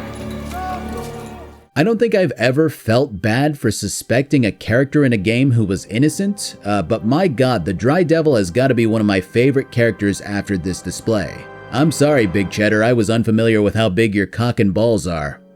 Thankfully, this provocation causes the Proggers to attack erratically instead of sweeping Sukdal away in one coordinated attack.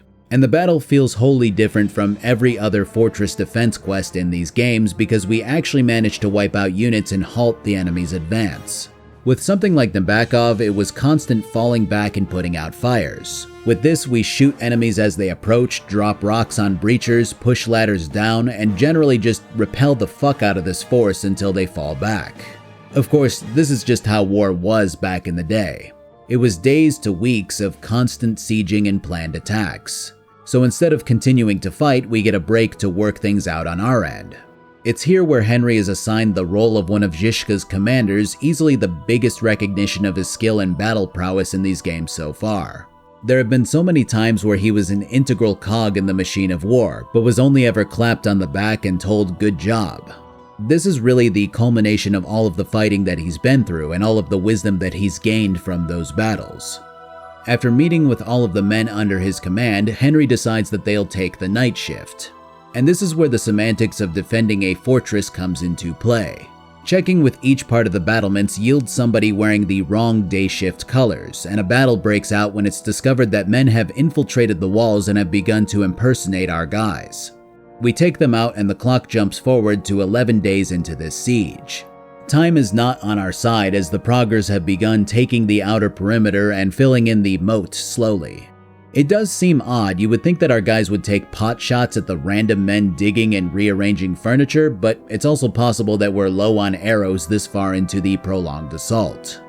Zizka instead offers a radical solution. We attack them when they least expect it, hitting their operations in the nearby town and setting them back long enough for reinforcements to arrive. And just when you think that Henry will obviously be a choice for this strike team, Zizka commands him to hang back and watch the walls alongside Hans, which I thought was an interesting subversion of expectations. Henry is instead tasked with choosing the best men for the raid outside of the walls, along with interrogating a prisoner who they managed to capture during the initial enemy infiltration. It's worth noting at this point that the realistic nature of a siege has caused everybody to pitch in whatever food that they had on them so that it could be rationed out, and Henry is consistently hungry when you gain control of him, which will come into play soon. This also winds up proving true for arrows, bolts, and lead balls as well, as you need to run around and grab forks, knives, and whatever scrap metal that you can to fashion more. Choosing 3 men to head out had me picking Samuel and Kubienka because I think they have plot armor. The last one is a guy who grew up with Henry and Skalitz, someone who happened to show up with another fella and volunteered for following his command. Actually, I think these two are involved in several side quests also in the first game. As far as the prisoner goes, speech checks are no problem at this stage, and we learn that while food is no issue for the enemy, the black powder explosion that Crow pulled off crippled them pretty badly, so they're relying on a single nearby smithy for all of their ammo. I know it seems like all of this is pretty cut and dry, but there's something to be said about extracting intel that will come in handy for our counterattack that makes this entire affair feel like you're really accomplishing a lot. The final thing that the prisoner tells us is that Markvart is so gravely wounded that he can't give orders, and that von Bergov has left the battlefield to potentially go home. So it's likely that he's being set up as a villain to kill when the third game comes out. Instead, the person commanding the troops is fucking Frenchie, which is just as appetizing a target considering his direct betrayal. Always knew that French bastard would fuck us over, but that's the limit! I hope the fellas run into him outside and chop his froggy balls off! When the assault begins, the ground team moves up to where the enemy is filling in the moat and begins slaughtering the men found there while we rain down arrows from above. Once dispatched, the ground team sets fire to the battlements that were built, causing backup to arrive from the nearby village, which is then when the cavalry rushes out to blow away the smithy and cause havoc in the Proggers' backlines. It's a great plan, one that heavily leans into historical tactics that various nations may have had to deploy back in the day.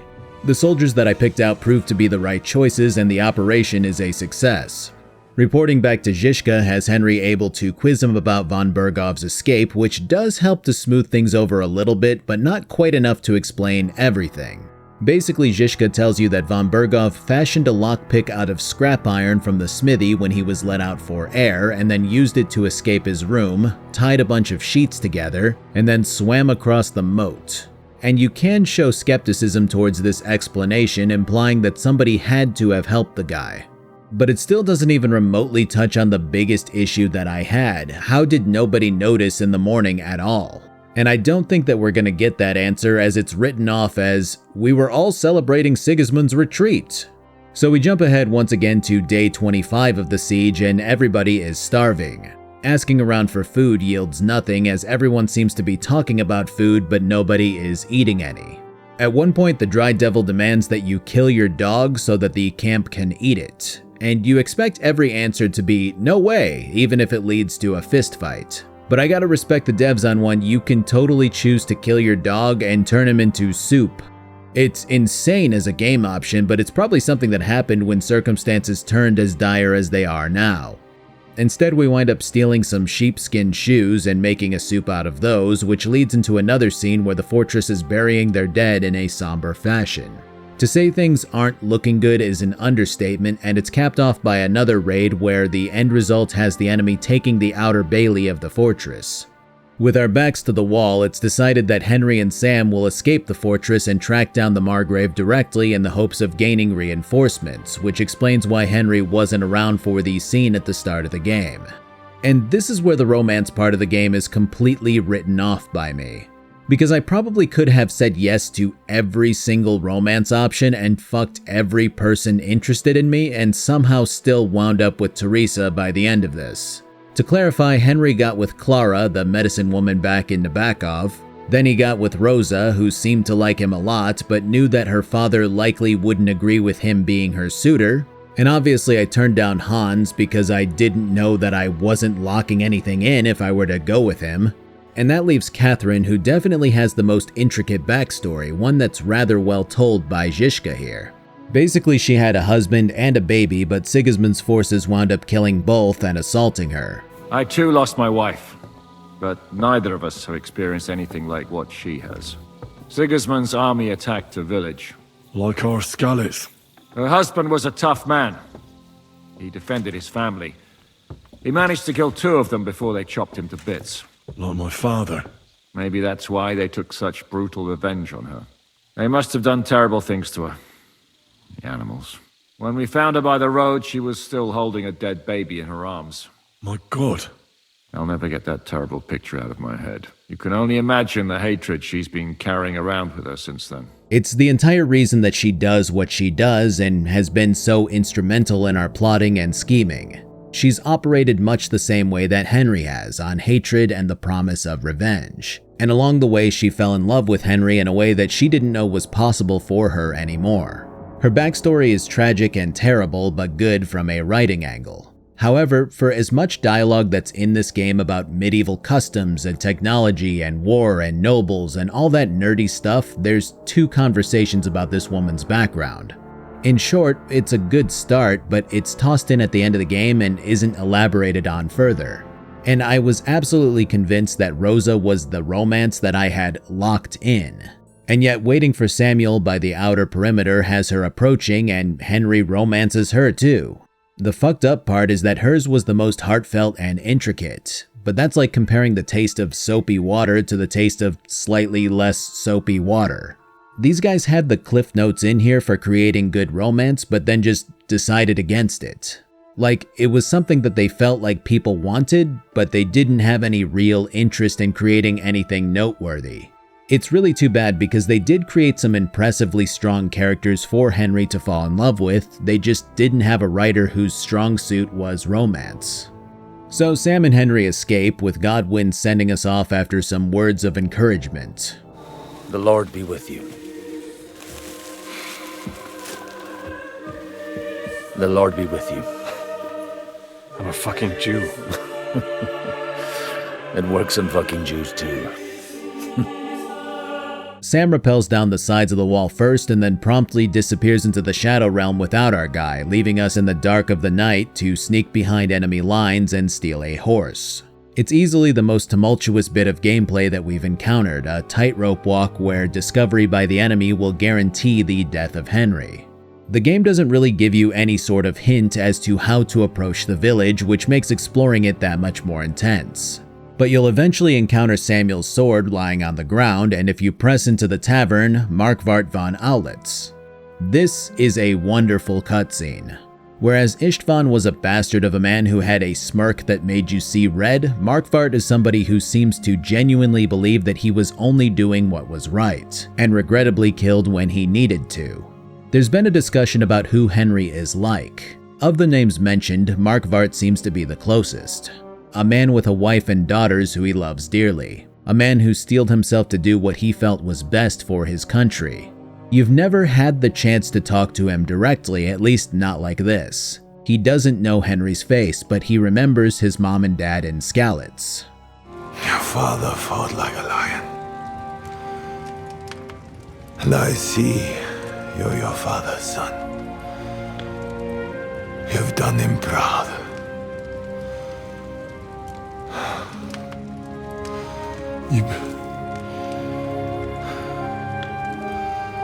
You remember him? Oh yeah. I remember everyone I killed. It's not an everyday thing. Don't you? Markvart's death was Henry's white whale, something that he fantasized about, dedicated himself to, all for a man who he did not know in the slightest. This is a theme that the writers were immensely invested in, and they poured their hearts into defining it throughout these games. Markvart von Aulitz isn't a monster, he's a man who tried his best, who believed with all of his heart that of the two brothers, Sigismund was the right choice for Hungary and Bohemia. When it comes down to it, you have the choice to kill him honorably, dishonorably, or not at all. And I had a harder time deciding against sparing him than I ever imagined. But truth be told, the Devil's Shot guarantees that he would be dead by the morning anyway. What we've found is a defeated man, one who isn't standing to fight, who isn't plotting some way to live on. He's accepted his fate. And as much as my heart wanted to spare him, my mind won out and gave him death on his feet. It feels terrible in the best way, and all of the emotions in Henry's eyes are fantastically defined, 1,000 words in a single expression. This is the peak of what Warhorse set out to do, and my god did they pull it off with flying colors. So with a disappointment in terms of feel-good revenge under our belts, it's time we pay somebody a visit who wholeheartedly deserves our blade instead.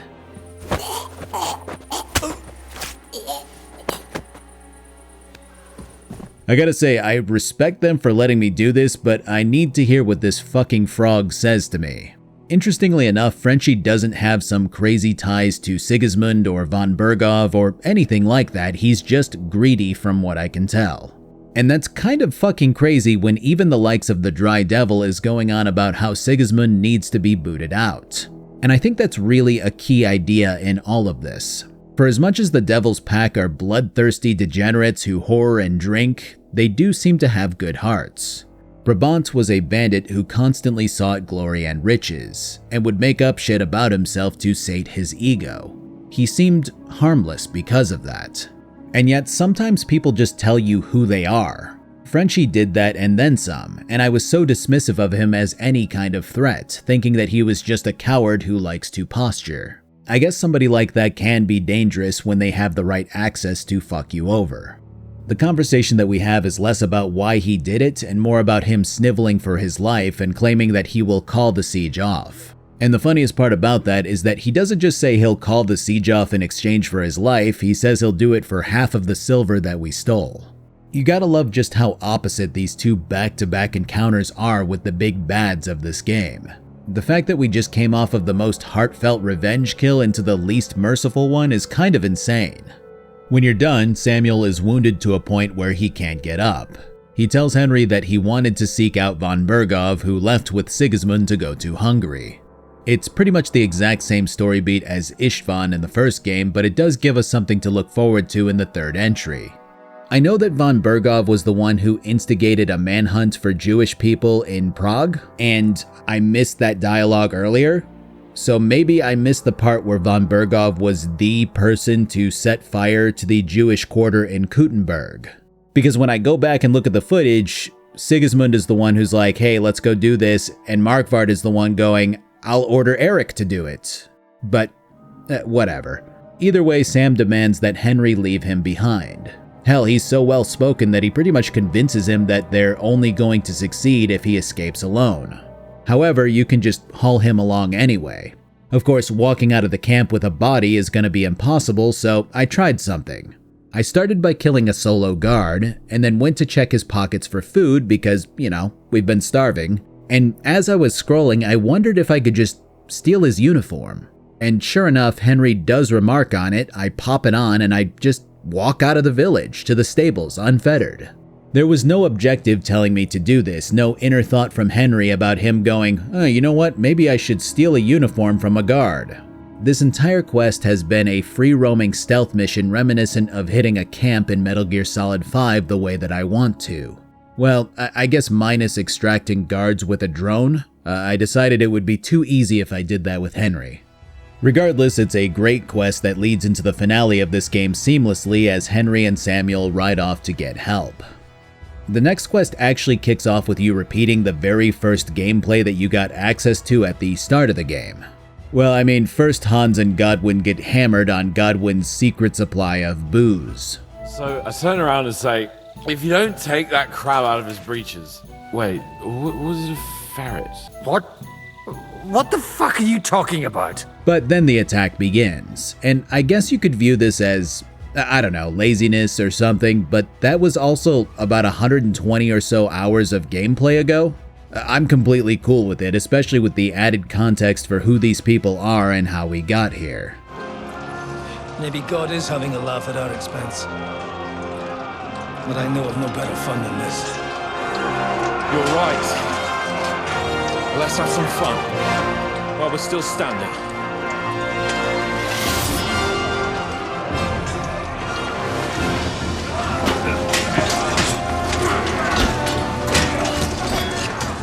Eventually, we lose the inner courtyard and fall back to the tower. And I mean, you know that this will turn out fine, but it is still a fun watch. I'm all good with predictability if I'm having a great time. And sure enough, here comes Henry with a fucking army consisting of God knows how many noble banners. It's absolutely perfect. The time has come to put a stop to them forever! To sweep them off our land! Fight them! Hunt that rabble back to Prague in the name of King Wenceslas!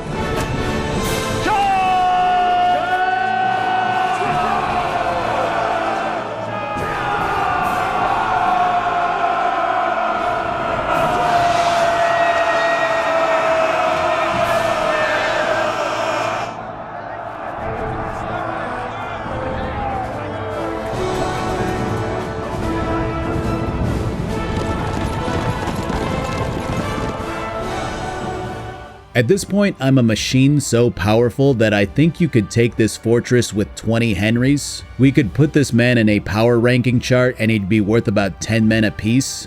The gameplay isn't worth talking about. I'm basically Korn. Not the band or the food. The Chaos God, you know, Warhammer shit. Whatever. With the battle won, everyone gathers around in a circle and begins jerking off Henry one by one, talking about how amazing he is. Which is something that we've known for a very long time now, but it is nice to get some acknowledgement. Hanush struts in and we regroup for a bit, going over the status report now that we've survived this siege. Basically, for all of the effort that we sunk into holding on to the King's Silver, the Proggers did manage to steal it back in the end, which... I mean, it makes complete sense. I don't see us starting out Kingdom Come 3 with a royal treasury's worth of silver at our disposal. I mean, I guess you could have had it being stolen at the start or something. But, I mean, it's a little more poetic this way. We stole the silver, the king retreated, we tried to keep the silver, it costs us the majority of the forces here in Sukdal, and we don't get to keep it. From here you can chat with all of the main players around the fortress. Zizka offers Henry a spot as his right-hand man if he ever finds himself away from Hans's service. Godwin plans to head off to the Devil's Den for a while, which most people here seem to be planning to do. Samuel plans to rejoin his people in Colleen, a potentially powerful ally being made for life somewhere down the road. And I do think that that's an important thing to note. Kingdom Come has always been intended as a trilogy from the get-go. And seeing these powerful relationships being forged across two games sets the third one up as something incredibly special if the devs can pull it off. Which I think they've proven that they can. Catherine is happy to see Henry but claims that she will never be happy again. Which I think is a realistic way to write somebody as strong as she is.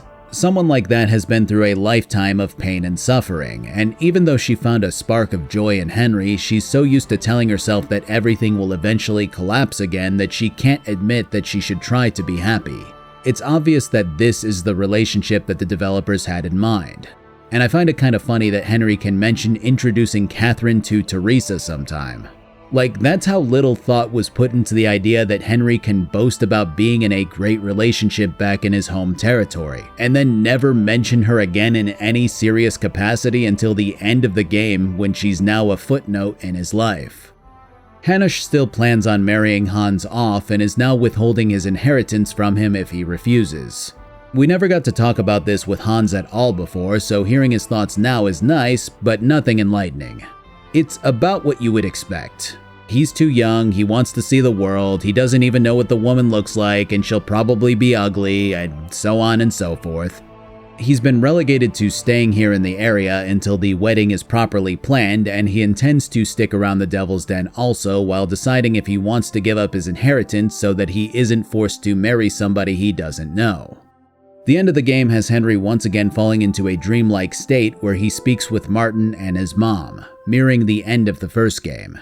In a way, this is kind of Kingdom Come's ending slideshow where you're shown what's happened throughout your adventure. Henry's family discuss what he did, the decisions that he made, the choices to spare certain people and attack others. His mom admonishes the fact that he stole from the poor to get back on his feet, while Martin praises him for saving who he could. They're a reflection of his soul and mindset, and you can choose to pilot him however you want, claiming that he's happy or unhappy, satisfied or not, ready for more adventure or ready to settle down. And of course, you're asked directly if Henry is settling down with Catherine or Rosa. Had you asked me that before these final quests, the answer would have been Rosa given how scholarly and artsy that she is. But Catherine really is the optimal choice just due to how much more fleshed out she is as a character. She's old enough to be your mother. Martin. But that might not be a bad thing. When Henry wakes up, we get another chat with his father Radzig, again mirroring the end of the first game. Again, I don't find this lazy as much as I find it endearing. Henry was sent here on this adventure by this man. It only makes sense that he talks with him about it.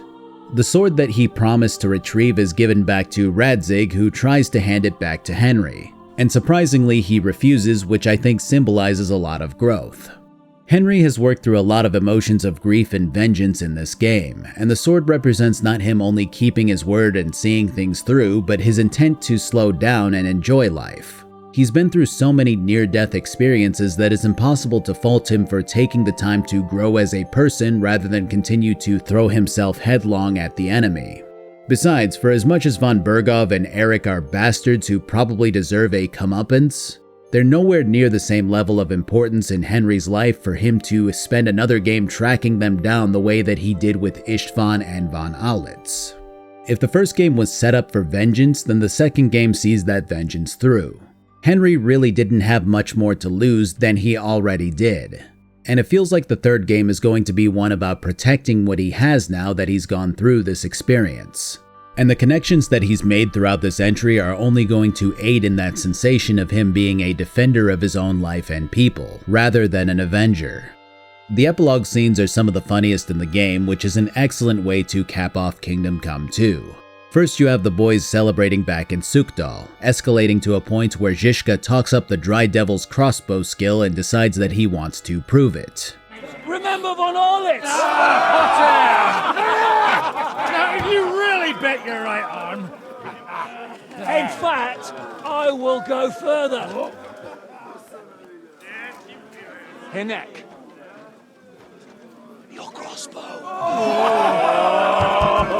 Come in, Rayon! Come on!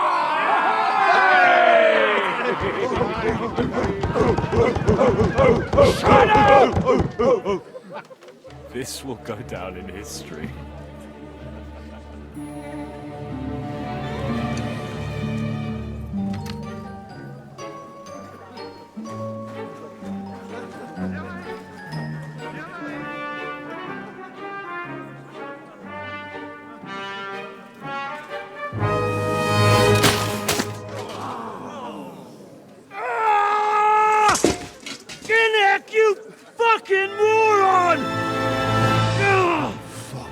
And secondly, you have a scene that was probably planned to be shown partway through the game but was left until now instead, in which Sigismund's reaction is displayed when he's told that the silver was robbed from the Italian quarter.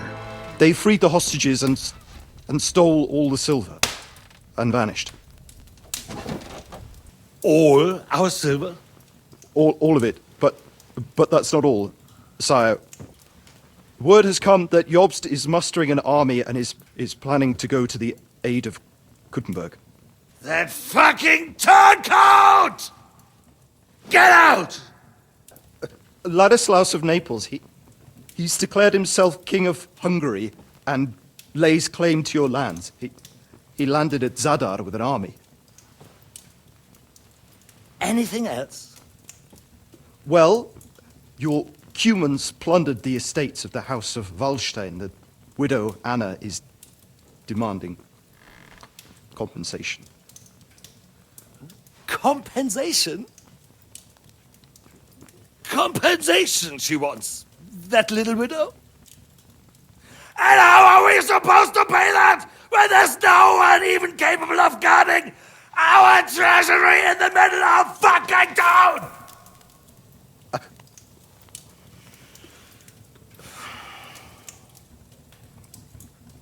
Anything else? No, sire, that's all, sire. Kingdom Come Deliverance II is easily one of my favorite games of all time. I'm sure you've gathered that by now. But damn near everything about it is so well done and lovingly crafted that I can't help but to dote on every detail. Yes, of course there are flaws. I don't think I've met a game in today's landscape that can be considered truly perfect. We've moved beyond time when standards were lower, and a video game can sit squarely in a niche or be something that's never been seen before and become lauded as an example of a perfect experience in every regard. So yes, it's true that the game follows almost the exact same plot beats as the first entry. Yes, the characters could have used more depth, and interactions could have gotten more personal. Yes, side quests could have better encompassed Henry's new capabilities when compared to the previous game. When you have as many moving parts as something like Kingdom Come has, it's impossible to nail every little thing.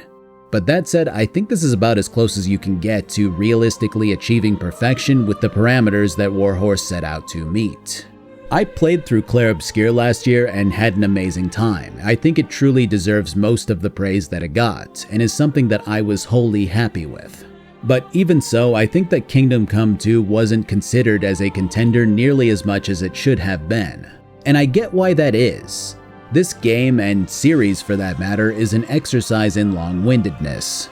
It's a bunch of guys designing their dream game, excited to share their passion with the world, even if it means trampling over what would ordinarily go into making a modern game. To put it plainly, this game is inaccessible to what the industry has deemed to be the average gamer. It has scenes that go on and on, it has dialogue that spans 15-minute chunks like it's nothing, it oftentimes doesn't even attempt to hold the player's hand mechanically. It really just isn't a friendly series for somebody looking for something that they can jump into and out of for shorter sessions. Game of the Year is just a title at the end of the day, and an opinion-based one at that. If you take into consideration this game's flaws and compare it directly to a tightly designed 40-hour game with big story beats and easy-to-follow mechanics, it doesn't stand a chance. In that regard, I don't think that Warhorse will ever take home Big Jeff Keighley's Power Hour trophy of gaming. But you know what? They took home my Power Hour trophy of gaming, and they should be proud that an American YouTuber who they've never heard of is immensely satisfied with their video game. Thanks for watching. This took about as long as I expected it to take, but my god. I'm looking at 62 pages of shit to voice and it's mid-June. By the time you hear this, it'll be July something. I gotta do something shorter after this. Until then though, I have merch on my merch store, powered by me, designed by my wife, sold to you for a price that can probably be considered competitive. I also have a Twitch where I stream most Tuesdays and Fridays. I have a Twitter where I tweet out my new videos, and I have a Patreon. And that's it. Have a good one.